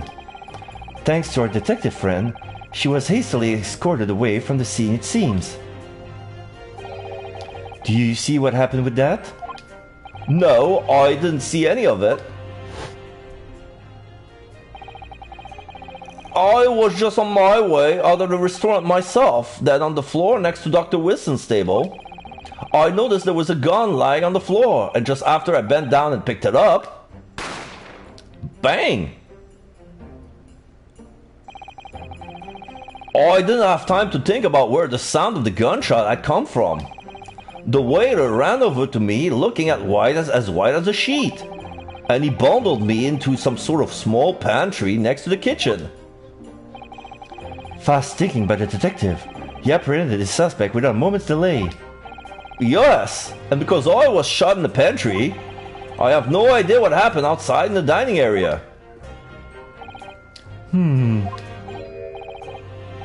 Ah, there you are. Well done, both of you. Oh, this is, the coroner. Professor Mikotoba. Well, it seems I was right. The pair of you make an outstanding team. You exceeded my expectations, I have to say. Yes, it seems you planned this from the start. You arranged things so that I wouldn't be able to act as a lawyer in this trial. Our modern country is still in its infancy, our justice system even more so. Which is why I firmly believe that we need to send our brightest young stars overseas to learn all they can. I wanted to avoid a situation that may have resulted in your study tour to Great Britain being cancelled. Well, it makes no difference. Lawyer or otherwise, if I'm the kind of man who can't help his best friend avert the worst crisis of his life, I shouldn't waste anyone's time by going to study overseas anyway. What? What are you saying, Kazuma? So that's your stance. I was afraid you'd feel that way. Kazuma! Well then, it looks like it all comes down to you, young man. To me? Yes, you need to prove your innocence and uncover what really took place in that restaurant. I must say, I very much want to know the truth. After all, I have a personal connection to this case. Come to think of it, he said the same thing earlier this morning, didn't he? If you don't mind me asking, Professor, did you know the victim? Yes, I did. As you probably are aware, Dr. John H. Wilson was a visiting professor at UME, and it was I who invited him. Oh, I see. I didn't know that before. Anyway, you're about to go into battle. The victim was a university professor from Great Britain, and a well-known one at that. Naturally, our government is looking to identify and punish the culprit as quickly as possible. But let's not forget who we're going up against. The gentlewoman whose involvement our police bureau went to extraordinary lengths to hide. Exclamation mark. Yes, and I'm sure the prosecution will be using every tool at their disposal to quash our case. But I've no doubt that you pair will put up a good fight, right to the last. Best of luck. Thank you. Now then. I need you to run an errand at the university at once, Susato. There's something we may need. Of course. Good luck, Kazuma-sama. Bows. Defendant Naruhodo! Court recess is over. Please make your way back inside the courtroom at once. It's time. Let's get back to it, partner. Let's go in there and deal a decisive blow before those old fossils know what has hit them. Before those old fossils know what's hit him. Before those old fossils know what's hit them. I need to enunciate better. Now he's schooled with his pose when he's holding that katana. That's a hero pose right there. Kazuma? What? Thank you, really. What for? Well, if you hadn't said you believed me then, I'm fairly sure I'd already have been found guilty by now. Look, I have faith in you. As a lawyer and as a friend. Coming from you, that means a lot. If I'm found guilty in this trial, he's really going to give up on his dream of studying abroad? That's the kind of true friend he is. So this isn't just my battle anymore. Whoever we're up against, we absolutely cannot afford to lose. Alright then, I'll save the thank yous for after the trial. You can treat me to one of those sukiyaki meals I like from Yumi Cafeteria on University Street. With an extra large portion, of course.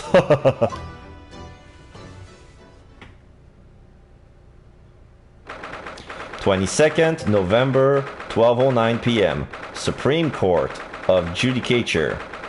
Courtroom number 2. Rubble. Everybody's here. The court hereby resume the trial of Ryunosuke Naruhodo. Prosecutor Aochi, have you managed to subpoena the witness? Yes, Your Excellency, against all odds.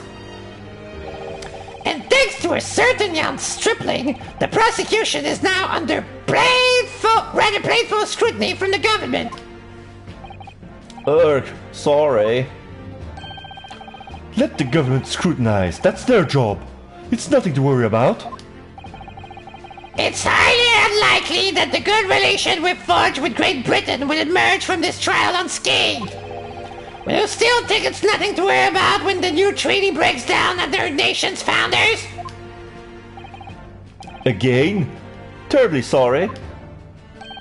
If the friendship between our nation is really so fragile, then the treaty isn't worth the paper it's written on. You really have nothing to worry about, Ryunosuke. What do you mean? A secret trial, anxiety over some foreign government's opinion, a bungled investigation, missing witnesses. Is this what our nation's justice system is? Is this the Supreme Court of Japan? Or of England? Shut up! Shut up, you jumped-up rookie boy! You and your friend know nothing! Nothing of the situation a nation finds himself in!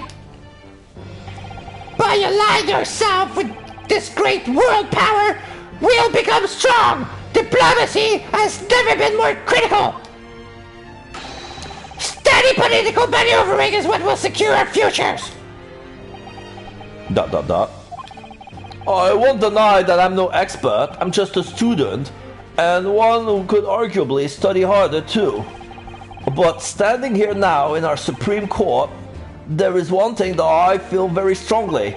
A country that fails to uphold the truth in its justice system is a country with no future at all. Exclamation mark. From the judge too. Well said, Ryunosuke. Despite the wide-eyed look of terror that you have on your face. You little brats! Thank you, Counsel.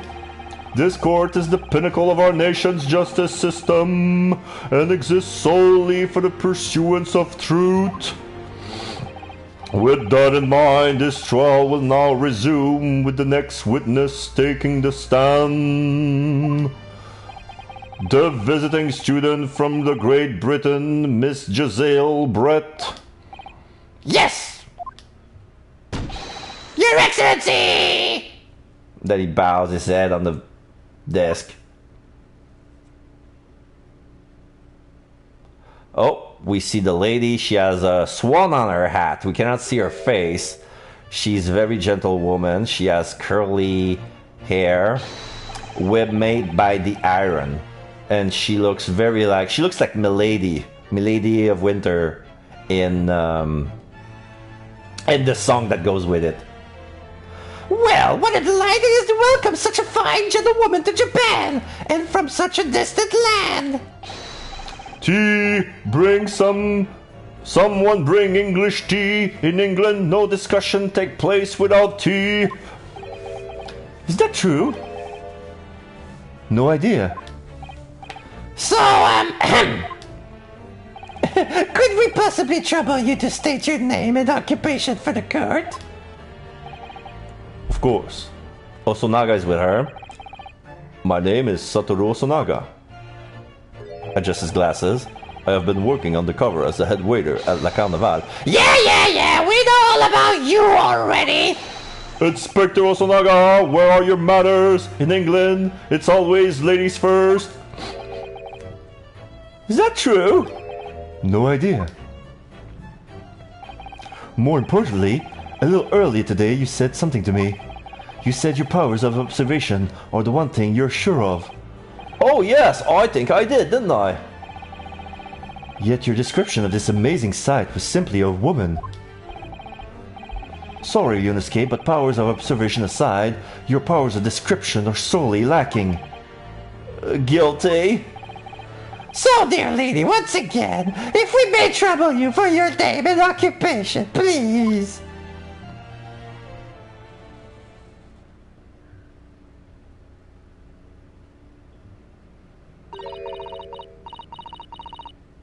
Okay, so now she's putting a masquerade mask on top of her eyes to hide her face.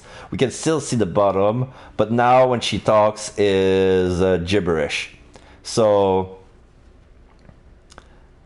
la mina la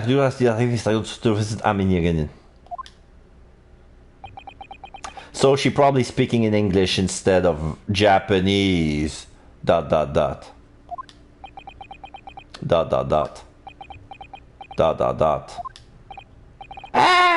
I'm terribly sorry, dear lady, but, what? Osanaga is whispering something in the same language. Almost Vegas would have been the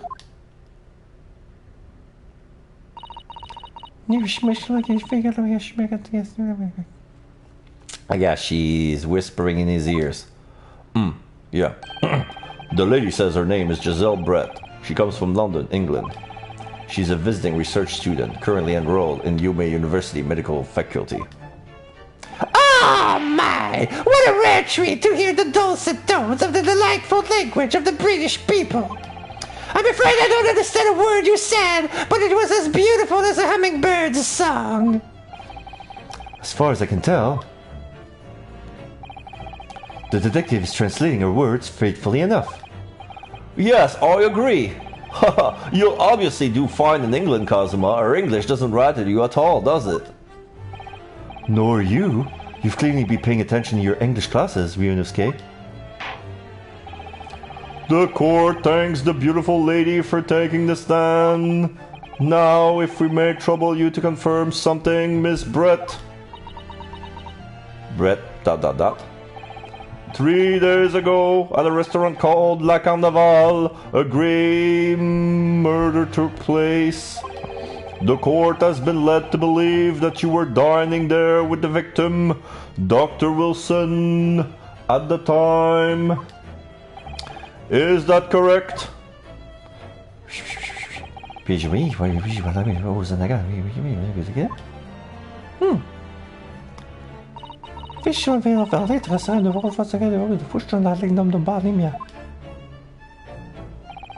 She says, yes.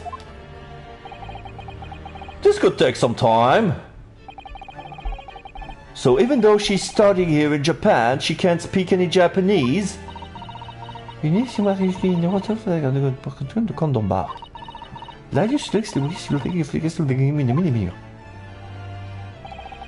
would like to apologize for disappearing from the scene. She says that she was due to make a presentation at the university, so she had to leave immediately. Interesting. When you're the one who engineer her escape? I was just following special orders from the Bureau.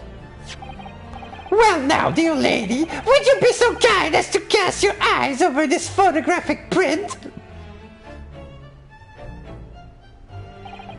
Seeing as you were so unfortunately present at the scene of the crime, could it be that your resplendent eyes caught sight of the wicked perpetrator, perhaps?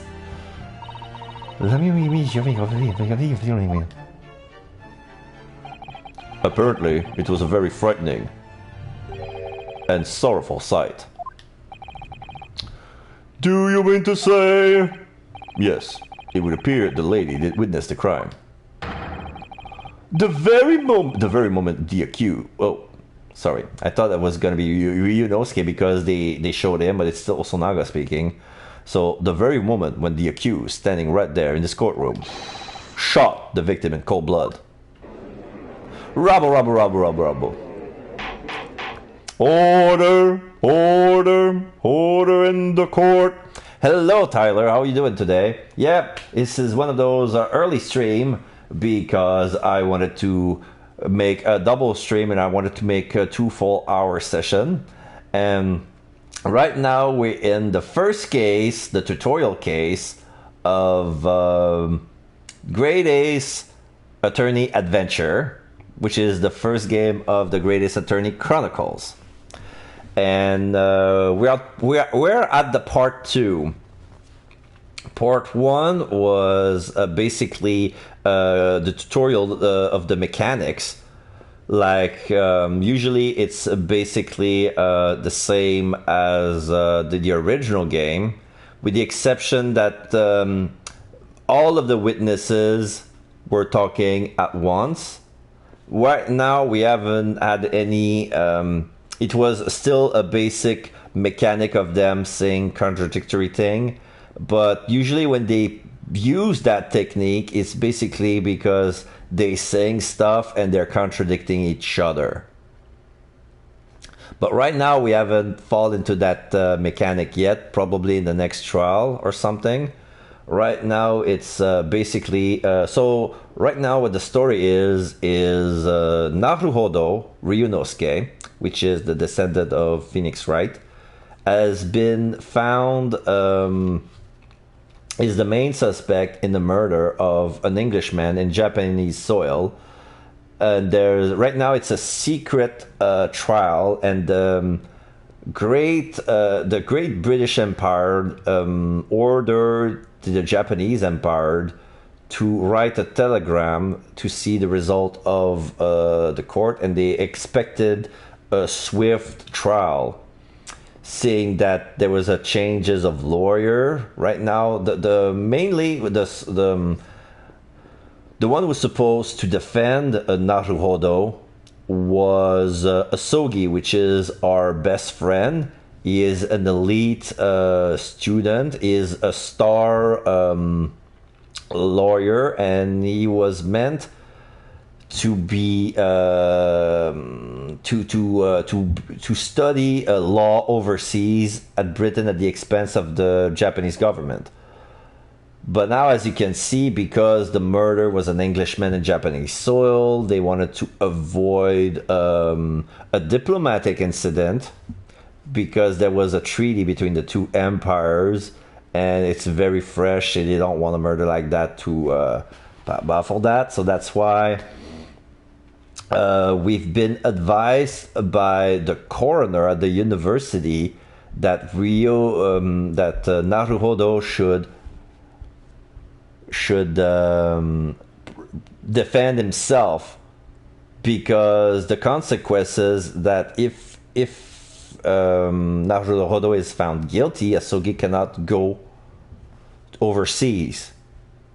That they're gonna revoke his permission and never grant it again. So he's gonna miss his one shot of studying abroad.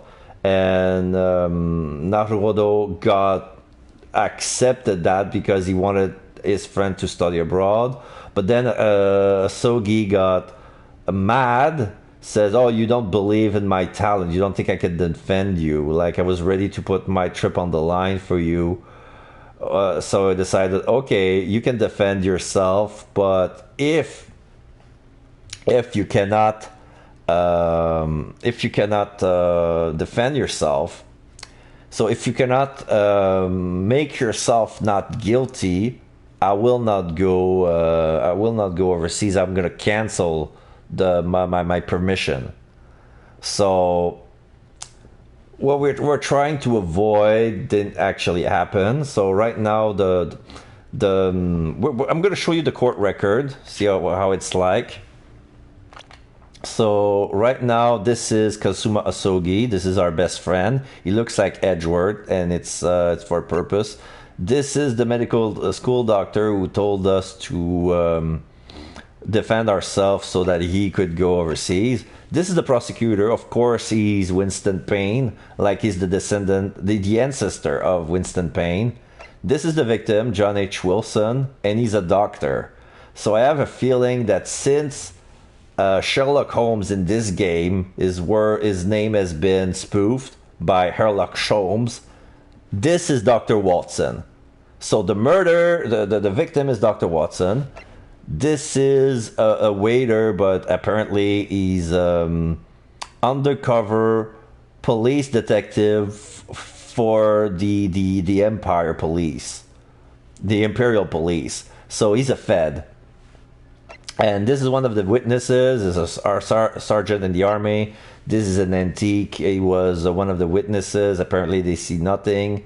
And this is the woman who sat with the doctor. He's a British exchange student, and apparently she doesn't know a lick of Japanese, so she's standing with him. So he's gonna translate for her, but we already know English and Japanese, both of us, so we don't need a translation, but the prosecutor and the judge have no idea. So this is the court case so far. So order in the court. Did you hear that, Your Excellency? Here we have an absolutely conclusive witness statement. Well, it looks like it's clear now. Clear who our real enemy is. Ryunosuke ... exclamation mark. Unfortunately, I will have to ask you to formally testify, if you please. Kindly tell the court the exact nature of this frightening and sorrowful sight you describe.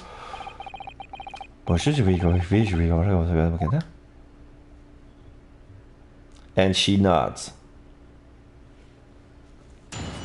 Witness testimony. A frightening and sorrowful sight.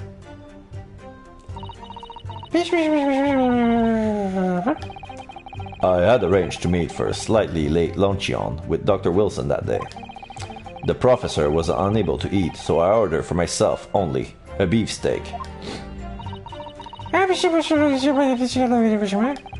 After a while, the accused came over to greet the professor and they got into a fierce argument. Then, not long afterwards, the accused took the professor's gun and shot him right before my eyes.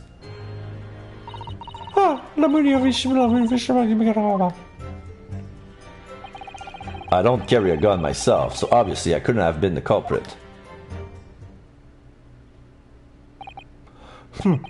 This is a condemning testimony indeed. No, I didn't have any kind of argument with the professor at all. Quiet, you filthy wretch! Look at you, you black-hearted blackguard! And look at this snow-white angel! I'm sure even a dark-minded scoundrel like you can imagine whose words the court is going to believe. You're still making the same mistakes, Ryunosuke. You mustn't blurt out when you're goaded like that. That's a lesson you need to learn. Oh, but he's so annoying! Of course, I was at the scene as well. I took statement from this lady and the two witnesses who testified before and reported back to the bureau. It was decided that Miss Brett was not involved, so I let her go. The testimonies of the last two witnesses were completely worthless, however. Well, even so. On the day in question, the lady was wearing the same outfit as she is today. As you can see, there is nowhere about her person where she could conceal a firearm. I would think she could hide a gun almost anywhere in that outfit if she wanted to. Yeah, her dress is so puffy, she could hide a shotgun and we wouldn't be none the wisest. She could hide a knife inside of her girder. And we cannot see her face, her hat is so big.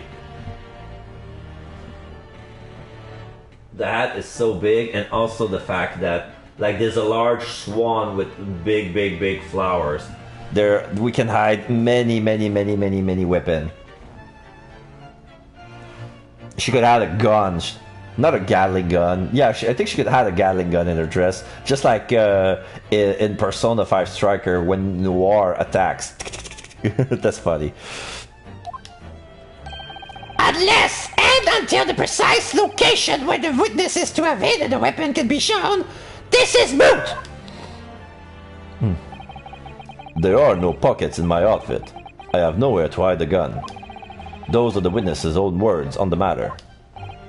Arg, that's ridiculous! If only I was allowed to lift up her dress, I would prove it. Don't think about doing anything rash, Ryunosuke. But I didn't fire the gun I picked up. There must have been another gun there that day.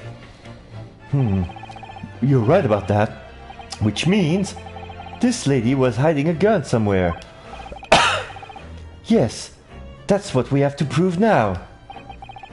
And to do so, we will need to pull her testimony apart. And she's smiling. The defense may now cross-examine the witness. Oh, yes, Your Excellency. Cross-examination. A frightening and sorrowful sight. I had arranged to meet for a slightly late luncheon with Dr. Wilson that day. Yes! After 2 p.m., in fact, that's really quite a late lunch, isn't it? You don't keep up with the latest fashion from Britain, do you? Late luncheons are in vogue, isn't that right? No.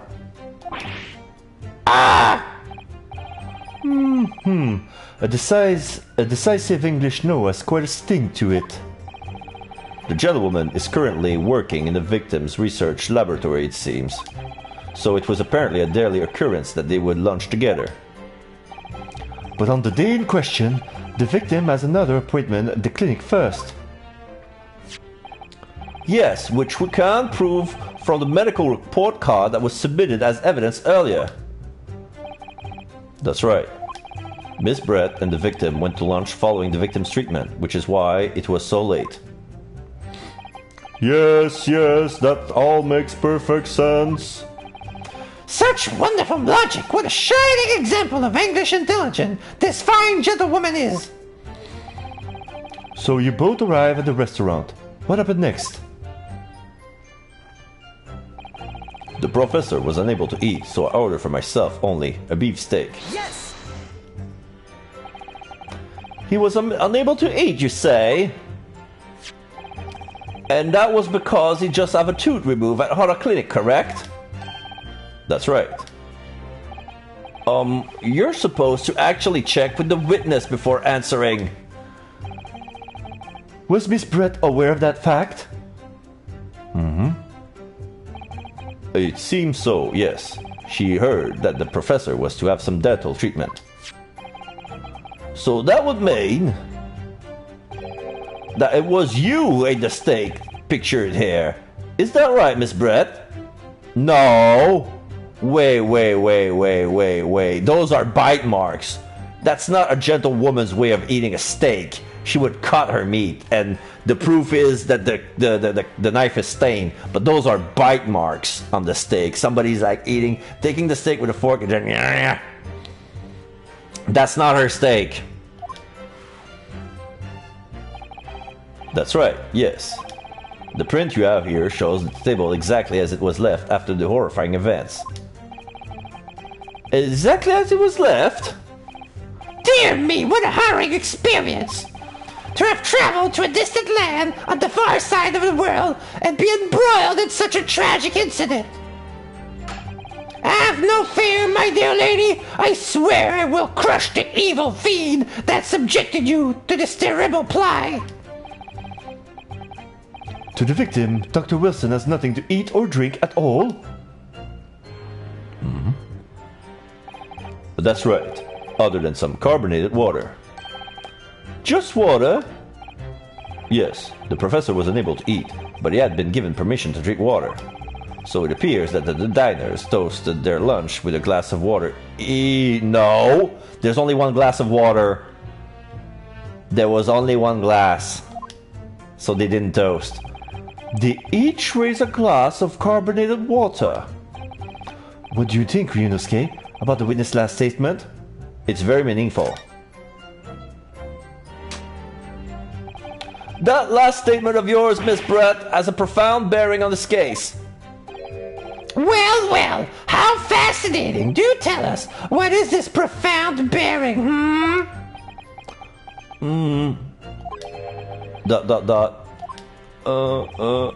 The significance of the statement will become apparent when the time is right. The defense calls for the witness's last statement to be formally added to the testimony. Well sidestepped, counsel. Very well, Miss Brett. Kindly repeat what you just said to be added to your official testimony. Gladly, she said. ... That was brilliant, Kazuma. I'm going to remember that one. Which one? The significance will become apparent when the time is right. I could really use that phrase. I would hope there are some more useful tips you're picking up from this experience than that, Ryunosuke. I ordered a beef steak for myself, and the professor and I said cheers over a glass of carbonated water. Okay, I'm gonna double check the evidence. This is the crime scene photograph. Yes, I can confirm there's only one glass of carbonated water. Yes!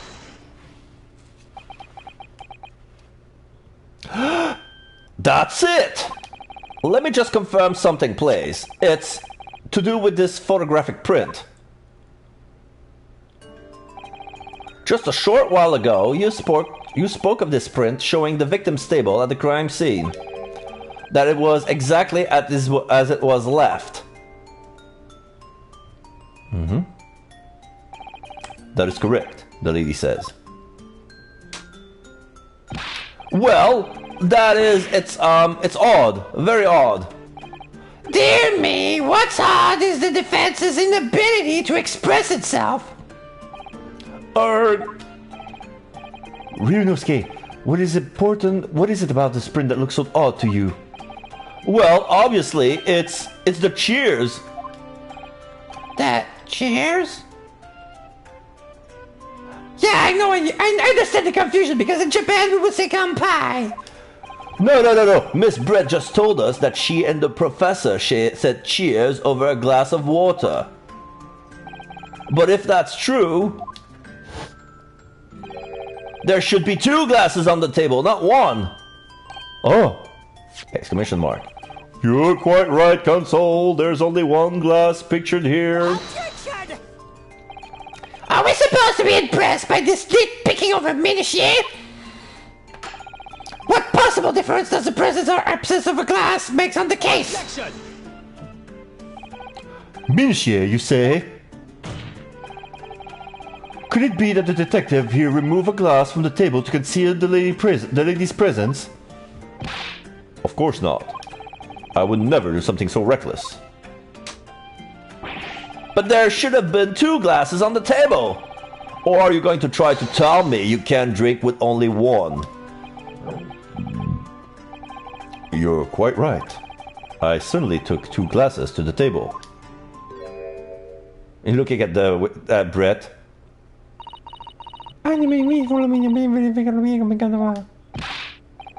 Inspector, what did the lady say? Adjust his glasses. It would seem that it was Miss Brett who took the glass from the table. What? It was all so terrifying, everything that happened. I panicked and thought I should try to hide the fact that I'd been here at all, she's saying. Good gracious!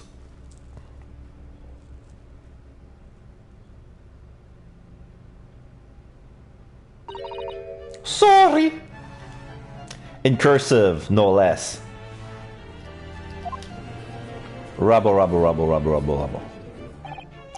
There, as I assured the court before, this is of no consequence at all. Oh, please.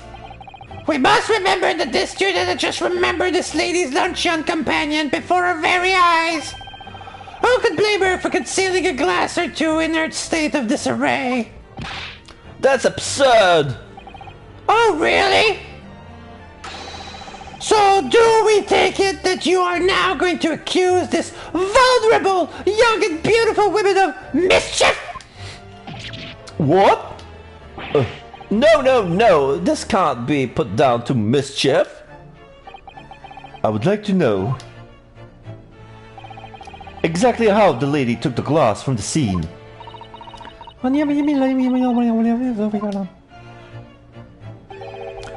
It would seem that she slipped it into a small handbag she was carrying. A handbag, you say? Yes, Your Excellency. A small handheld pouch commonly carried by well-to-do women in England. So the beautiful lady has very graciously explained how and why she removed the glass from the scene now. However, the fact remains that this glass has absolutely no bearing on the case. This student has been trying to confuse the court with logical reasoning, but in the end, it comes to nothing! No more pretentious accusation! You have wasted enough time already! Indeed, the lady has offered a satisfactory explanation as to why she removed this glass. I think henceforth we can consider the matter to have no bearing on the case. Counsel for the defense, are you in agreement? Well, I don't know really. If you want to pursue this matter further, you're going to need to show that it has some deeper significance. Well, yes, you're right. So she took the glass away in her handbag. If there's a deeper significance, it's the glass or the handbag. I think it's the glass. If you ask me, it's the fact that she took the glass that has a deeper significance here. Why do you think that? Because it's the property of the restaurant. It's not some harmless act of pilfering, like taking a bar or soap from the home from the public baths, is it? You take soap from the public baths? What? No, I mean, that isn't significant here. It's very significant, but this isn't the time or the place. There are more important things to concentrate on now. I think maybe you should reconsider your position too. Sorry, I will. Okay, maybe it's a handbag. Indeed, the lady has oversexed frame. Before she removed this glass.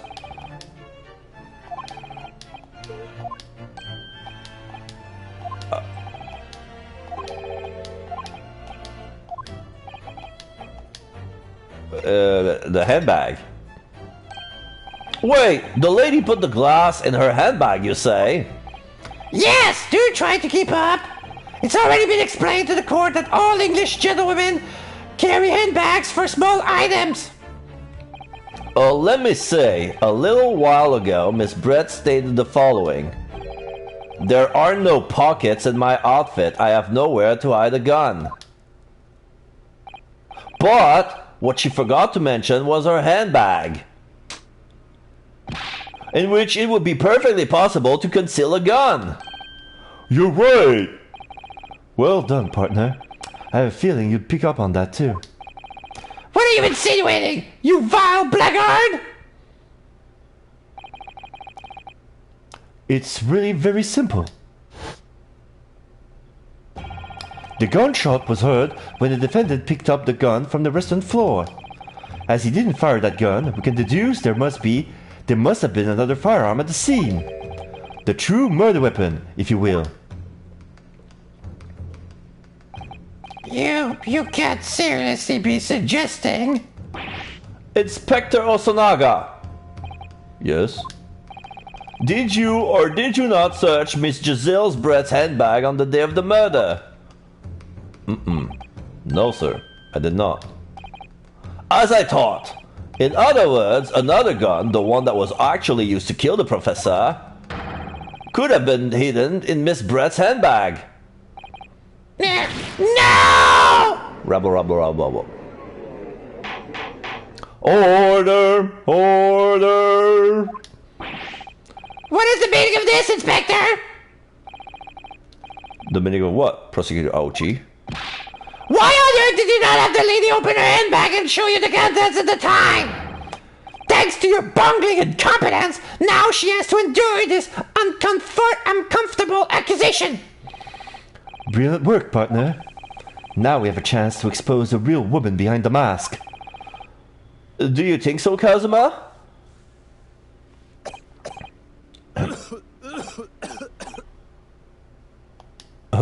Sorry, blood. Well, what a sorry situation. Just his glasses. Clearly, you have no faith in the police. As I said, I did not search the lady's handbag after the shooting. Simply because it was unnecessary. Unnecessary in what way? I ought to thank the student lawyer, really. Wipe the blood. I have a piece of evidence here that I have completely forgotten about. This photographic print. Oh, it's a see-through. Okay, so the pouch, the handbag is chained. Is made of chains, so it's basically a netted handbag made of chains. This print is a photograph that I thought would be prudent to take immediately after the shooting.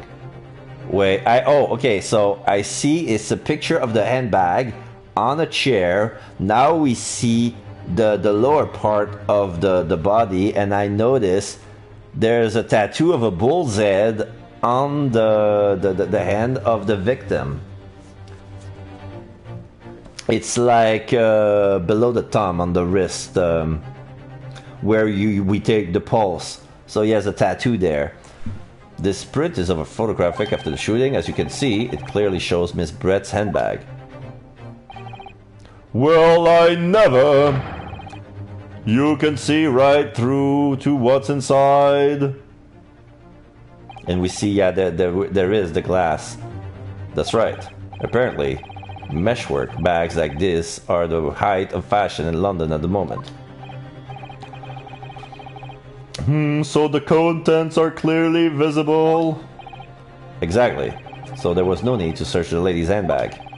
If there had been a gun inside, it would have been immediately obvious. Or, as you can see, there's nothing to imply Miss Brett's guilt here. Bows. And she smiles.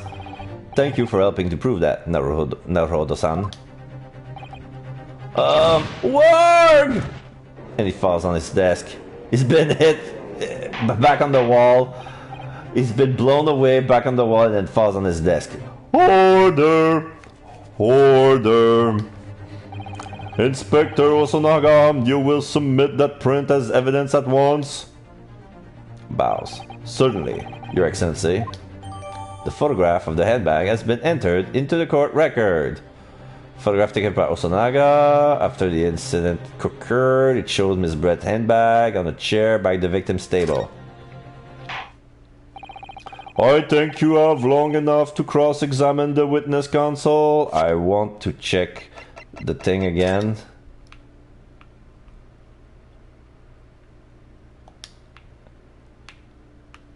So I want to see the what.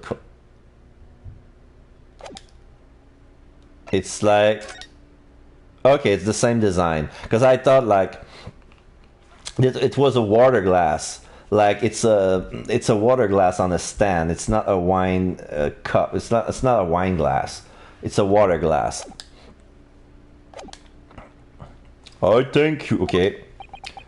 Ryunosuke, hands on his head. Oh no, it's over. The court has now been showed considerable evidence. As the photographic print just submitted into the court record appears to have no further significance, I am satisfied that there is no longer any room for doubt in this matter, and I must make my ruling. Indeed! And there is only one logical conclusion. That the pathetic rookie slumped over the bench before us is the only possible perpetrator of this crime. No. Just when I thought I was beginning to turn things around.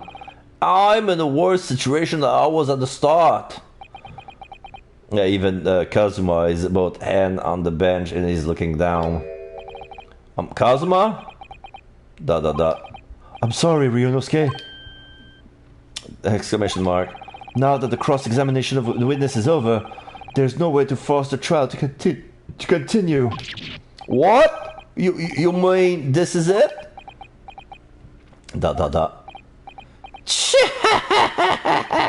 I must say, you put on quite a fight for a rookie student, but the weak are meat while the strong eat. You were wasting your time. There is no way to defeat true justice. A fact you can chew on to your heart's content from the inside of your cell. This can't be happening. Am I really going to be found guilty of a crime I didn't commit? And Kazuma, his dream of going to study in Great Britain will slip through his fingers. Kazuma, what? Is there really no chance now of turning this trial around?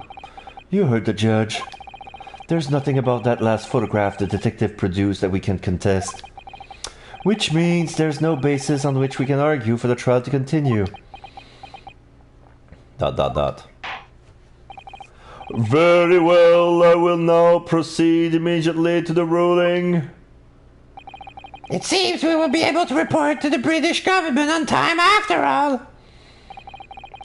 That smug little Ryunosuke Naruhodo, having considered all the evidence placed before me, I hereby find you. Wait! Your Excellency! Ryunosuke? I don't think you can rule on this case yet.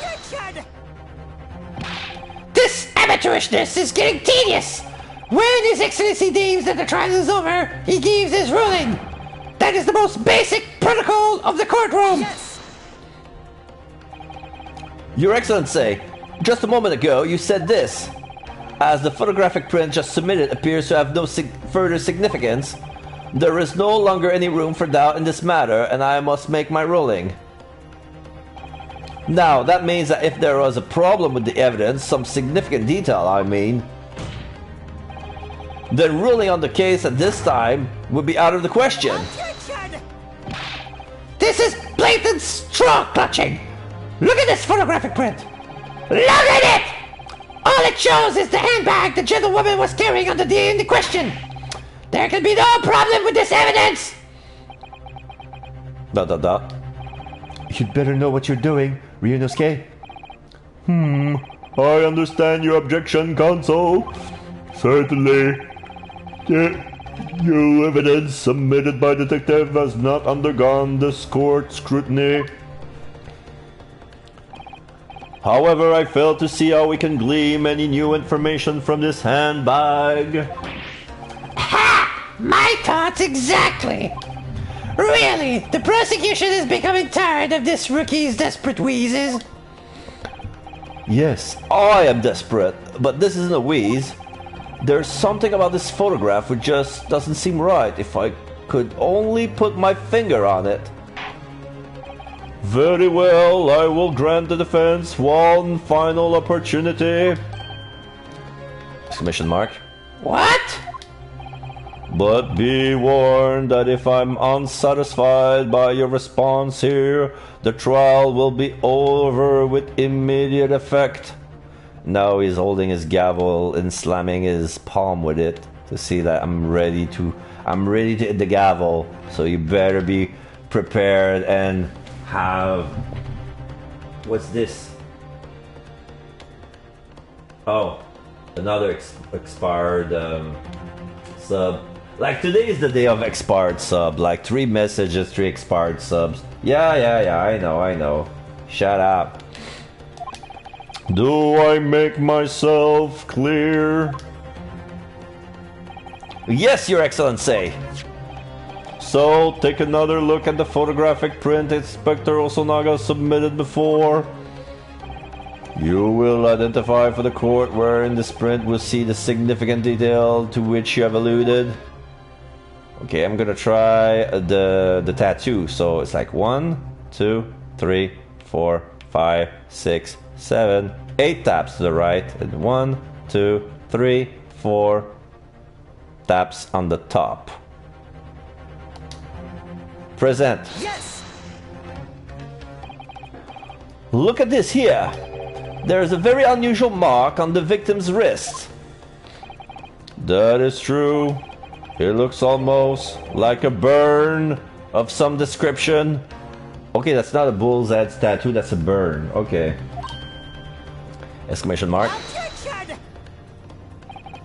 Dear me, I was pondering what new piffle you would come up with. A burn, you say? On the victim's wrist? Clearly that has nothing whatsoever to do with the magnificent lady's handbag. Yes, that is a burn mark. You're right. Exclamation mark. Go on, Inspector. The police coroner also noticed it when he was performing the post-mortem examination. It was deemed unrelated to the cause of death, so he didn't note it in his report. What did I tell you? What did I tell you? In any case, we have no idea when the victim suffered this burn, do we? And no possible way of knowing either. The more I look at it, the more I find myself intrigued by the curious shape of this mark. Oh, wait. It is a burn. It is a bull's head. It is a burn mark. You know what? Yes! There is a bull-shaped crest on the plate where the steak. So the plate must have been hot. So his wrist was laid on the steak and he burned himself with it. Oh, there we go. There we go. Now we have legs. Great.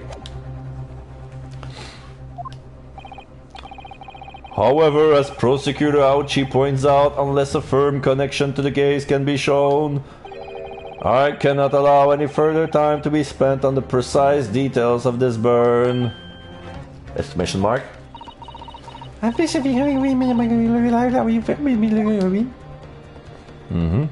Adjust his glasses. Excuse me, Your Excellency. Who receives Miss Brett as a lunch appointment with the Dean and other university staff. Bows. She would like to know if she may be excused from the stand now. Oh, of course, dear lady. We shan't hold you up any longer. I'm quite sure His Excellency is about to give his final ruling anyway. ... What's your thinking on this, Ryunosuke? Do you believe this burn does have something to do with the case? To be honest, I'm not really sure. But if I don't keep pushing, then it's all over. So I was thinking I should keep digging and digging in the hope that I might uncover something useful. Oh. Yes, you're right. Sorry, I yanked on the cord of my headphones and I muted not muted myself, I deafened myself. Oh, I am? If we can just link that burn to the case, if we can do that, we might be able to prise this shuttling door back open again. Exclamation mark. Just give up, Console. You can't possibly hope to do that. Indeed, I'm afraid that without evidence, I can't allow you to pursue what is little more than conjecture. But if we have evidence that irrefutably linked the burn on the victim's wrist to the case, then would you allow it? I would, yes. To tell the truth, I hadn't noticed that burn, but as soon as you pointed it out, what I did notice was the color draining from Mrs. Brett's face. Really? I have to find some link between that burn and the case.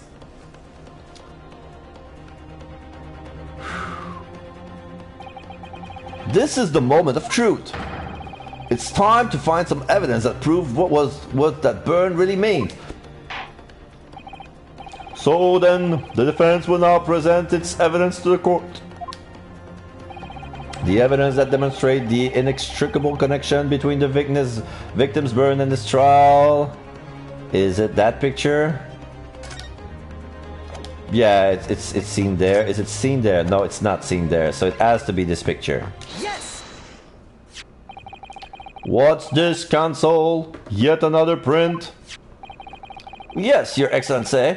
I believe photographic prints are an amazing invention. When we human looks at a scene, we miss things. But in a photograph, things we may have overlooked at the time are recorded forevermore. Do hurry up, Rookie. What are you trying to say? To inconvenience this poor lady any further really would be quite inexcusable. Actually, we may need you to stay with us a little longer if you don't mind, Miss Brett. ... You see, it's very clearly visible in this other photograph. How did the victim come to have that unusually shaped burn on his wrist? The reason is recorded here forevermore. What? How? Objection! You can't fool me with your little bluffs, boy! If that's your game, then let's see how it plays out. Show the court exactly what you mean. What is in this photograph that explains the reason for the victim's burn? Okay, so 1 down, 2 taps, 1 tap, 2 taps. So you're probably gonna need 3 taps. It's between 2 taps and 3 taps, and then 2 to the left, and then present with triangle. The beefsteak? Actually, the point is the metal plate the steak was served on. The plate. Oh! Your Excellency, are you alright? As you can see, there's an emblem on the plate. I would guess it's some sort of trademark of La Carnival. Oh. The emblem on the plate and the victim's burn are exactly the same shape. Ryunosuke, you genius! You're spot on. Which means the victim must have suffered this burn while he was present at the restaurant. But even if that is the case, we can't know if it happened on the day in question or not. It could have been the day before or the day before that. It most likely happened at some other unrelated time. Well, Objection! Sadly, Prosecutor Aochi, the chances of that are extremely slim. Thanks. Why?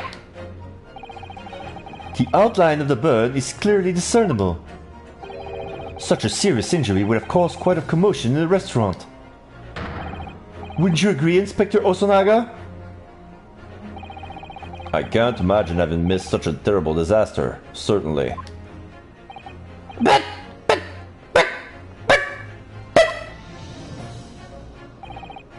I would say, looking at a picture on the wound, that it wasn't suffered very long ago. And although it's not a particularly large burn, it's extremely well defined, as the defense just pointed out. This was no mild burn, that's for sure. Can you be more specific, Inspector? Well, let's see. If the plate was at around 90 degrees centigrade, a burn like that would have taken around 3 seconds. It's inconceivable that the victim would have let out a scream of pain then. I've been investigating at the restaurant for several weeks already, but I've not heard anyone scream at all. As the head waiter of La Carnival, I can testify to that without hesitation. But you're a detective, not a waiter! Rubble. There you have it! Something isn't right here. As the detective said, anyone who's burned themselves on the piping hot plate for 3 whole seconds would scream in pain. There's no question of that. And yet Inspector Osonaga never heard the professor scream, not on that day or any before it. That's right, and the strange thing is, on the day he was shot, I didn't hear him cry out either. What are you suggesting? Well, if the professor had carelessly laid his wrist on the plates for anything like 3 seconds that day... What would be beyond careless, I think, Counsel? Then the rest of us in the restaurant, myself, the sergeant, and the old antiques dealer, all of us would without any question have heard him scream. Wouldn't you agree, Prosecutor Aochi? Well, yes, I suppose. So the question is, why did a single person hear Dr. Wilson scream? Exclamation mark. I almost don't believe it. Ryunosuke, do you think? Can it really be true? I never dreamt we'd arrive at a conclusion like this, but I'm starting to think that maybe we've been led into a terrible trap.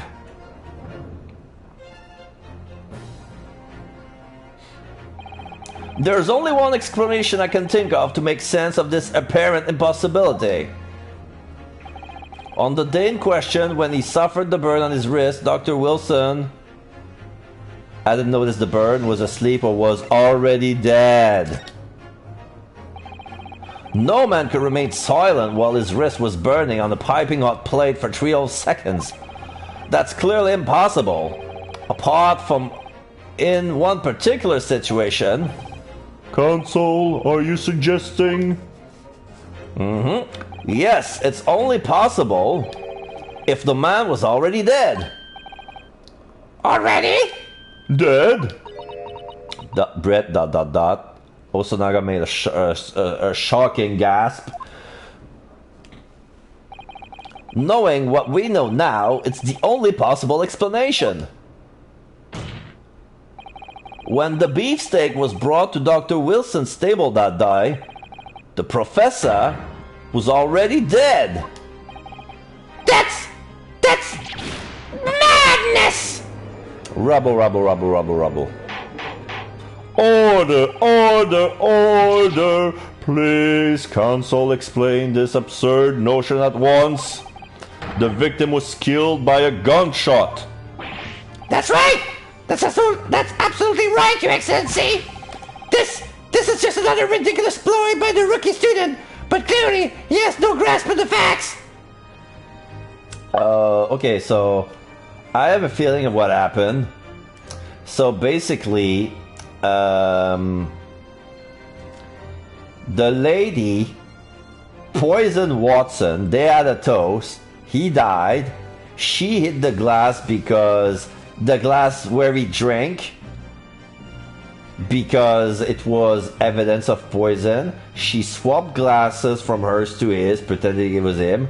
Then the steak arrived, and then when he fell, the wrist was on the steak, fell for 3 seconds, and then to make sure to pin the blame on Ryunosuke, the gun was on the floor. She had to make. Oh wait, no, that doesn't work out. Cause where did the gunshot came from?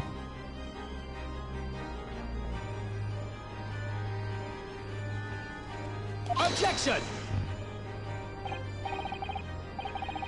This is just another ridiculous ploy! Wait, I missed. Wait, no, not other play. History.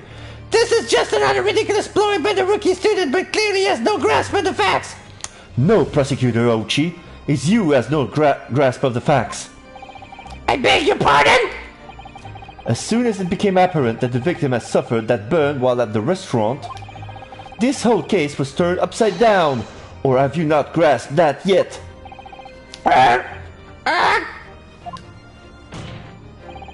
Your Excellency, the court must hear from this witness again. If it's true, as we now believe that the victim was already dead before the gunshot was heard, it's highly likely that Miss Brett knows something about it.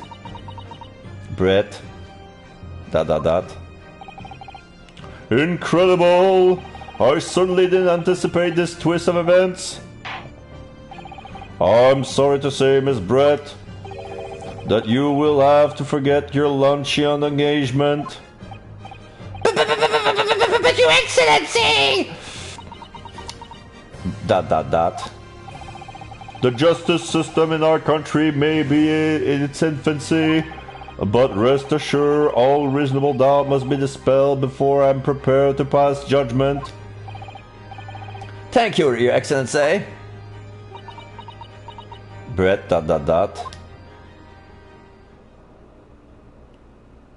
Mask on. Smiles. What was that smile? Yes, of course. In cursive. I mean, I would be delighted to help. Oh, okay. So she understands Japanese after all, because now the font changed from cursive to regular, so she can speak Japanese. I'll be delighted to help, especially if it helps relations between my country and yours. Curtsy.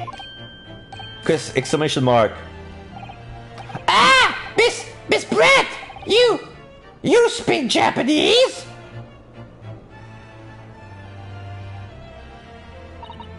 Well, of course I do. I am studying in a country after all. But then why have you been speaking through an interpreter until now? Oh. My mother tongue, the Queen's English, is the most refined and elegant language in the world. As a gentlewoman, I try to avoid speaking in your vulgar tone as much as possible. ...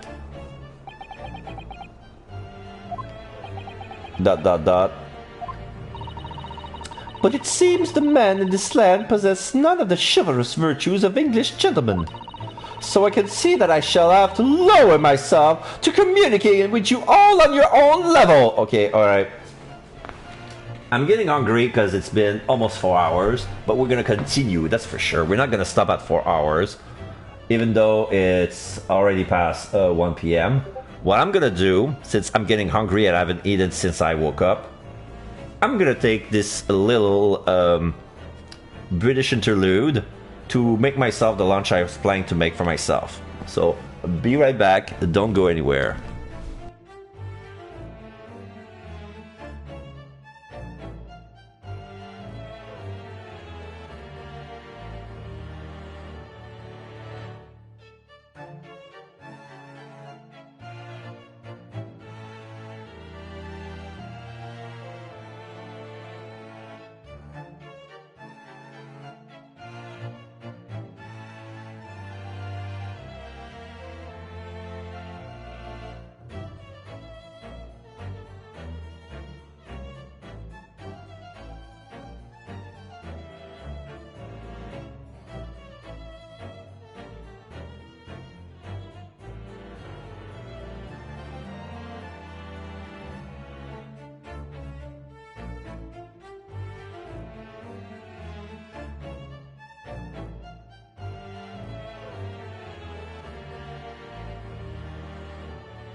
Alright, I'm back. The beast is in the oven. I have 15 minutes to go back and take it out. You're gonna hear the alarm, I'm pretty sure you will.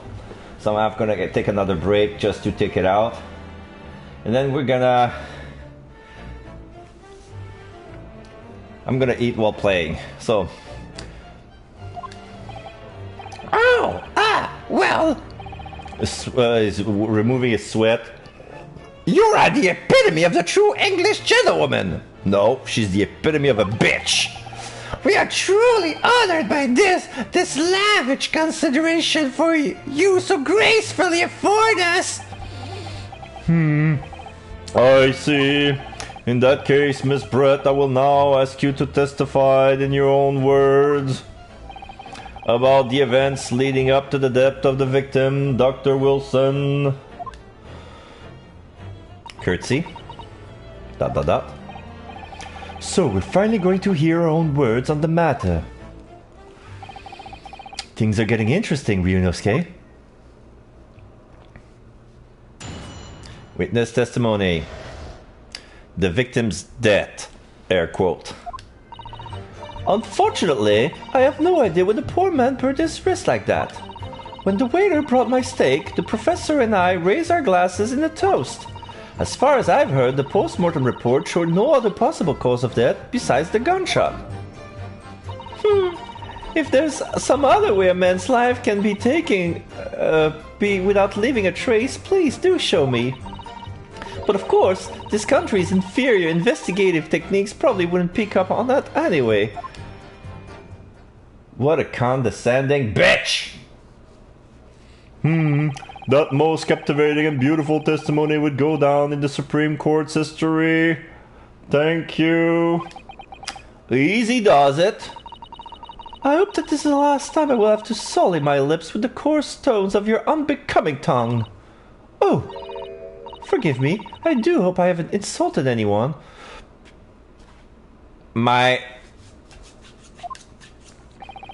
Not at all! Not at all! It is a delight merely to hear you speak, dear lady. And it seems very clearly from your testimony that this boorish talk of the victim's burn is utterly irrelevant. I will be speaking to your country's Minister of Justice about what happened here today. The Minister of Justice? May that irritating little bully of a student be given the harshest punishment possible. Amen. Huh? Thanks? Was that a prayer then? Well, you have to forgive the irritation, Miss Brett, and put up with a cross-examination now. Exclamation mark. I expect you've noticed that this little bully of a student, as you put it, doesn't miss much. ... I'm sure I don't need to remind you, Consul, that this will be your final cross-examination in this trial. If you fail to demonstrate any problems with this witness testimony, I will be ruling on the case immediately. Is that clear? ...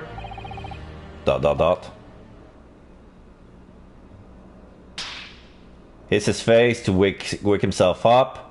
Both slaps his cheeks to wake him up. Oh! Yes, Your Excellency! Then you may proceed with the cross-examination.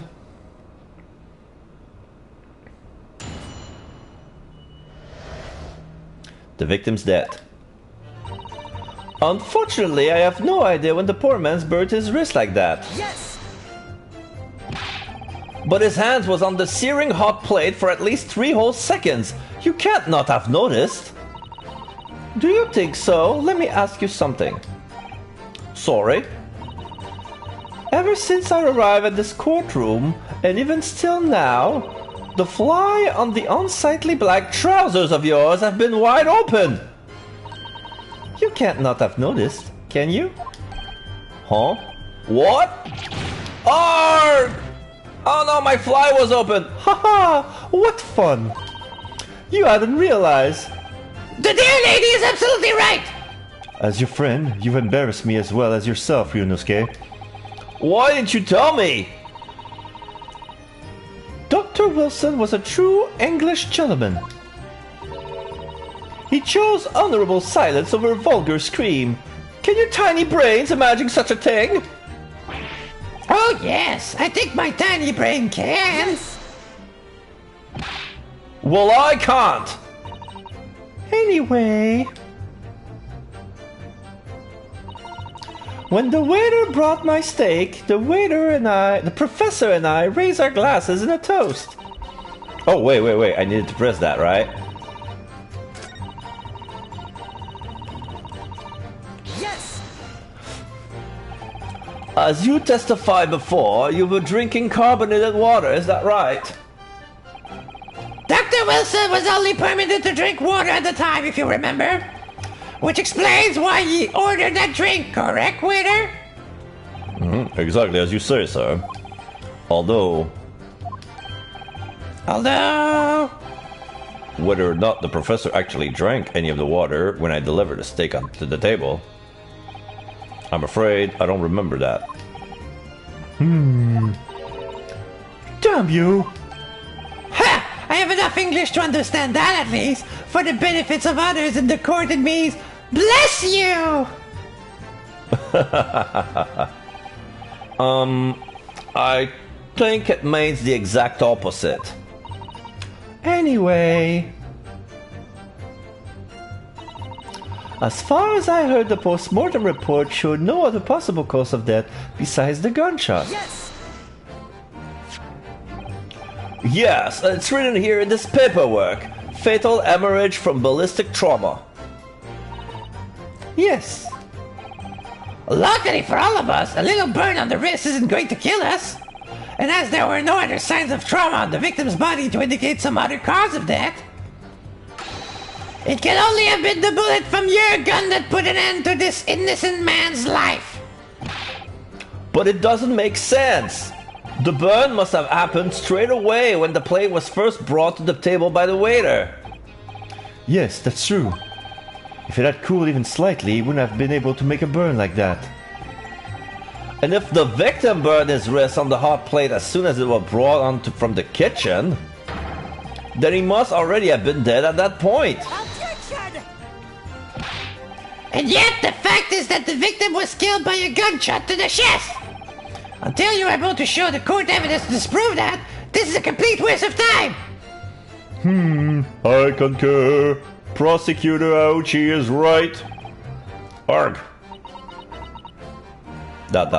from Miss Brett. If there's some other way a man's life can be taken without leaving a trace, please do show me. Yes! Without leaving a trace?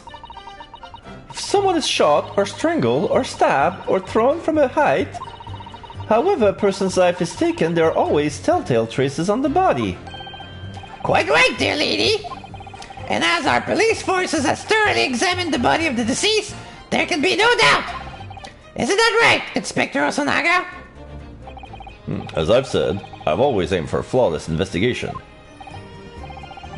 There would be physical traces with all those causes of death, that's true. But maybe there's some other way of killing someone that doesn't leave a mark. If, heaven forbid, you doubt me, young man, you're going to have to tell everyone how exactly you think the professor did lose his life. Otherwise, I'm afraid your argument falls rather flat, doesn't it? Oh no, perish the thought! Calling such a sweet young lady's innocence into question? On my honor, I, Taketsushi Aochi, will cut down any who dares cast such aspersions! A way of killing someone that leaves no trace. We need some evidence to back us up here. Yes, evidence! But of course, this country's inferior investigating technique will probably pick it up on it anyway. Okay, I'm gonna try something. If there's some other way a man's life can be taken without leaving a trace, please do show me. Okay, this is a long shot. I think I'm gonna have to save just to be sure.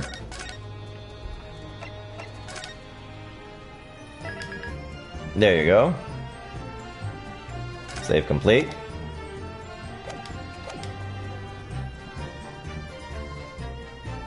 And then we're gonna present the glass from the handbag. Yes! Nope. Well, what about that last statement made by the witness? It seems perfectly reasonable to me. Exactly. Perfectly reasonable in every way. Perhaps you should take a leaf out of the witness books and learn some more reasonable yourself. Ouch. Alright, I'll just need to calm down and take everything through again from the start.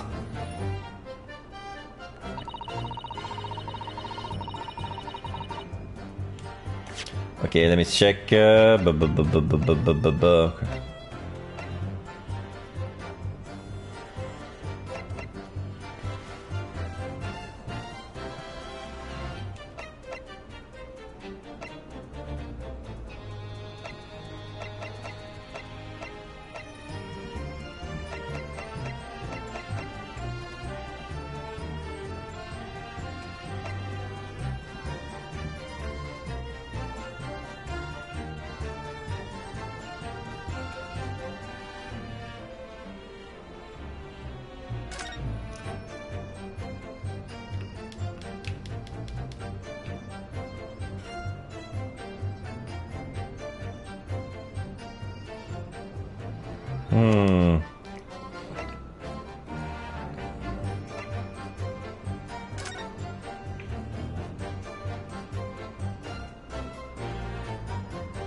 I'm gonna try the other, then I'm gonna reload. Yes.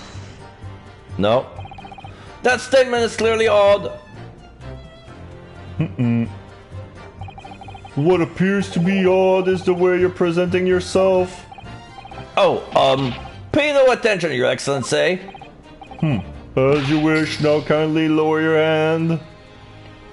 Okay. So let's reload.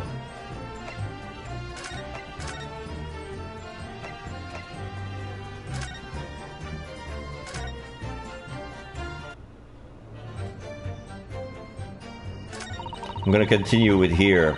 Maybe I'm gonna have a clue if I continue to press. But of course, this country's inferior investigative techniques probably wouldn't pick up on it anyway. Yes. Inferior? What do you mean by that? In the lands of the Great British Empire, the police store everything found at the crime scene for later examination. But in this country, you investigate once, and that's the end of it. Is that so? Quite right! La Carnaval is open for business as usual today, just days after the incident. Exactly. Which means that even if the investigation takes a different direction... Oh, vital evidence may be lost. He seems to have a reaction. So, the Osonaga reacted to this statement. It doesn't even occur you naive detectives to try to preserve the crime scene. I'm trying to be as tactful about this as I can, you understand? Aha! A killer blow! The lady is as formidable as she is beautiful! Amazing. He's actually admitting our police may be flawed. Perhaps Prosecutor Aoshi is finally starting to see sense. I very much doubt that. Still, there's something about what Miss Brett just said. There was a moment before when something didn't seem quite right. Osonaga ... What do you think, Ryunosuke? I think it's going terribly. No matter how much I press her, I'm not turning up any new information. Yes, as I suspected. She's a tough witness. We need to find a way to break her testimony or the cross-examination will be over. Alright, now I need to get my food. Be right back.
Okay, I'm back.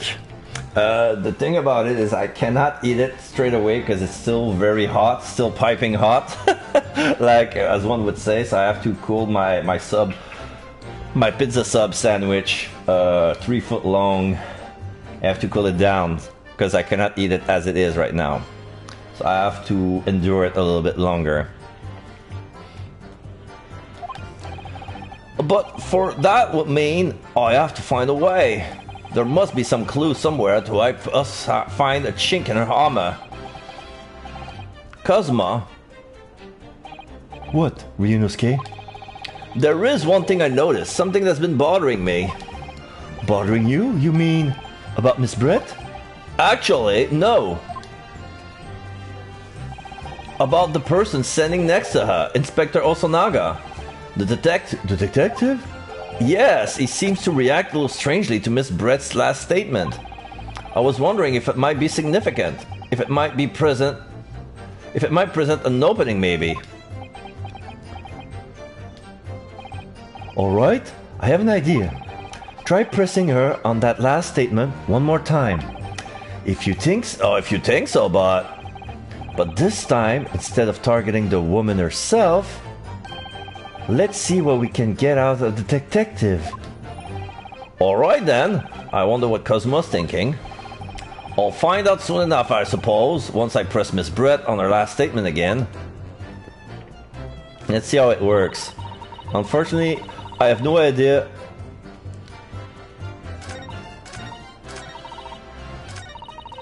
So how does it work? I press here. Inferior? What do you mean by that? In the lands of the Great British Empire, the police store everything found at a crime scene for later examination. In this country, investigate once, that's the end of it. Okay, we're seeing that. Wait. Ah! Which means that even if the investigation takes a different direction, vital evidence may be lost and he reacts to that. So, how do I move?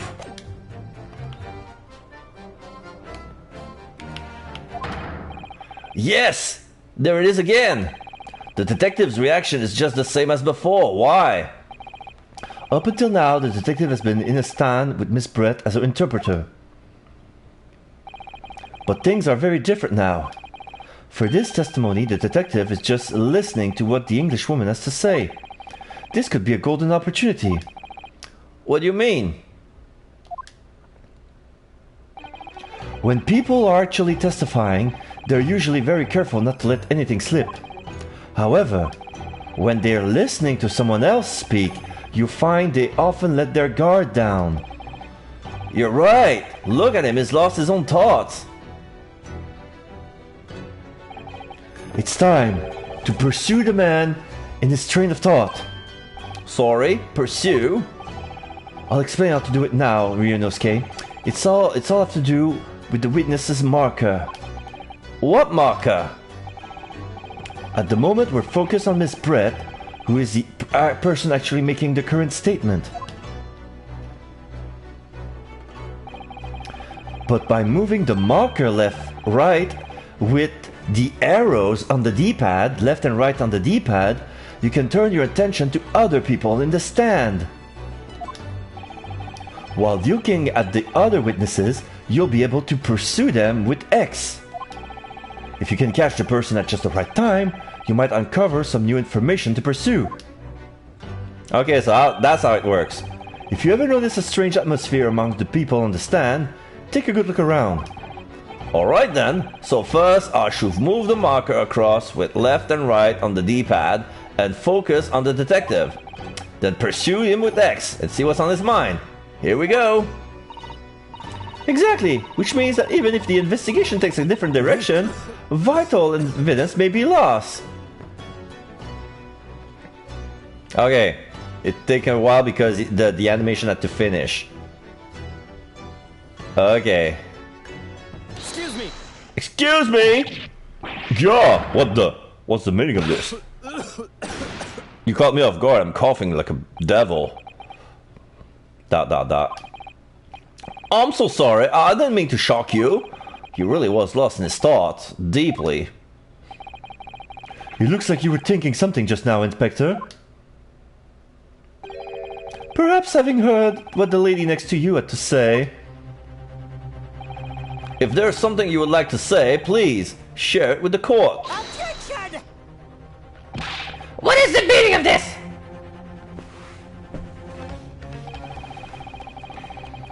Where's the remote? It's the delightful English woman who's testifying at the moment. If you can't find fault with her testimony, then the cross-examination should be over immediately! Oh, is that how it works? Absolutely not. Hmm? The detective is in the stand, which makes it a valid witness. Yeah, not to mention the fact that he's intimately involved in the case. Inspector Osonaga. Yes? Do you have something to add in relation to the statement just made by Miss Brett? Wipe his mouth. Well, yes, if you don't mind. I would like to speak. Bow. Brett. Adjusts his glasses. The lady is right. Our country's police practices are not as modern as those used in Great Britain. Which is why I, Satoru Osonaga, always strive to make every investigation I'm involved in flawless. What do you really mean by that? I'll tell you what I mean. I won't have evidence slacking on my watch. I'm not afraid to take everything I can from the scene of the crime. It's preserving evidence, you see. I don't care if they call me a crime scene thief. I'm not ashamed of what I've done. A crime scene thief?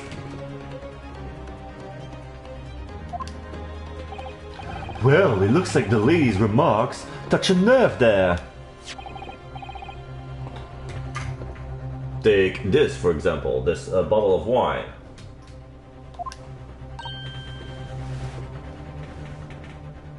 Exclamation mark. Is that? Yeah, this is the bottle of carbonated water that I took from the victim's table on the day in question. And yes, it's lost all of its fizz, having been opened 3 days ago now. But it was carbonated water. I don't care what anyone else says. Yes, there is some left in the bottle. I can see it. On one day, our police force will be among the best in the world. The time is coming, I guarantee it.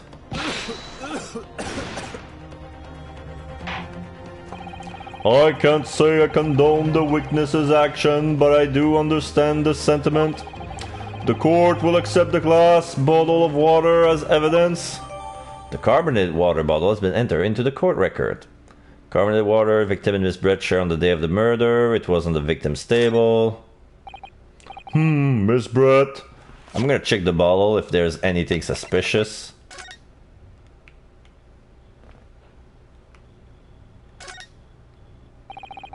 The label is written in a foreign language that I don't recognize. Do you know what it says, Kazuma? I think it's French. This must be very expensive water. Yes, but what does it say? That's what I was asking. Then go to France and ask! You could just say that you don't know. El Marmarmanteau. John, okay. So what's so special about this bottle? So this carbonated water is the last drink Dr. Wilson ever had. It looks like there's a little left in the bottle, although it's just plain water now. You know, I've been sweating so much I'm also absolutely parched. I'll just have a sip of this to keep me going. No! Ryunosuke, you can't do that. For one thing, that's evidence. You can't go drinking evidence. Oh no, you're right. We don't know what might be inside, do we? You never cease to amaze me, Ryunosuke. In more ways than one. I wonder, could there be anything in this water? What's the matter? You've gone quiet all of a sudden. I think I might have just worked something out. An interesting possibility. Yeah, we have no idea if there's poison in the water. Miss Brett, can you confirm this is indeed the bottle from which you drank on the day of the victim's death? Yes. It was that bottle. What was that about? She seems to avert her eyes when she answered the judge's question. Very well. Counsel, you may resume the cross-examination. And the inspector will kindly control his fervor. Ahem. Alright, so let's go back. So I was in the right statement with the right thought, but I had the wrong evidence because it wasn't yet produced. So I'm gonna present the bottle of water. No, not this. This. Yes! There you go. That was what's saying. What is this? The bottle of water? Actually, there is one method of killing a man without leaving a trace that comes to mind. Obviously, I'm referring to poison. Poison? On the day of his death, we know that Dr. Wilson drank from this bottle of carbonated water. Could it be that there was poison inside? And also Naga is shocked, but Brett ... Could it be that the professor actually died after taking a sip from his glass? Rubble. Order! Order! And on that day, who was sitting at the same table as the professor and able to drink, to slip the poison into his drink? There's only one person who could possibly have done it. Giselle Brett! It was you! ...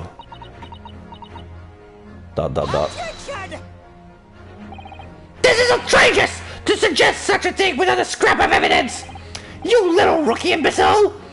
Have you ever considered the delicate situation our country finds itself in now?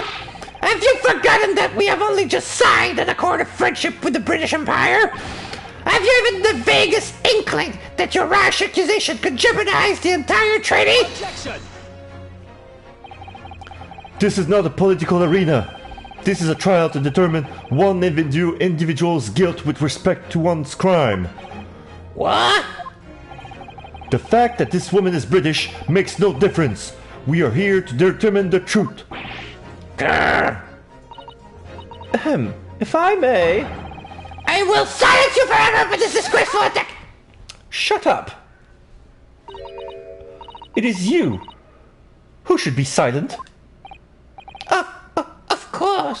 Of course, dear lady! Where did that come from? She just snapped. Curtsy. I'm afraid I may have spoken unfairly before. I offer my most humble apologies. I'm sorry, my lady, but what are you referring? I describe your police force as inferior, but no matter how inferior they may be, you still investigated this particular point thoroughly, I believe. The bottle, I mean, Inspector, and whether it contained poison or not. ... Of course. You did? Have you forgotten what my guiding principle is already? Glasses. I strive for a flawless investigation every time. I don't believe it!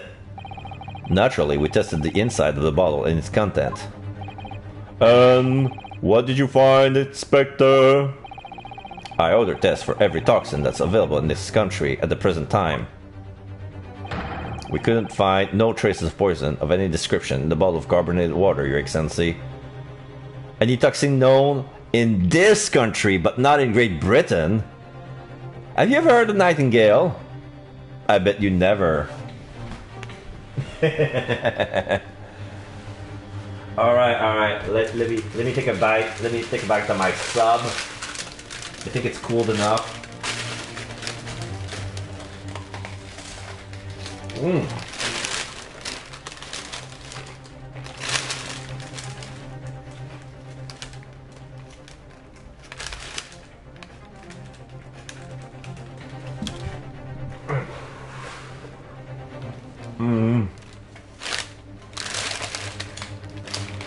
love the music in this game.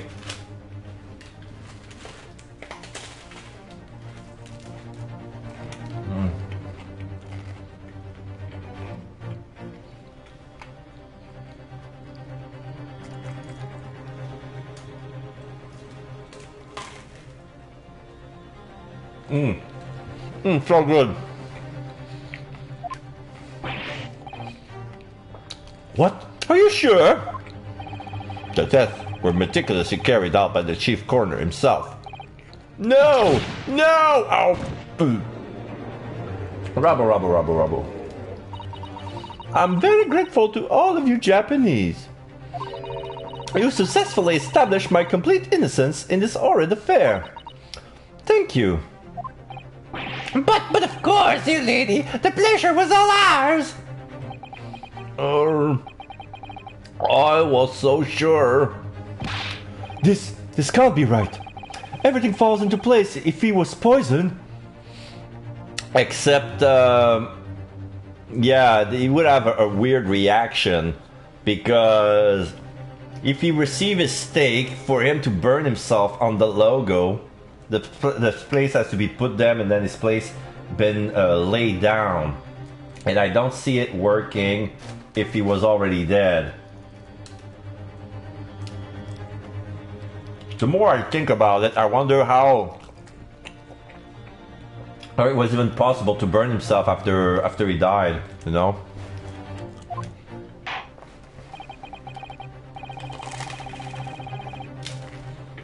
Thank you, Counsel.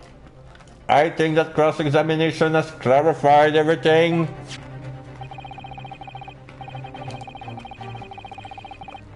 As the prosecution has asserted, a shot to the chest from this gun is the only conceivable cause of death. Furthermore,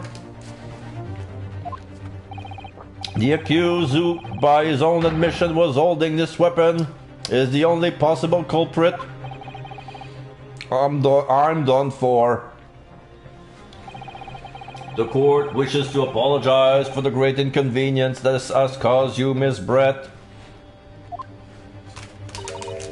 Oh no, I'm just glad the matter is resolved. Take a sip of cola. Before proceeding, I must ask the counsel for the defense. Do you have any further new evidence to present the court at this point? Kazuma? I'm sorry, Ryunosuke. I have nothing more. Well, if you excuse me now, I really must be leaving. Curtsy. Rubble.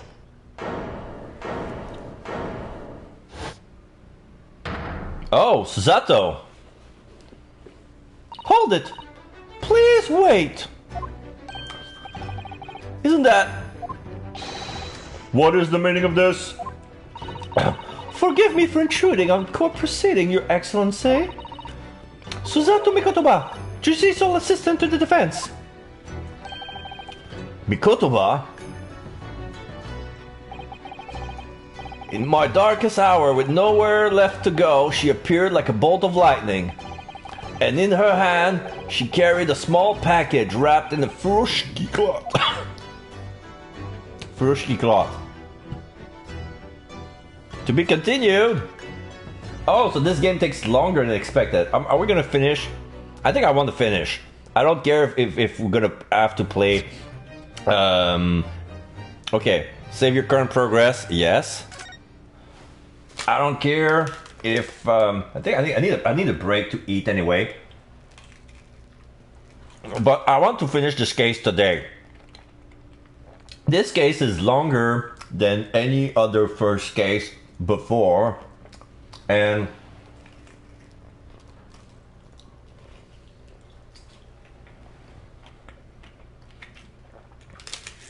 I want to finish it today.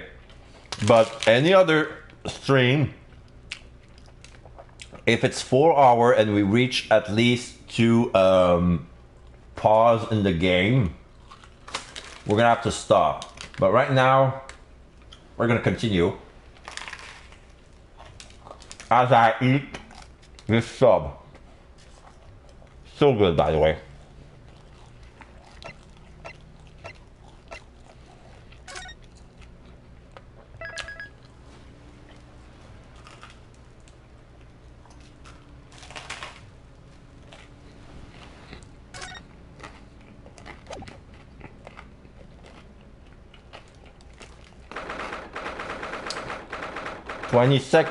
November 22nd, 1:14 p.m. Supreme Court of Judicature, courtroom number 2.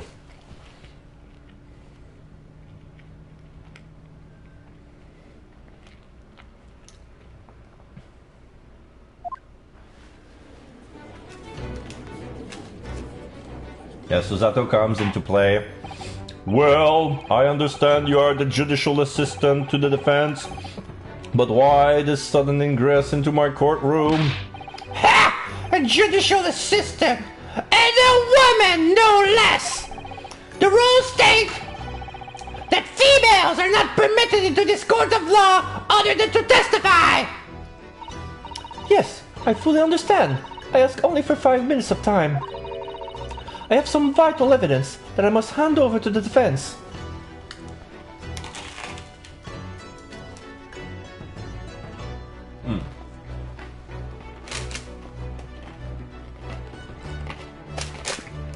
Sorry.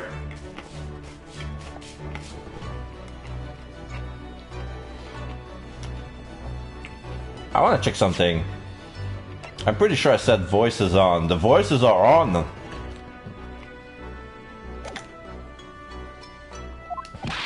Ha! You're too late, little girl. Your trial has already been concluded. This trial has already been concluded. 5 minutes. I will not allow a moment more. But, Your Excellency! I am most grateful.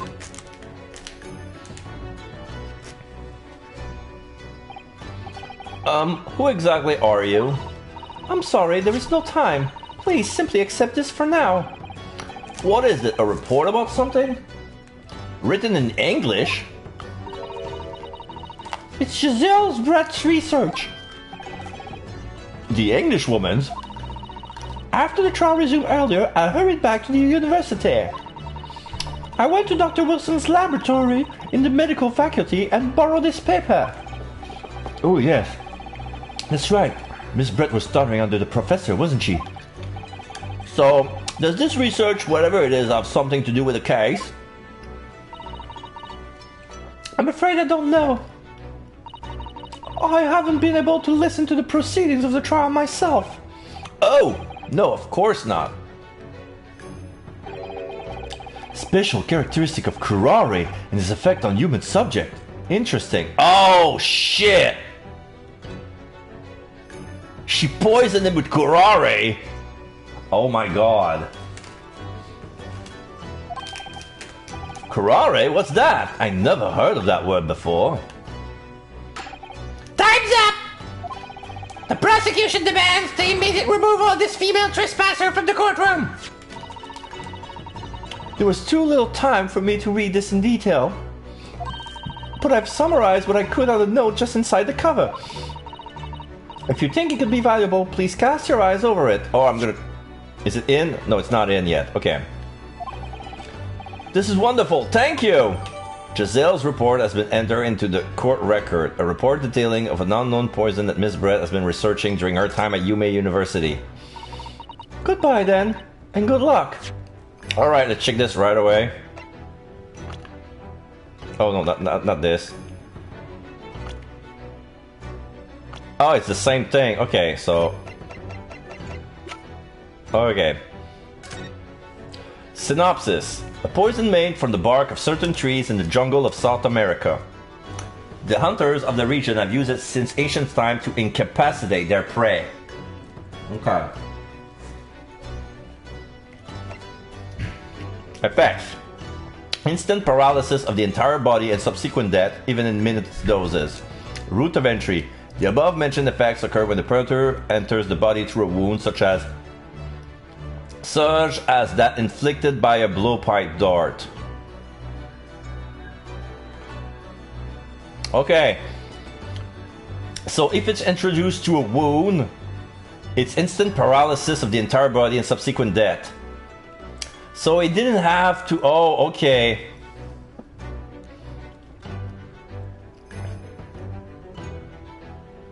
So she laced... Did she lace the plate and then jam the... No.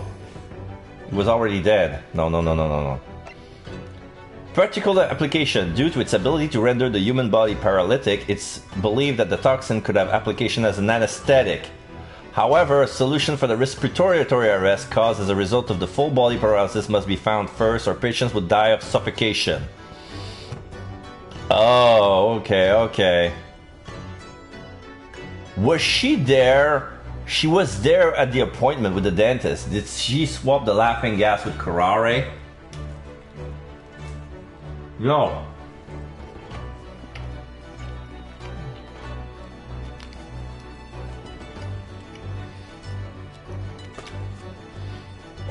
Okay.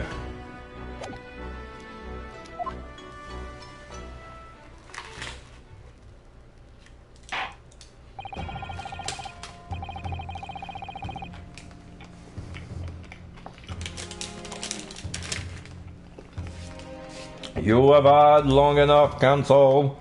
We cannot detain our English guest any longer.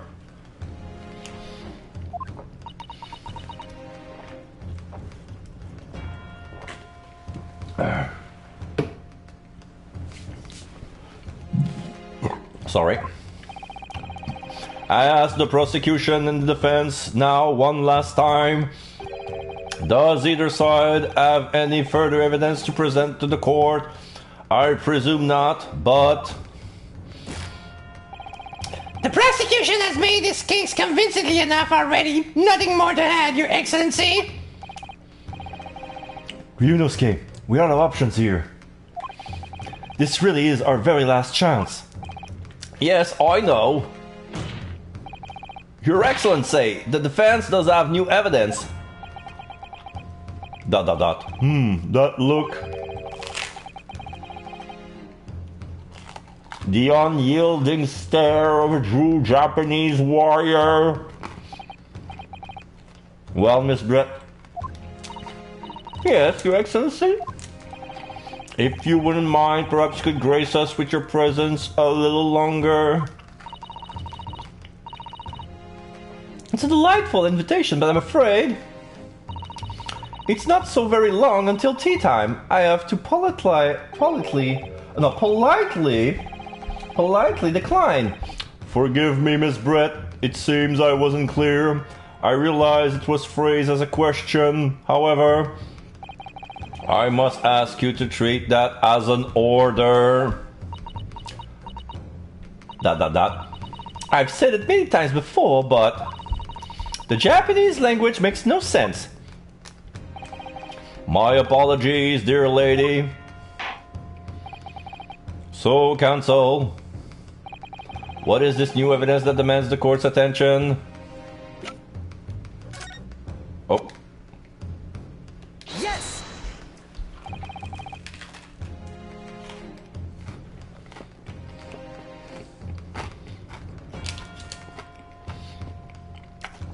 Mr. Gilles Brett, we understand you were studying under Dr. Wilson at UMass University doing research. ... Research by sheer coincidence, perhaps, into a deadly poison. What? Poison? Where are you going with this, Counsel? A toxin known as curare, Your Excellency. Even the slightest amount of this deadly poison entering the body leads to instant death. What? What complete and utter nonsense? Curare, you say? I never even heard of it. You wouldn't have done. What do you mean? I mean that you would have heard of curare before for one simple reason. It doesn't exist in our country. It doesn't exist. Correct. Which means, no matter what tests the police can do for toxins, they never identify curare. Why? Because there is no test available here that can identify the presence of this highly deadly poison. What? Rubble. Order. Council, does this deadly poison truly exist? According to this report, authored by the visiting research student from England, curare has long been used by the tribespeople of South America as a poison to lace their arrows. It seems that it's reasonably well known among European doctors and scientists. To lace their arrows?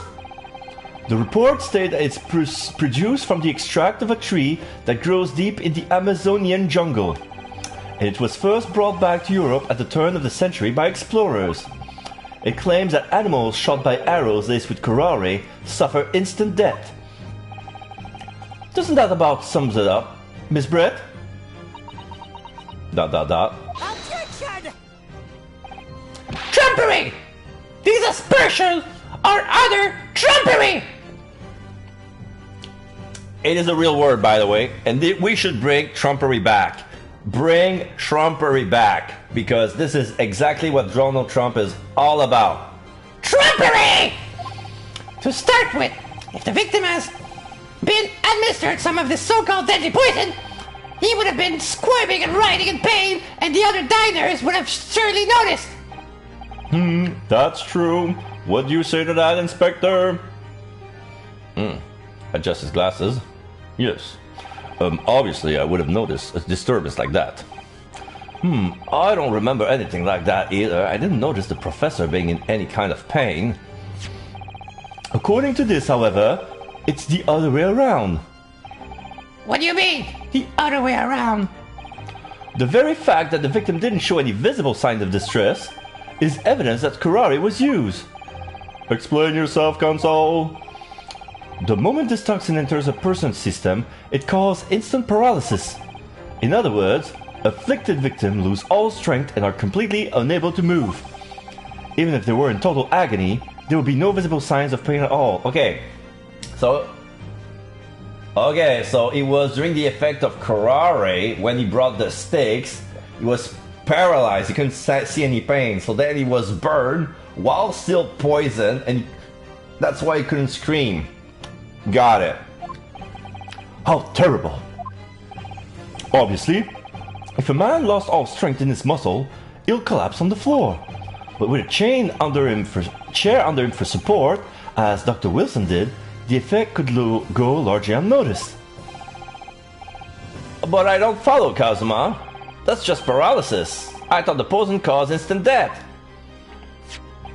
The full explanation is extremely unpleasant. The poison causes immediate paralysis, as I said, leaving the victim unable to move. That means, yeah, it's instant paralysis, but also paralysis of the lungs. So he couldn't breathe, so they die from asphyxiation. Not poison per se, anyway. But after a short time, the paralysis is so severe it caused the muscle that control respiration to fail. Respiration? In other words, the actual cause of death is suffocation. And all the while, the victim is conscious and aware, just unable to move. That's heinous! To the observer, it would look almost like the victim was sleeping peacefully to an endless sleep. But for the victim himself, his final moments would be a living hell. That is the true nature of this deadly curare poison.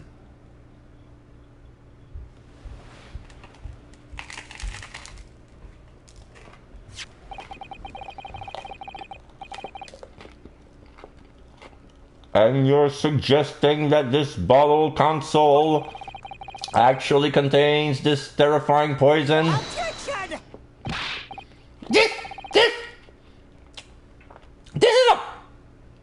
This is all very convenient, isn't it? A hitherto unknown poison for which there is no means of testing. What a happy tale for the defense. If I may. All these facts. You think you're so clever? But you must be some sort of... It is you who must be taught.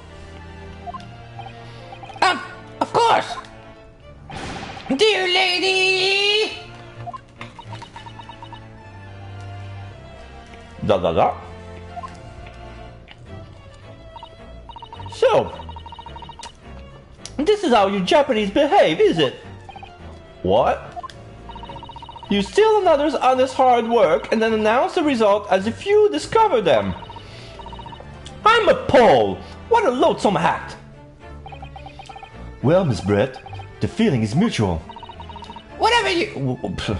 Sorry. Whatever do you mean?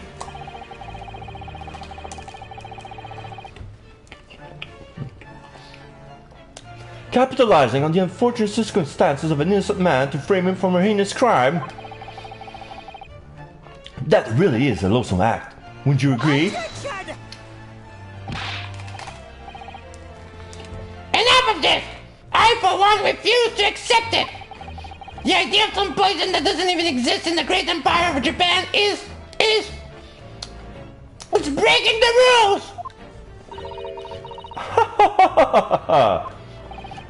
What's so funny? Oh, excuse me, Your Excellency. Yes, Miss Brett. May I borrow that bottle for a moment, please? Well, yes, I don't see, why not?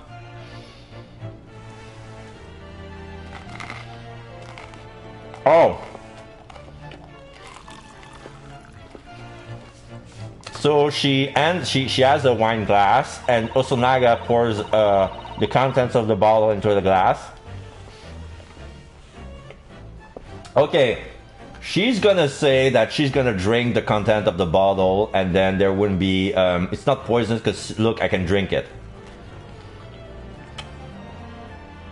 Don't get too big for your boots, you insignificant little island boys.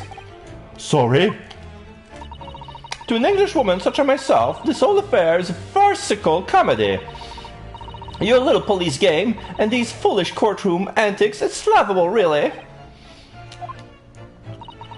But I'm getting bored of it all now. It's time for the games to end. Cheers! She's about to drink it. Wait! What are you doing?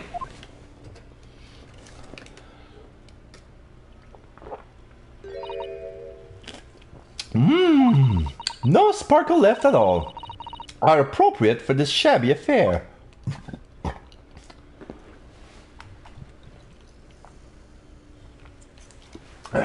Yeah, so the curare works when it's in a wound.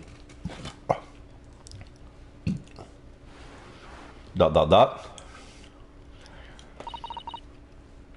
Oh! When it's in a wound! I just get it! Normally when you drink curare, it doesn't work.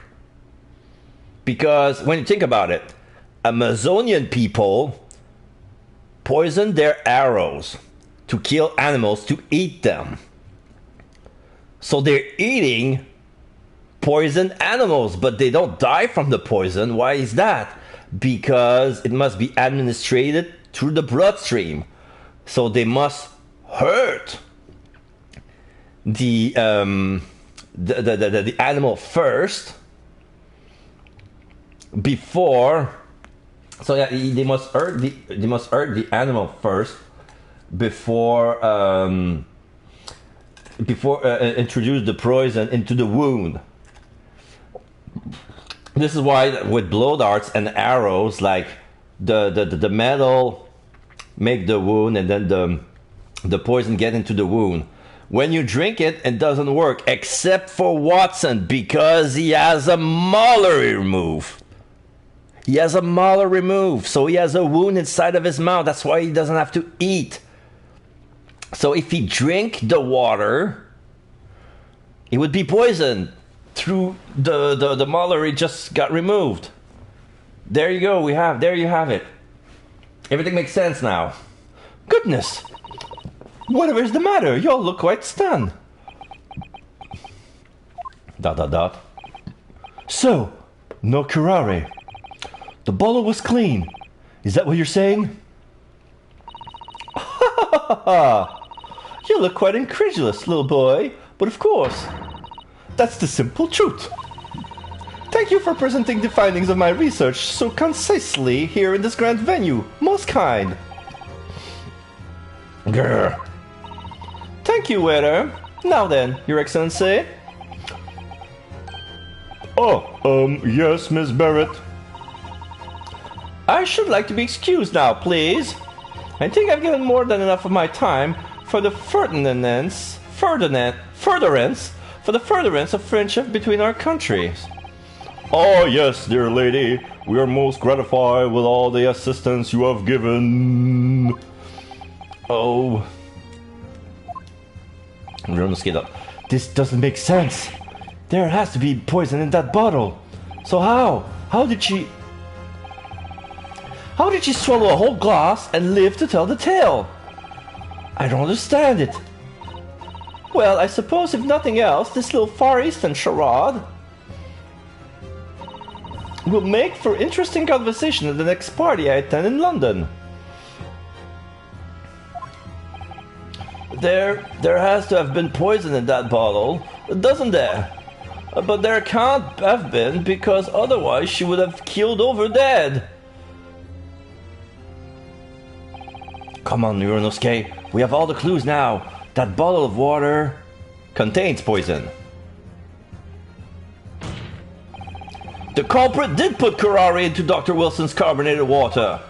The defense, refuse to change its position. You're serious? Fool, are you blind? There is no possible way the bottle could contain poison. I mean, we just saw. Miss Brett drinking the water from it?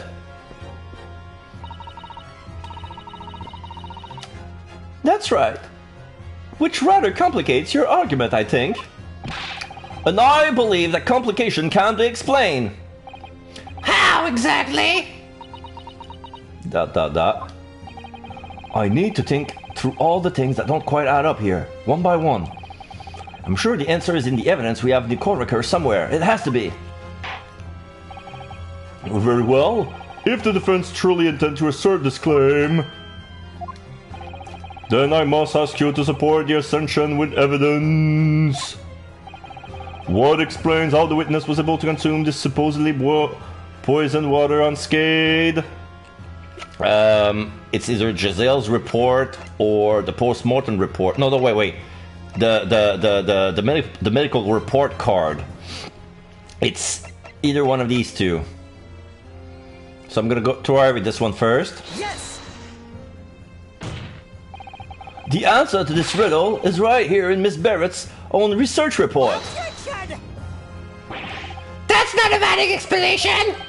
No. After all, we don't speak English. That report is utter gibberish. This impudent young scoundrel is trying to ridicule the court, Your Excellency. I'm not trying to ridicule anyone, honest. I'm just reading Susato-san's notes. I concur. This report is too extensive to be considered in its entirety by the court. You will direct us to the pertinent section, Counsel. Which section of the report reveals the alleged answer to this riddle?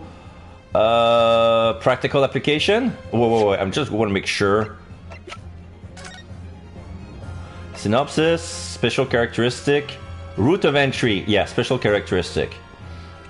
Yeah, it's special characteristic.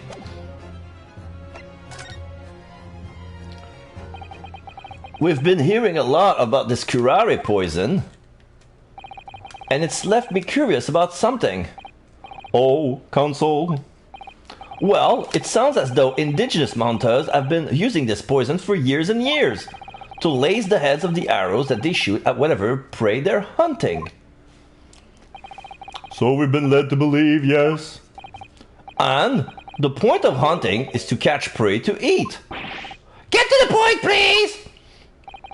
But if they were to use the lace arrows, does that mean that there would be traces of poison left in the prey the hunters were going to eat? Yes, good point. So surely the hunters wouldn't want to eat their prey, wouldn't they? Because then they'd be eating poison. Good gracious, Counsel. No, that would be madness. But I actually found the answer to that conundrum in this research paper here. Under special characteristic, it says this. The poison starts to work after entering the body through a wound. Through a wound, you say? I see, that makes sense. Yes, the mention of that particular detail seems a little strange to me, though. Brett, ... But it all makes sense when you interpret it what's written like this. When curare enters the body through an open wound, it has terrifying poisonous effect. However, when it enters the body via the mouth, it has no poisonous effects whatsoever. What? Miss Brett, you authored this research. You knew curare's special characteristics. And you knew that you could make a spectacle of drinking that water without any danger to yourself. You meddling little... Oh, the swan is acting up. Rapscallion! The swan is alive. Rapscallion. There was an I. Rapscallion. Well, Ryunosuke, turns out you're an even better lawyer than I thought you'd be. Really? Me? A lawyer? All this poison talk is fascinating, I'm sure. But I fail to see how it's possible. So, the ill-bred little puppy has a new toy to play with. Some facts he read in a book. But I'm afraid knowledge doesn't suit you, little boy. It only makes you look silly. What are you trying to say? Your schoolboyish logic has a fatal flaw. Schoolboyish? Flaw? As even your brain has managed to deduce, curare is safe to ingest. It seems likely that its effects are neutralized by the acidic nature of the gastric succus. Oh, yes, well, of course. Gastric suckers. What are they? So, if this little poison is completely harmless when drunk, the professor wouldn't have died when he swallowed it, wouldn't he? Oh! That's right. Good gracious. That's basic science. Science that even a schoolboy should be able to understand, no? Rubble. Order in the court. Order. Alright, I need to recharge this controller. Does it work? I have a problem with my recharger. I think only one side can recharge, and I don't know why. It pisses me off. And I realized this a little bit too late, so I don't know if my other controller is fully recharged, but I have to work with it. Okay. Okay, I hope it's enough.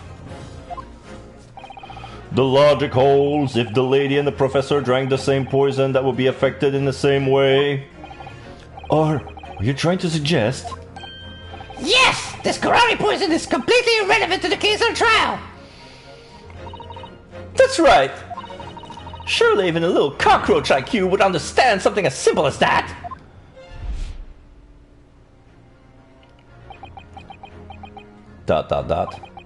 What is this welling up inside me?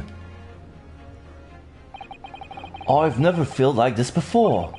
It's a sort of conviction to break down all the discrepancies. It's so intense, almost rage-like. And more than anything else, it's an animalistic desire to take down my prey.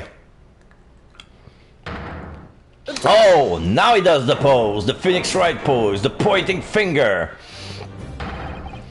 I don't think so, Miss Giselle Brett. How? How dare you use that tone with me? You know very well that there's no fatal flaw here. You know exactly why, even though both you and the victim swallow the same poison. You are alive, but Dr. Wilson is dead. Console, I'm sure I don't need to remind you, you must provide compelling evidence. As we know now that this poison is completely harmless when ingested, why would Dr. Wilson alone have been killed by the curare? Medical report card. Take that! Take that! As Miss Brett so readily pointed out, she drank the same water as the professor. However, there was a fundamental and fatal difference between the two diners. A fatal difference? Exclamation mark. The toxic effect of curare only left when the poison enters the body through an open wound.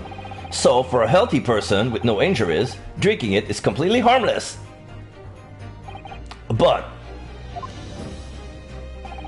what if there was a wound inside the mouth of the person drinking the poisoned water? Inside? Yes, like the wound you might have if you have just been to the dentist and had a tooth extracted, for example. Ah! Oh! Miss Bratt, you acknowledged many times in your testimony already that you were well aware of Dr. Wilson's dental appointment that day. Ah! So that's it. You used that knowledge to orchestrate this. Dot dot dot. Is she laughing? I don't like to repeat myself, but honestly I can't resist. These childish courtroom games and your half-baked arguments are also puerile. What do you mean? Don't worry, little schoolboy. You'll find out soon enough. Is she take the bottle from the waiter? You see, when you leave vital evidence lying around, you never know what might happen to it. Oh, she's gonna destroy the evidence. There's no way for you to prove that there was ever curare inside because I'm gonna drink the whole thing. Or I'm gonna break the bottle and... No! I mean, it could just slip. Whoops! I dropped it. Oh dear, how careless of me. I'm afraid some crucial evidence may have just been tragically destroyed. No! What is this? What just happened, Rubble? It's the English woman. She just smashed that bottle. And the Supreme Court, what a terrible blunder.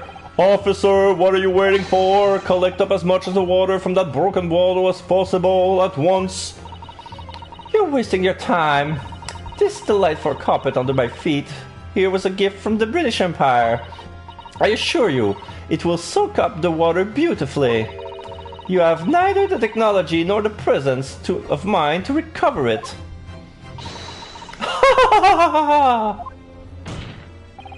How could you? You won't get away with this. You can thump the bench and shout as much as you like, little boy. But I'm afraid we'll never know now, will we? If there really was poison in the bottle or not. You! And let us not forget, we still have some very compelling evidence left intact. Isn't that right, counsel for the prosecution? Oh, of course, of course! We are referring to this photographic print, I presume, dear lady. That's right, and readily, looking at this photograph, it's clear as day, isn't it? The proof professor was sitting with his back to me. Why? So of course, the only person who could have shot him from the front is the little schoolboy. Objection! No, you killed the victim that day, using curare. And then, in order to frame Yunosuke Naruto for the crime, you waited until he picked up the pistol you arranged for him to find on the floor, before you shot the professor dead in the chest with your own hidden gun. Then, in the confusion that followed, all you had to do was turn the dead professor and his chair around. You see? You had every opportunity to commit this crime. What a wonderful imagination you have, young man. A hidden gun, you say? And I shot the professor's dead body, did I? Well, I'm terribly sorry, but you don't have a shred of evidence. Exactly! And as you have nothing to support your wild claims, the prosecution's stance remains unchanged. The victim, Dr. John H. Wilson, was killed by a gunshot to the chest. Delivered in cold blood by the accused, Ryunosuke Naruto!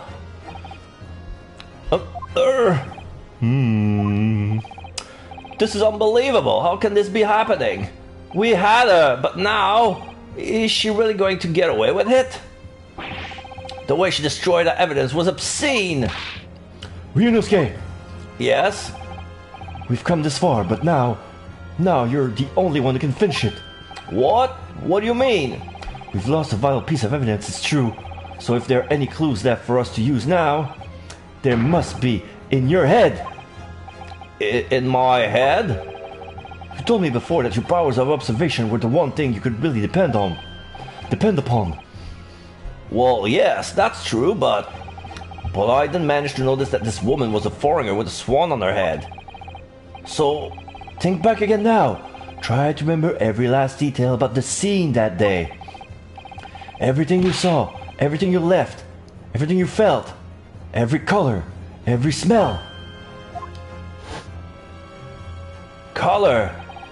What I saw, what I felt. Every color. Okay, so now we focus on the... okay. There it is.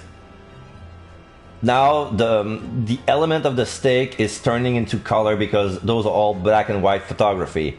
And now that we have color, we can see that there was blood on the wooden platter that was holding the steaming the hot iron plate where the steak was on. So there was blood on the plate. Every color. Is Kazuma right? Somewhere in the vibrant memory of the same scene in my head, could there be another clue to expose the identity of Dr. Wilson's killer? There is a clue. Actually, Kazuma, I think I might have something. Thinking back over everything I saw, I think I might have uncovered another clue. You always have something up your sleeve, don't you, Ryunosuke? Come on then, let's wipe the smug smile of that English woman's face with some evidence. Alright, I can't wait! It's been niggling me for a while that something feels amiss in my memories of that day. Whatever it is could be the key arriving at the truth of all this. It's here somewhere. The clue that shows who Dr. Wilson's real killer must have been is... So, it's a stake, one down, three, okay. One tap, two tap, one tap. Okay, let's try two down and one tap. Take that! Inspector Osonaga, answer me this. Yes? What is it? Herb is still miles away, probably thinking about that bottle being smashed. As you said a number of times now, you strive for perfection in your investigation, don't you? Absolutely. I wonder, therefore, if perhaps you took anything else from the scene of the crime. Like, for instance, the plate of steaks that you took to the victim's table that day? Attention! Wait a minute! What are you going up? Where are you going with this, little boy? It's just a memory that's been troubling me. What memory? I saw the scene showing this photographic print with my own eyes that day. And I saw on the wooden base of the plate that the steak was served on was a spattering of blood. What? ... Oh, really? And what of it? Obviously, it must have happened when you shot the professor. No, that can't be the case. Take a good look at the photograph and the relative position of everything here. The plate of steak is almost directly behind the victim. I'm supposed to have shot Dr. Wilson in the chest from the front. There's no way that blood from the victim could have ended up directly behind him. Ah! Yes. For blood to have made it onto the plate, it implies the plate was between the victim and the shooter. Which means the shooter must have been sitting opposite the professor as you were. Giselle Brett. I beg your pardon? Attention! This is beyond ridiculous! Fabricated nonsense! Is the courtroom seriously expected to believe something the accused has already just remembered seeing? Hold it!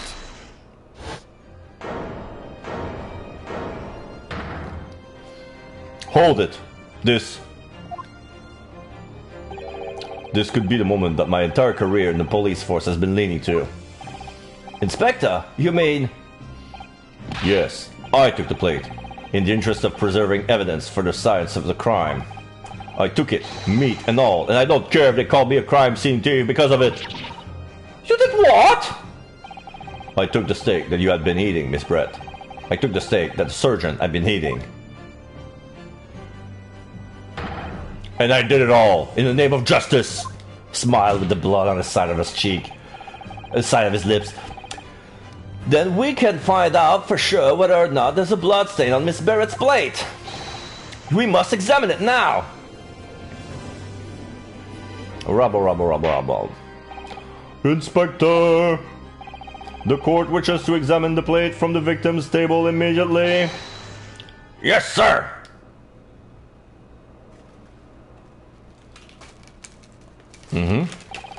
Sorry for the delay. Okay, I'm gonna take another bite of my sub. Yep. Oh, play.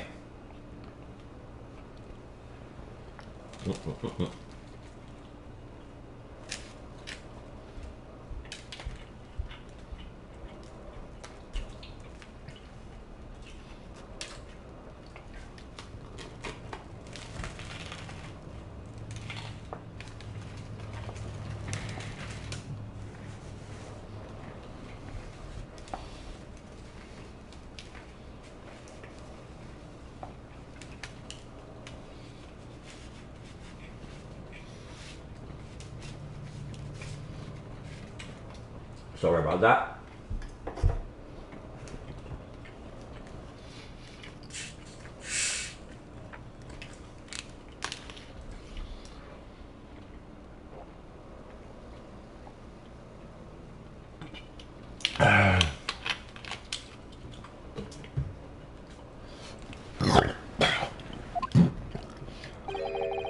Here's what you ordered. The steak. Well, what about the blood? Is there blood on it? Of course there isn't! Quickly, Inspector, the blood man, show the court. Of course. Examine the plate as at your leisure. No, it's the wrong plate. No blood. Okay, it's the wrong plate, and I tell you why. There's bite marks on the steak. There is the sauce on the plate, but there's no blood. So yeah, this is the juice. We have meat juice, and yeah, those are bite marks. No blood anywhere. But no, that's impossible. No, I know I saw it. I'm sure of it. No. So yeah, the waiter made a mistake. He gave the wrong steak. This is a steak that belonged to the sergeant, I think. Because he said that he kept the plate of the sergeant as well. So that probably is. So the sergeant was probably eating without cutting his meat. The lady would cut his meat with a knife. And the stained knife on the picture is proof of it. It was right here on the table. It was right here on the table behind the professor. There was blood on the side of the plate.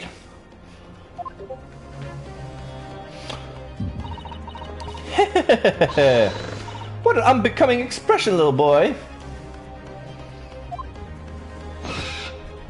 Swan. You see, this is why I always say you can't trust what the Japanese tell you. Tisk, I couldn't agree more. In the case of the disgrace of the Empire. I believe we may finally have reached a conclusion in this trial. Let's hope so. Let's pretend attempt at courtroom proceeding is painful to watch.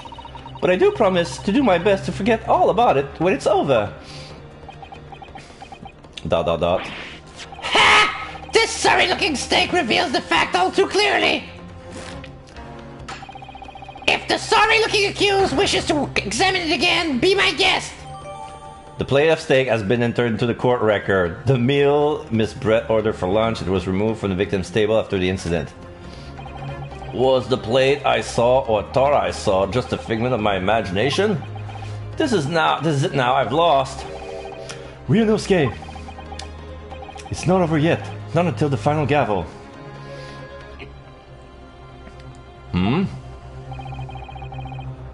Never stop believing in yourself. Keep looking forward, no matter what.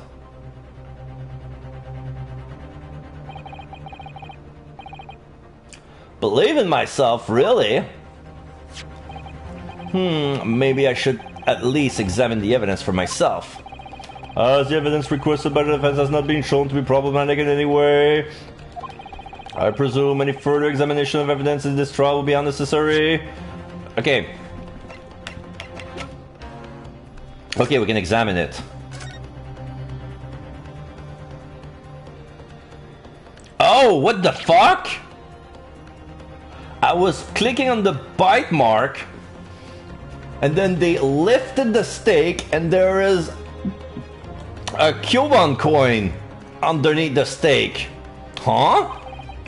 What in the world is this? So it is a sergeant's steak. It is. The sergeant found the coin and hiding underneath his steak. What in the world is this? I think it's a Koban coin. And the hallmark is from the Oe era, I believe. No, I don't mean what it is. I mean, what's it doing there? Wait, did you say it was an Oe Koban? Yes, and apart from the meat juices, it looks to be in a good condition. I imagine it's very valuable. This is the first time today that there's been a talk of a Oe Koban. I've heard of pearls before swine, but I've never heard of bouillon. Of bullion in bouillon! Of bullion in bouillon. And I don't think you ever will again. This is extraordinary, though. This means... Okay, so this is the wrong plate. Does the defense have any objections? That bloodstain was going to clinch the trial for me. Can this plate of steaks reveal any other clues at all? There's another clue. Your Excellency, please wait! This plate of beef is hiding another clue. Another clue that will reveal the shocking truth. The only thing that's shocking here is your unhealthy fascination with beefsteak! Your Excellency, I think I've made myself clear, haven't I? I will not be able to turn a blind eye to any more unnecessary procrastination in this trial. I'm sorry, Miss Brett, but we must ensure a thorough examination of the evidence. I will not give a ruling until I'm completely satisfied that all reasonable doubt has been dispelled. I see. As a duly affirmed ally of my country, that's still your position, is it? Thank you, Your Excellency.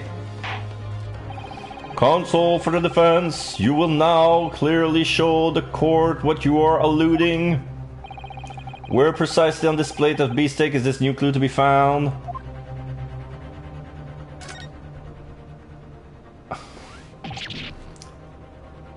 Huh?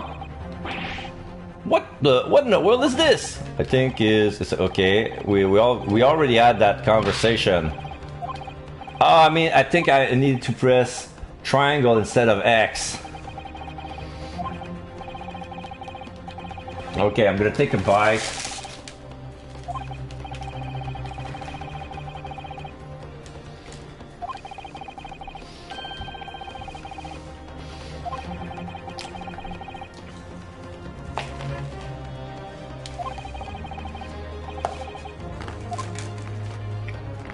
Got it! What? Oh, no. Oh.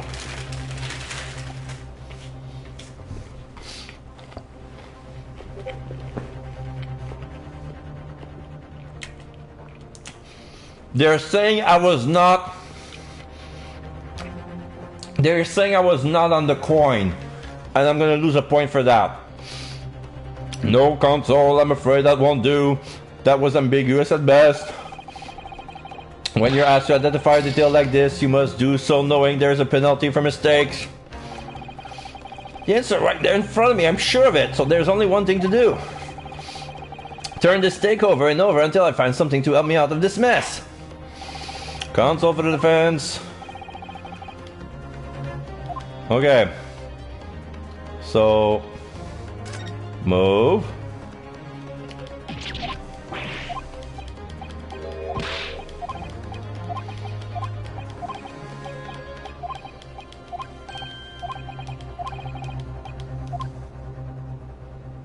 Here. Got it. Thank you. Good gracious. That's... a Koban? What on earth? Oh, Hoy Arrow wanted that. Miss Brett, this is in fact the beefsteak that you ordered at the restaurant on the day in question, is it? Tell me, why is there an old coin seemingly hidden underneath the meat? What a ridiculous question! How should I know? I've never seen that thing before in my life. I don't know what this is, but I want no part of it. Objection! I fail to see how this is relevant. A coin under the meat? That could simply have been a careless mistake by the chef in the moments of distraction. Objection! Don't be absurd. We're supposed to believe that this happened by accident in the kitchen? A rare Hoy Koban just happened to be hidden underneath a piece of steak. If this turns out to be irrelevant to the case, I'll rip up my ticket to Great Britain right now. He's right. It can't be a coincidence. Your Excellency! Yes, Consul? A rare Hoy Koban just happened to be hidden underneath that piece of steak. If this turns out to be irrelevant to the case, I'll give up my lawyer job right now. You never had one to begin with! By all means, don't let us stop you. No one invited you anyway. Perhaps, little boy, you should realize it is you who is irrelevant. Even though I'm the one on trial here. The point is, it's essential that we ask the owner of this coin if we can explain what's it doing under that steak. The owner? Yes, it's obvious. There's only one person it can belong to. The owner of the Koban was found underneath the beefsteak is... I'm gonna try Nosa. Take that! Yes, just the sort of person to have a precious Koban like that. No, come on, Ryunosuke. Huh? You shock me, Kazuma. Not as much as you shock me. We already heard about the Koban in this case. Don't you think perhaps it's the same one? Oh yes, of course. I just couldn't find the right name. Oh, okay. Then consult the court record, please. Well, seeing as you asked so nicely.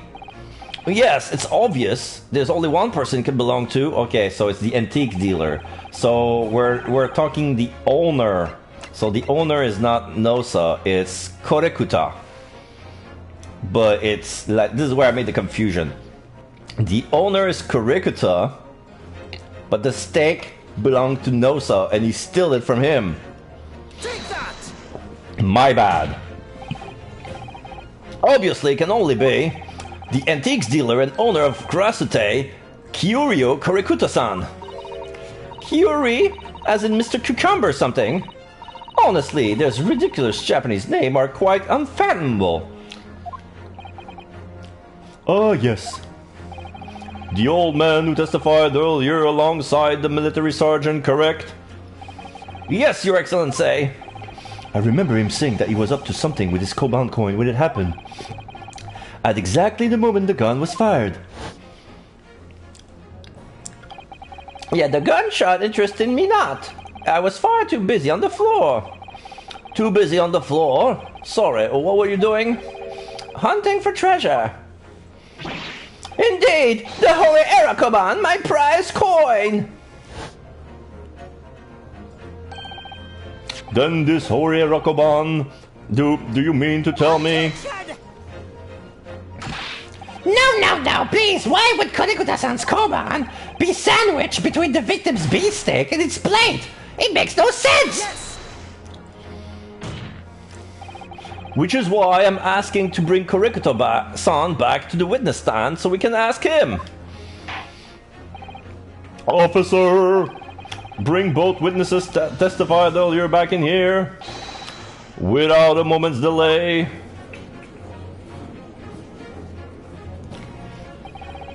I can't believe we come back around to that pair again.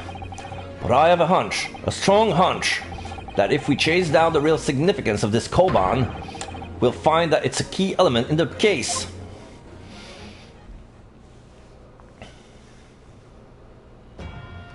Alright, so now we have four witnesses on the stand. We still have Brett, we have the waiter, now we have the Sarge and the antiques dealer. What's this all about? Why have I been called up again? Don't you realize it's dinner time for little baby Ido? When my son's belly is empty, he's fiercer than a pack of wolves. Exploited by the police we were, like miserable dogs, forced to bear false witness. And when cast from this courtroom myself, I became a ruined man in a rice. In a shrice, sorry. A worthless, withered antique. Nothing more have I to say. The sun has set on this rusty shop owner's existence. Be that as it may, Kurikuto-san, something has come to light that requires your clarification. As far as your Rasute memory serve, have you ever... Wah! That's it! The one! The very one! The very exact one, that is! Alright, so... He was inspecting the knife, and when he saw the coin, he dropped everything, and then the knife was about to fall, and the sergeant grabbed it with his boot. Or basically, the knife planted itself onto the sergeant's boot. And now we see on the left side of the screen, the baby looking at the knife and go, "Ah! What the fuck? What the fuck just happened?"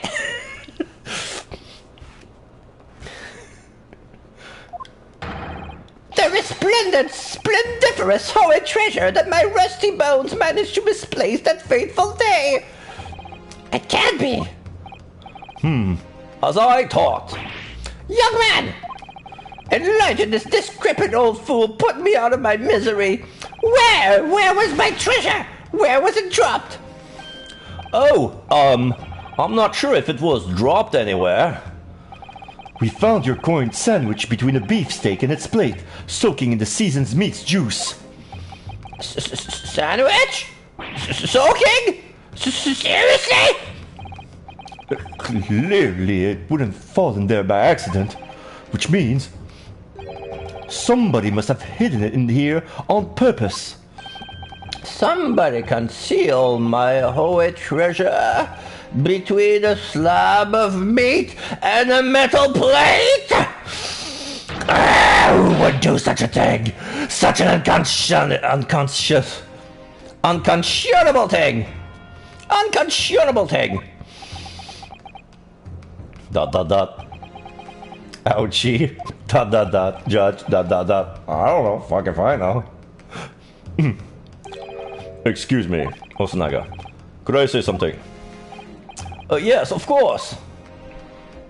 Proceed, Inspector Osanaga. ...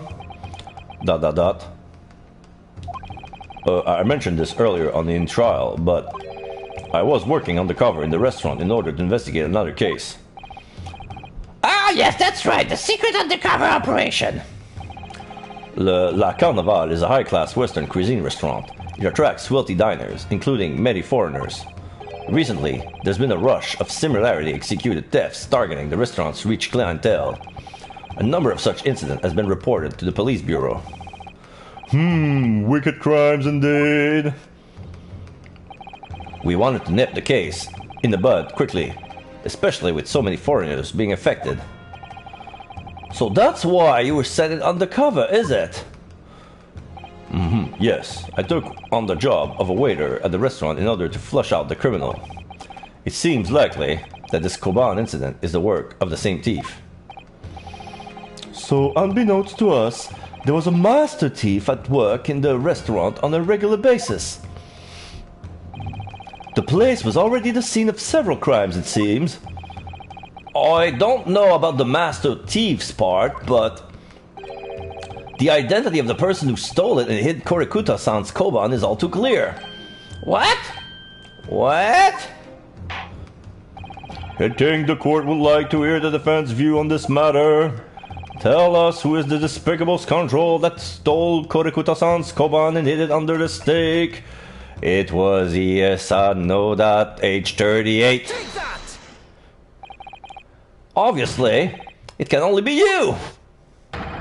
Sergeant Iesa Snosa! And the baby goes, no! Not my daddy!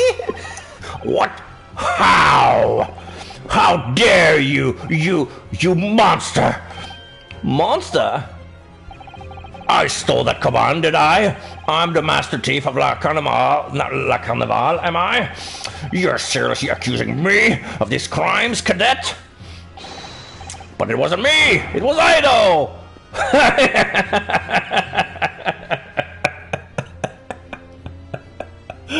Yeah, it's like, blame the baby. It's like Raja and the Last Dragon all over again. It's the baby con artist. It was Ido who is the mastermind behind all of this.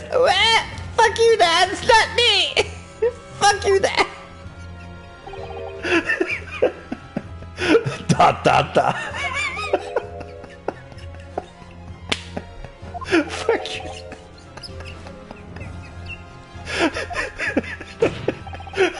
You would push the blame for your crimes onto your own son, an innocent little baby. It's you who's the monster, Sergeant Nosa.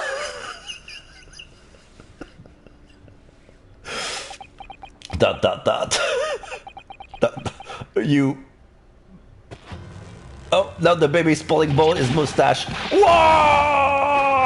Stop it, Ido! Clippity clop! Clippity clop! Clippity clop! Okay, so now they're playing Orsi. And the baby's having fun.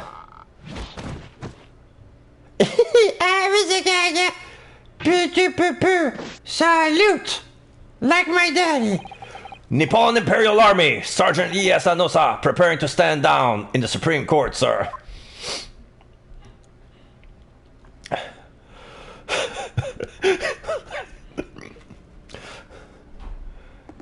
Now, back in the crib.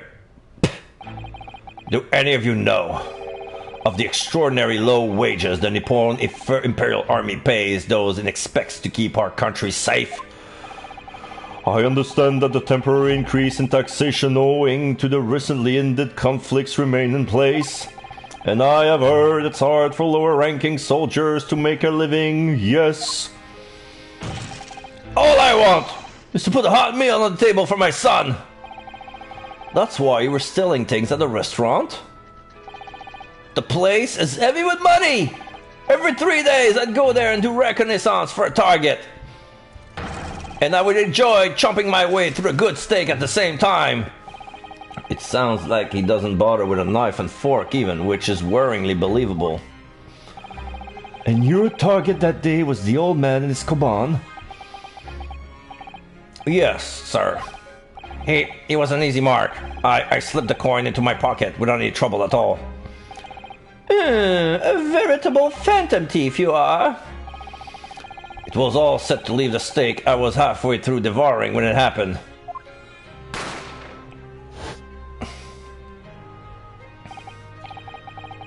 Yes, when the professor was shot. I knew that if the police conducted a search and found the coin in my pocket, I'd be finished. And I do too. So I hid the incriminating evidence as fast as I could on the double. I slip it under the steak, hoping that I'll be able to rendezvous with it again at a later date. Dot dot dot. Dot dot dot. Korikuta dot dot dot. Aochi dot dot dot. Kazuma dot dot dot. The whole audience dot dot dot. This is ridiculous. Perhaps you could carry on with this absurd prattling in your own time? Well, Miss Brett? Oh, of course, dear lady, of course! How rude of us! I'm quite sure there's no need to detain you any longer at all. Adjust his sleeve. May the esteemed gentlewoman, please be excused, your excellency. Indeed. The theft of the Koban was clearly perpetrated by this baby saddle sergeant. It would certainly appear to be unrelated to Dr. Wilson's murder. Of course it is. Hiding a coin under a lump of meat? The sheer nonsense of such an idea astounds me. Nonsense, is it?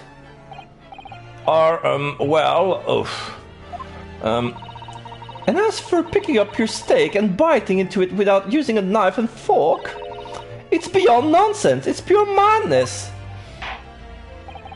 Very well, now that all question concerning this witness testimony has been answered, I see no further justification for detaining her. Miss Brett, you are free to leave. Thank you, Your Excellency. Good luck, everyone. Curtsy, and a good day. ... Ryunosuke, what's the matter with you? This is no time for daydreaming. Oh, no, it's just... something about Miss Brett's parting words got me thinking. I can't quite work out what exactly, but something she said jarred with me. The knife and fork. Yeah, this is why I brought that. Yeah. So she just confirmed my detail, my keen observation skills. That the steak that were on Giselle's table was not hers because of the bite marks. I feel there was a contradiction in there somewhere, something that didn't quite add up. If that's the case, don't just stand there thinking. Make your voice heard. Sorry? You can take later, but if you don't call up now, it'll be too late. The trial will be over. Hold it! Wait, Miss Brett. What is it now? I'm afraid, just one last time, there's something I would like to ask you. I would like you to explain the contradiction in your parting words from just a few moments ago.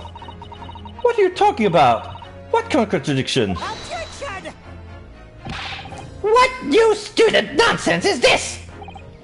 Well, what parting words are you talking about, Ryunosuke? Hiding a coin under a lump of meat? The sheer nonsense is just an idea astounds me. And as for picking up your steak and biting into it without using a knife and fork, it's beyond nonsense, it's pure madness. Yes, I'm right. What she said there exposed an undeniable contradiction. I'm going to need to see evidence, Console. If Miss Brett's words truly are contradictory, where is the evidence to prove it? Is this it? Yes. I think this is it.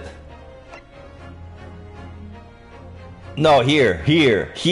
The plate of steak itself was removed from the victim's table after the incident, but there are bite marks. Oh, both of them are good. Are they gonna be picky? I'm at 3 tries left. Should I? Okay, no, fuck it. Take that!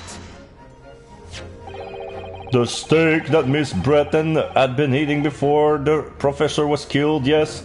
Go on. More accurately, Your Excellency, the steak that was on the victim's table just before the professor was killed. Now you're just splitting hairs! ... Not true. Doesn't something about the steak strike you as very unnatural? Unnatural? What on earth do you mean? It's extremely obvious. I'm talking about the shape of the edges when it's been eaten. Exclamation mark.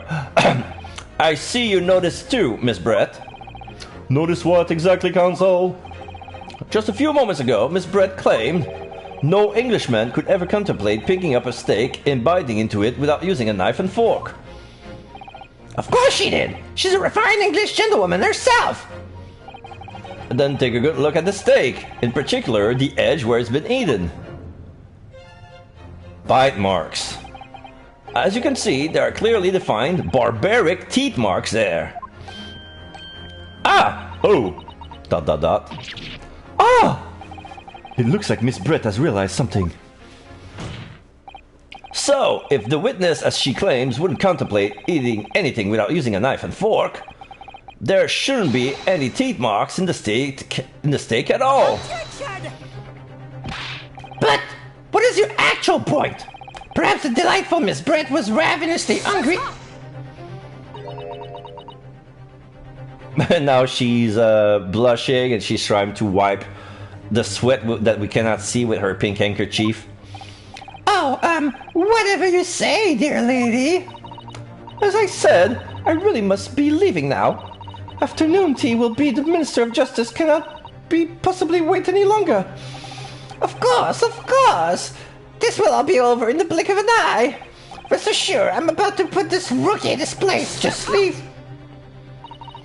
I've heard enough. You irritating little spectacle samurai relic. Of course, dear lady. What's the matter, Miss Brett? Have we ruffled your feathers? Clearly, the witness knows what this means. She's realized the catastrophic implication these teeth marks in the state have for her. Ryunosuke, do you know where you're going with this? Yes, now at last it's all come together. The mysterious teeth marks in the steak that are allegedly been hidden by the cutlery. The reason why the bloodstains I know I saw somehow seems to have disappeared. And most importantly, the evidence that proves once and for all who shot Dr. Wilson that day. I accept that these teeth marks in the steaks are a little unnatural, as you put it, Console. But what exactly are you suggesting that tells us? Everything, Your Excellency! Everything? Yes, I believe that these barbaric teeth marks in the steak here amount to conclusive evidence in this case. Evidence that will prove beyond any doubt who shot Dr. Wilson. Conclusive evidence? How many times have I heard that today? You wouldn't know the meaning of the phrase. Typical Japanese empty threats. How can you be so sure? Oh, it's quite simple, really. If you really had such conclusive evidence, you would have presented it to the court long ago. Actually, the evidence I'm talking about hasn't been brought before the court yet. Hasn't been? What? But just because it hasn't been shown yet, doesn't mean that the evidence does not exist. This is absurd! The trial has run several hours already, and you say there's evidence yet to be brought forward? There can't be! I don't believe you have it! Objection!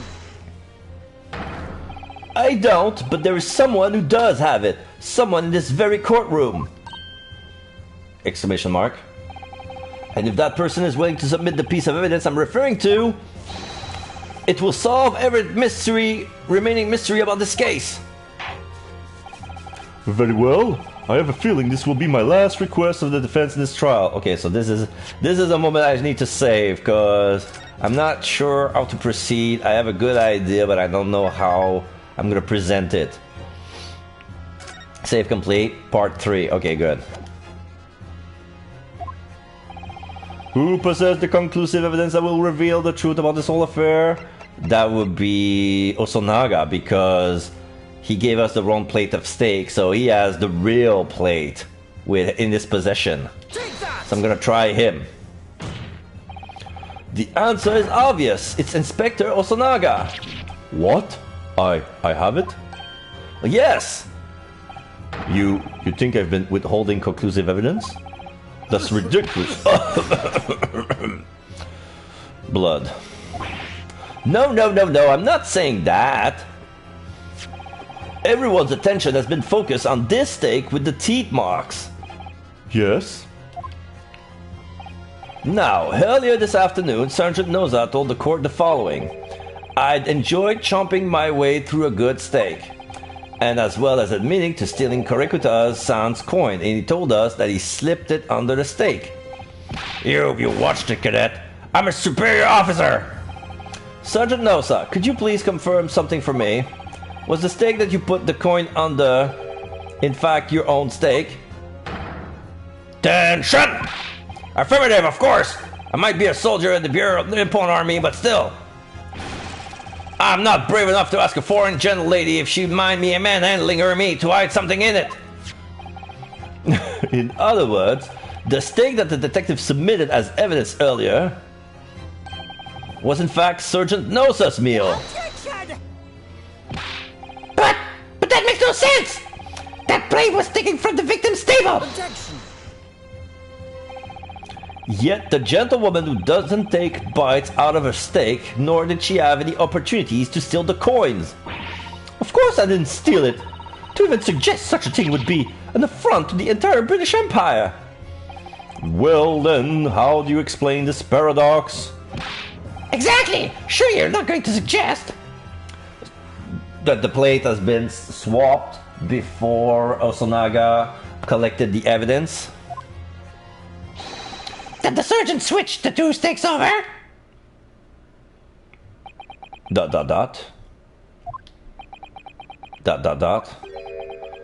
Even Nosa ... Aochi ...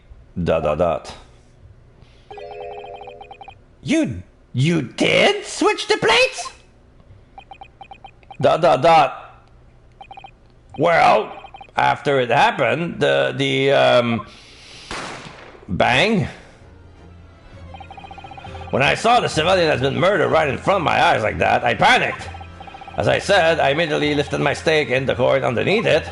But then, when the waiter announced he was an undercover policeman, I thought I'd had it. If he decided to investigate my slab of meat, that would be it. I'd be getting my marching orders. So when the cadet here was arrested and taken off to the kitchen, I seized my chance.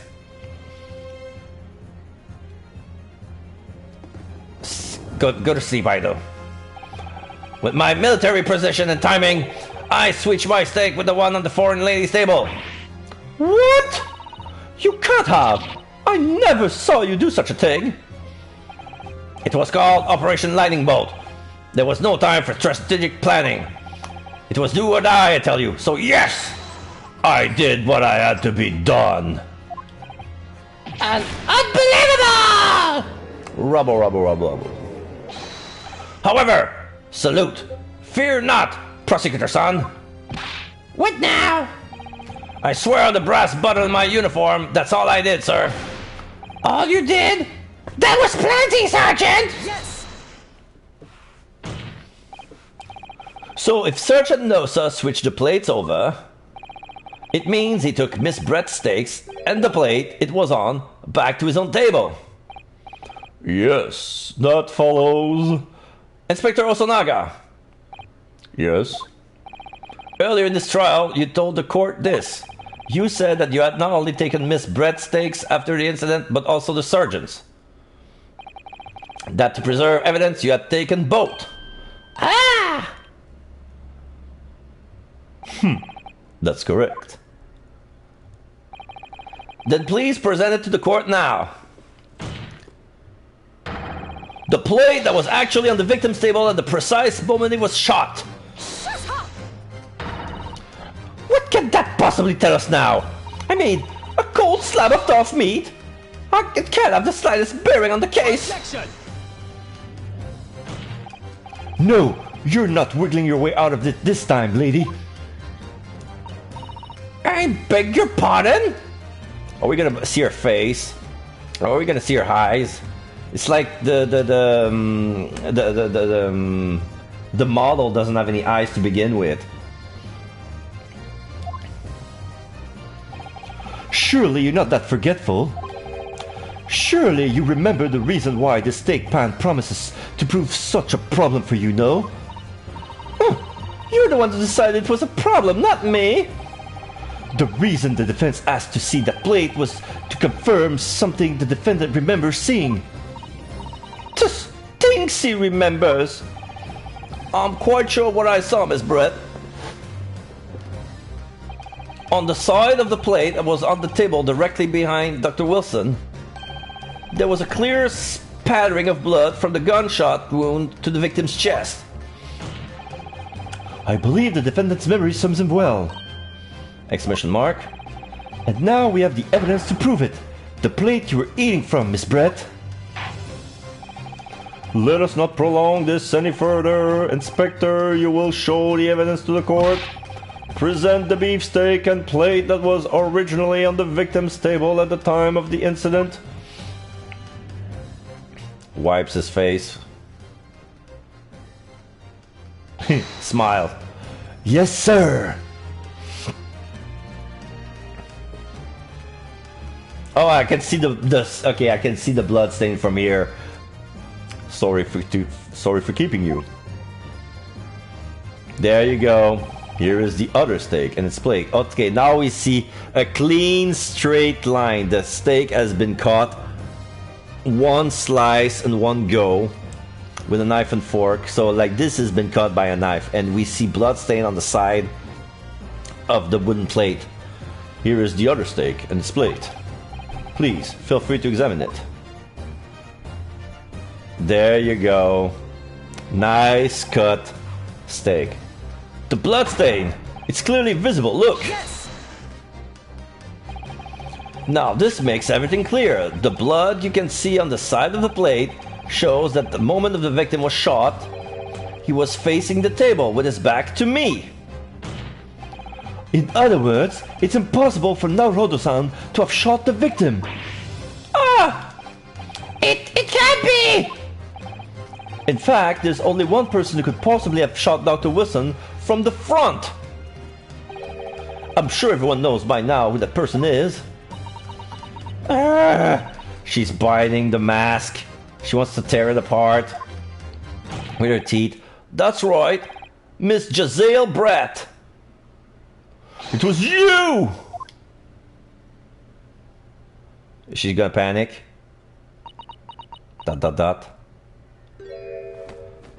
She's having a heart attack, and the Swan is reacting to her reaction. Outdone by a Japanese? Me? By a Japanese schoolboy? No, no, no! Yeah, the Swan is acting up. It tries to fly away and tries to leave, but the hat is tied to her neck. Yeah! And there's a chick that comes out of the hat. Ah, get away from me! Three more chicks. Ah! Ah! And the brown chick. Ah! I die. And then the Swan flies away, and she's having a angelic pose. And then we're stuck with the chicks. Pew pew pew. Pew pew everywhere in the bench of the judge. The prosecutor has the black one. Please excuse my little outburst. I briefly lost my composure. Briefly. She went to heaven. The Swan flew her to heaven like an angel. Most unbecoming behavior from an English gentlewoman. Forgive me. Well, Miss Brett, I think it's time you told the court what actually happened that day. The truth this time. Curtsy. Gladly, Your Excellency.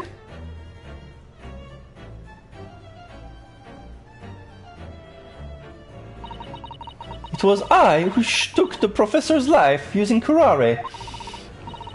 As you surmise, I chose that particular day for one very important reason. The professor had a dental appointment for the extraction of one of his teeth in the morning. So you plan to kill the professor, knowing that no trace of poison would be found in his water. Because curare is unheard of here in Japan. Yes. Of course, I never intended to remain at the restaurant for as long as I did. I only needed to see the professor take one tiny sip of his water, and it would be all over. I would place a steak I had ordered in front of him to make it appear as though he has been dining alone, and leave it immediately. However, before any of that happened, there was an unexpected visitor at the professor's table. That would be me, I suppose. Yes, you. Who else? Such a trifling matter, but the fact that you decided to come over to greet the professor... meant that I have lost my chance to slip away unnoticed.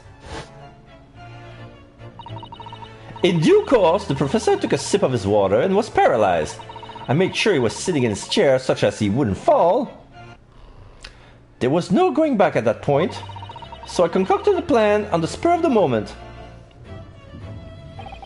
A plan to pin Dr. Wilson's murder on this innocent man. ... I happened to know that the professor always carried a gun. I decided to use that fact to my advantage. I had the bottle of curare in my handbag, and my own pistol concealed under my skirt. Under your skirt? So I was right, there were two guns. Yes. And then I finished my coffee and got up to leave. That's when I noticed the professor's gun, which you had presumably placed on the floor. Place where you were sure that I would notice it. And everything went according to plan. You noticed the gun as I intended. And then, just as you bent down to pick it up,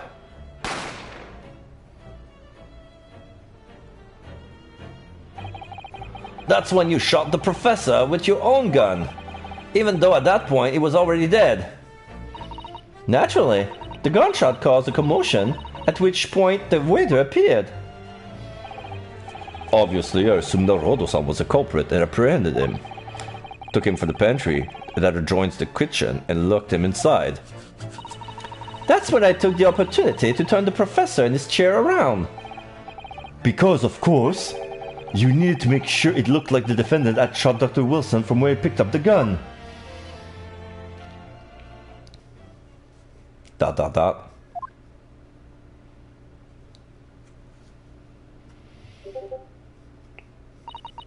So there you have it. That is the entirety of my misdemeanor. ...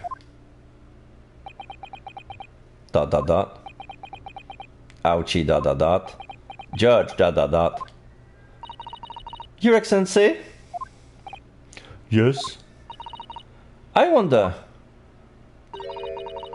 might I speak with you in private later? I shall call on you.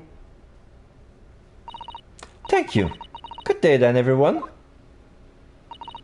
I hope you can forgive me, Naruhodo-san. Curtsy. And then she leaves.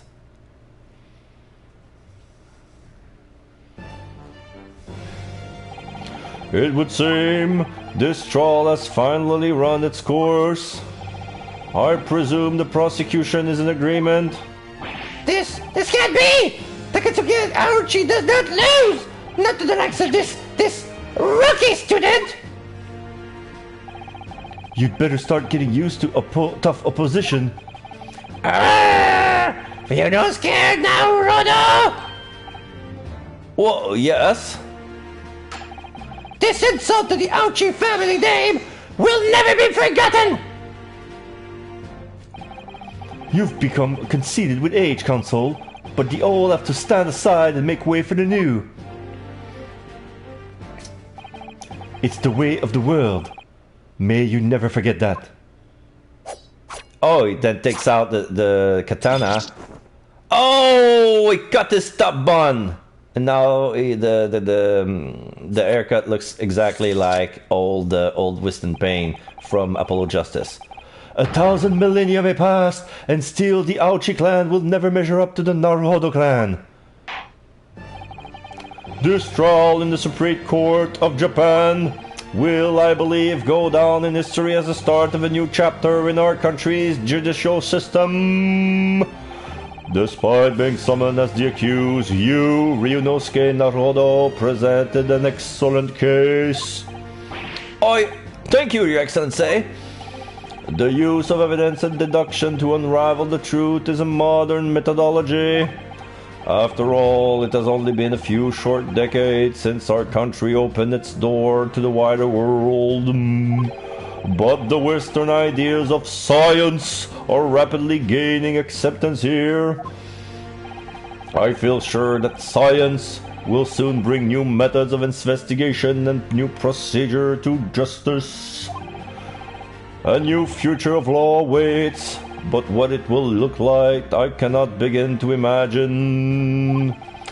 That is for the young to pursue. Kazuma Asogi. Yes? After this trial, you are set to embark on a journey to discovery to the illustrious British Empire. Learn all you can, absorb everything of the wider world that you are able to. And do not forget to fulfill the mission imposed upon you. ...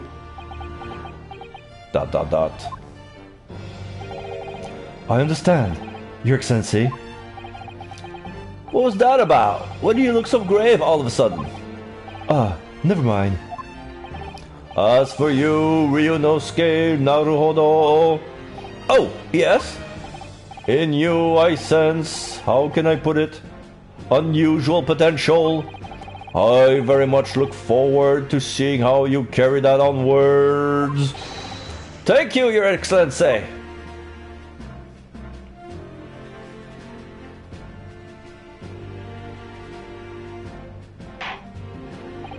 It is time to deliver the final verdict. I hereby find the defendant, Ryunosuke Naruhodo, not guilty. Flower petals! Yay! Party, party, party, party with government official. Court is adjourned.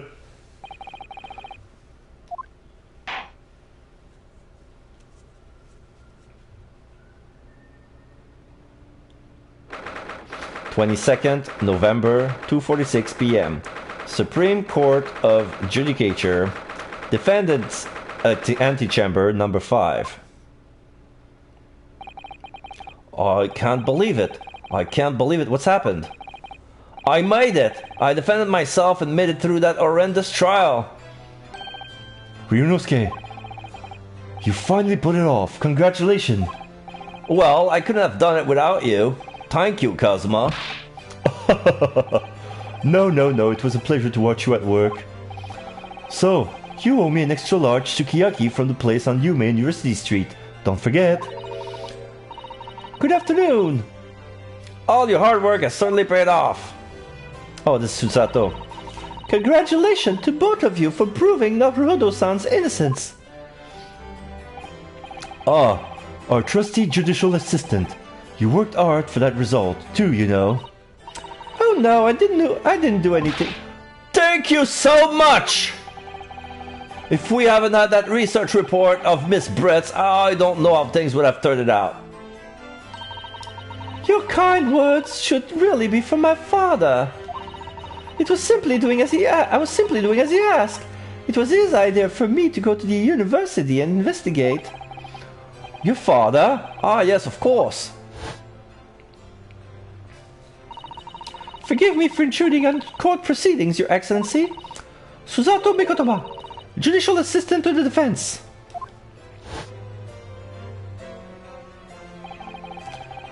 Speaking of Mikotoba... Ah, there you are. I believe congratulations are in order. Naruhodo, you did an excellent job. Thank you, Professor.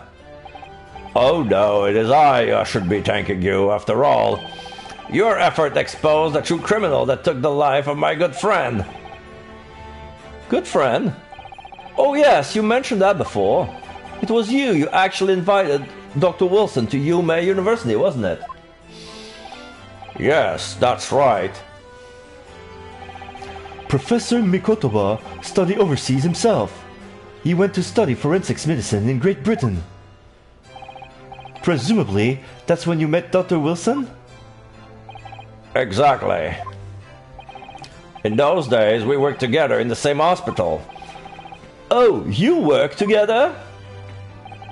I've never heard you mention that before. Well, it was a long time ago now, besides. It's your turn, Asogi! Exclamation mark. Great Britain is a magnificent country.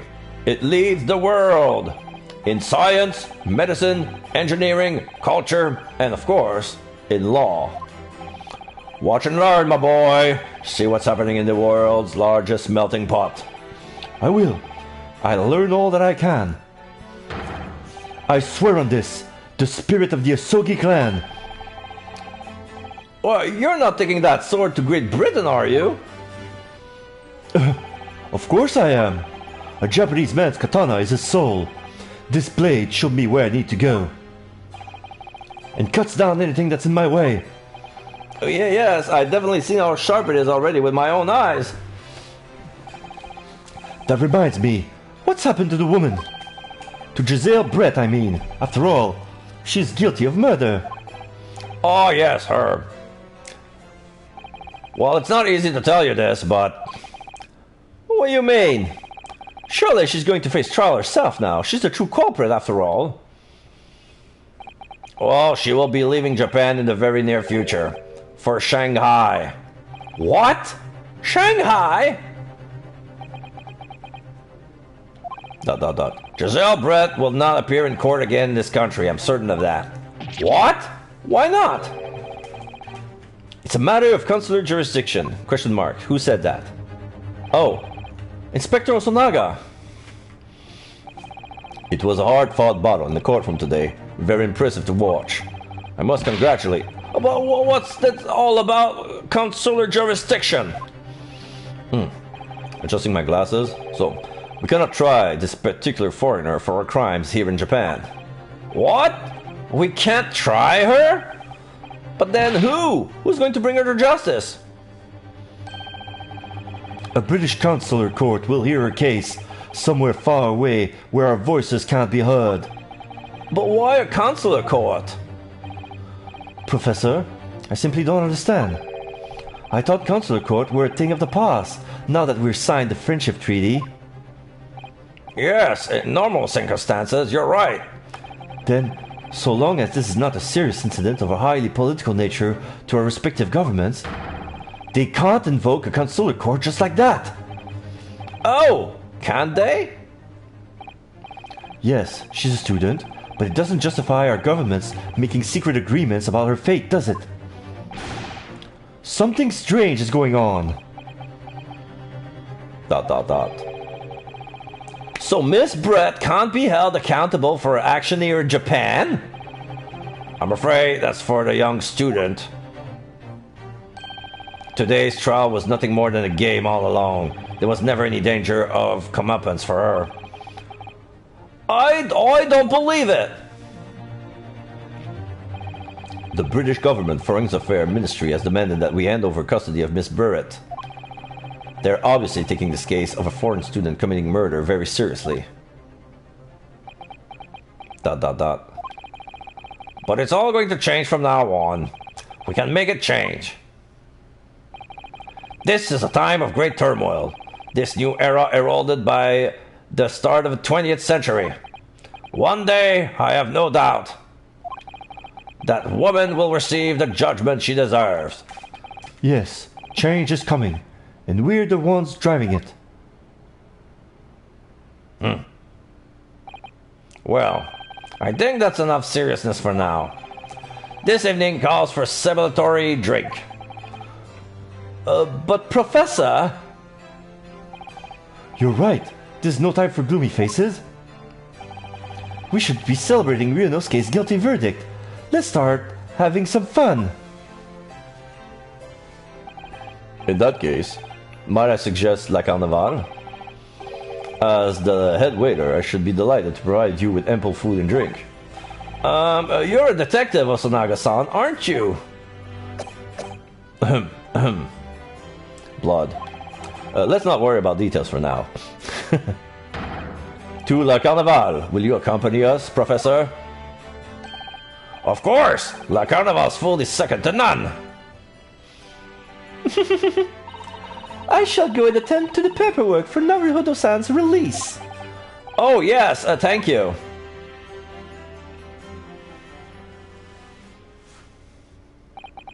So Giselle Brett won't be tried here. I suppose that means I'll never know. I'll never find out why she killed Dr. Wilson.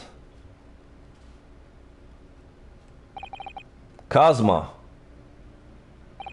Yes, Ryunosuke? I just want to say thanks again, that's all. You really saved my skin today. I didn't do a thing. You were the lawyer in there, weren't you? That defense was all your own work. Your skills made the difference, though. One day I bet you'll be the best lawyer in the world. I'm not too sure about that. To be honest, something kept occurring to me over and over again during that trial. I couldn't help thinking that maybe you're the one destined to become a great lawyer, and not me. What? Come on, be serious. If I helped you today, it was only right at the very start of the trial. But you have a natural talent for it. For being a defense lawyer, I mean. Oh no, not me. All that tense verbal combat. I never want to go through that ever again. I did what you told me to do, that's all. Because I knew I could trust you. That's the point. Sorry? What do you mean? That's the point. Listen, Ryunosuke. Do you know what the most crucial weapon is that any lawyer needs in order to win? Knowledge of the law? No. The ability to believe. To believe? To believe what?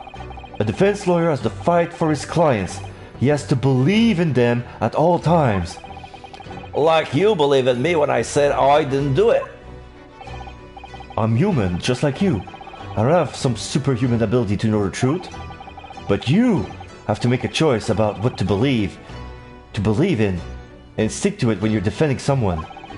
Sometimes in the courtroom, you can't really be backed into a corner, but being able to remain faithful to what you choose to believe, and even then, well, that's not something that anyone can do.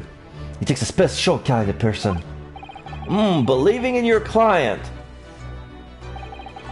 Just look at today's trial. I'm a student lawyer with precious little experience, real experience, but you never stop believing in me. Well, You face seemingly hopeless situation time and again, but you never stop looking for the truth. And in the end, you found it. Through your own efforts, and because you never stop believing in me. Thanks, Kazuma. ...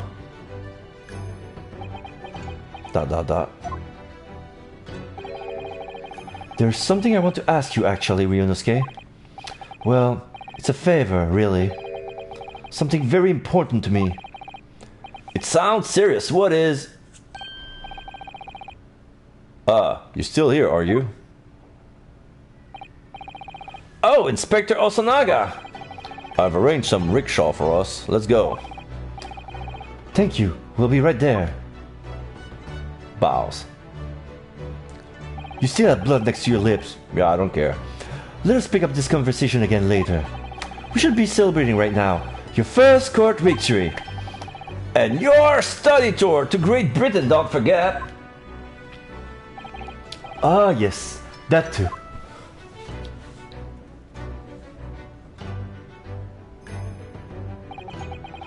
So my very first trial came to an end. Kazuma. Professor Mikotoba. Susato-san, who acted as my assistant. Inspector Osanaga, who didn't really play much of a part, but still... Hey, I resent that. It was because of the help and support of all these people that I managed to get through that trial. But more importantly, Kazuma hadn't yet managed to ask his favor of me. Little did I realize just how much it would change my life. The end. End of chapter 1. Alright. Oh my god, it was so amazing. Oh my god. Defense debut, I got another accolade. Save your current progress. Yes, I would. Yes, I would. We're gonna save. But then... Alright, this is a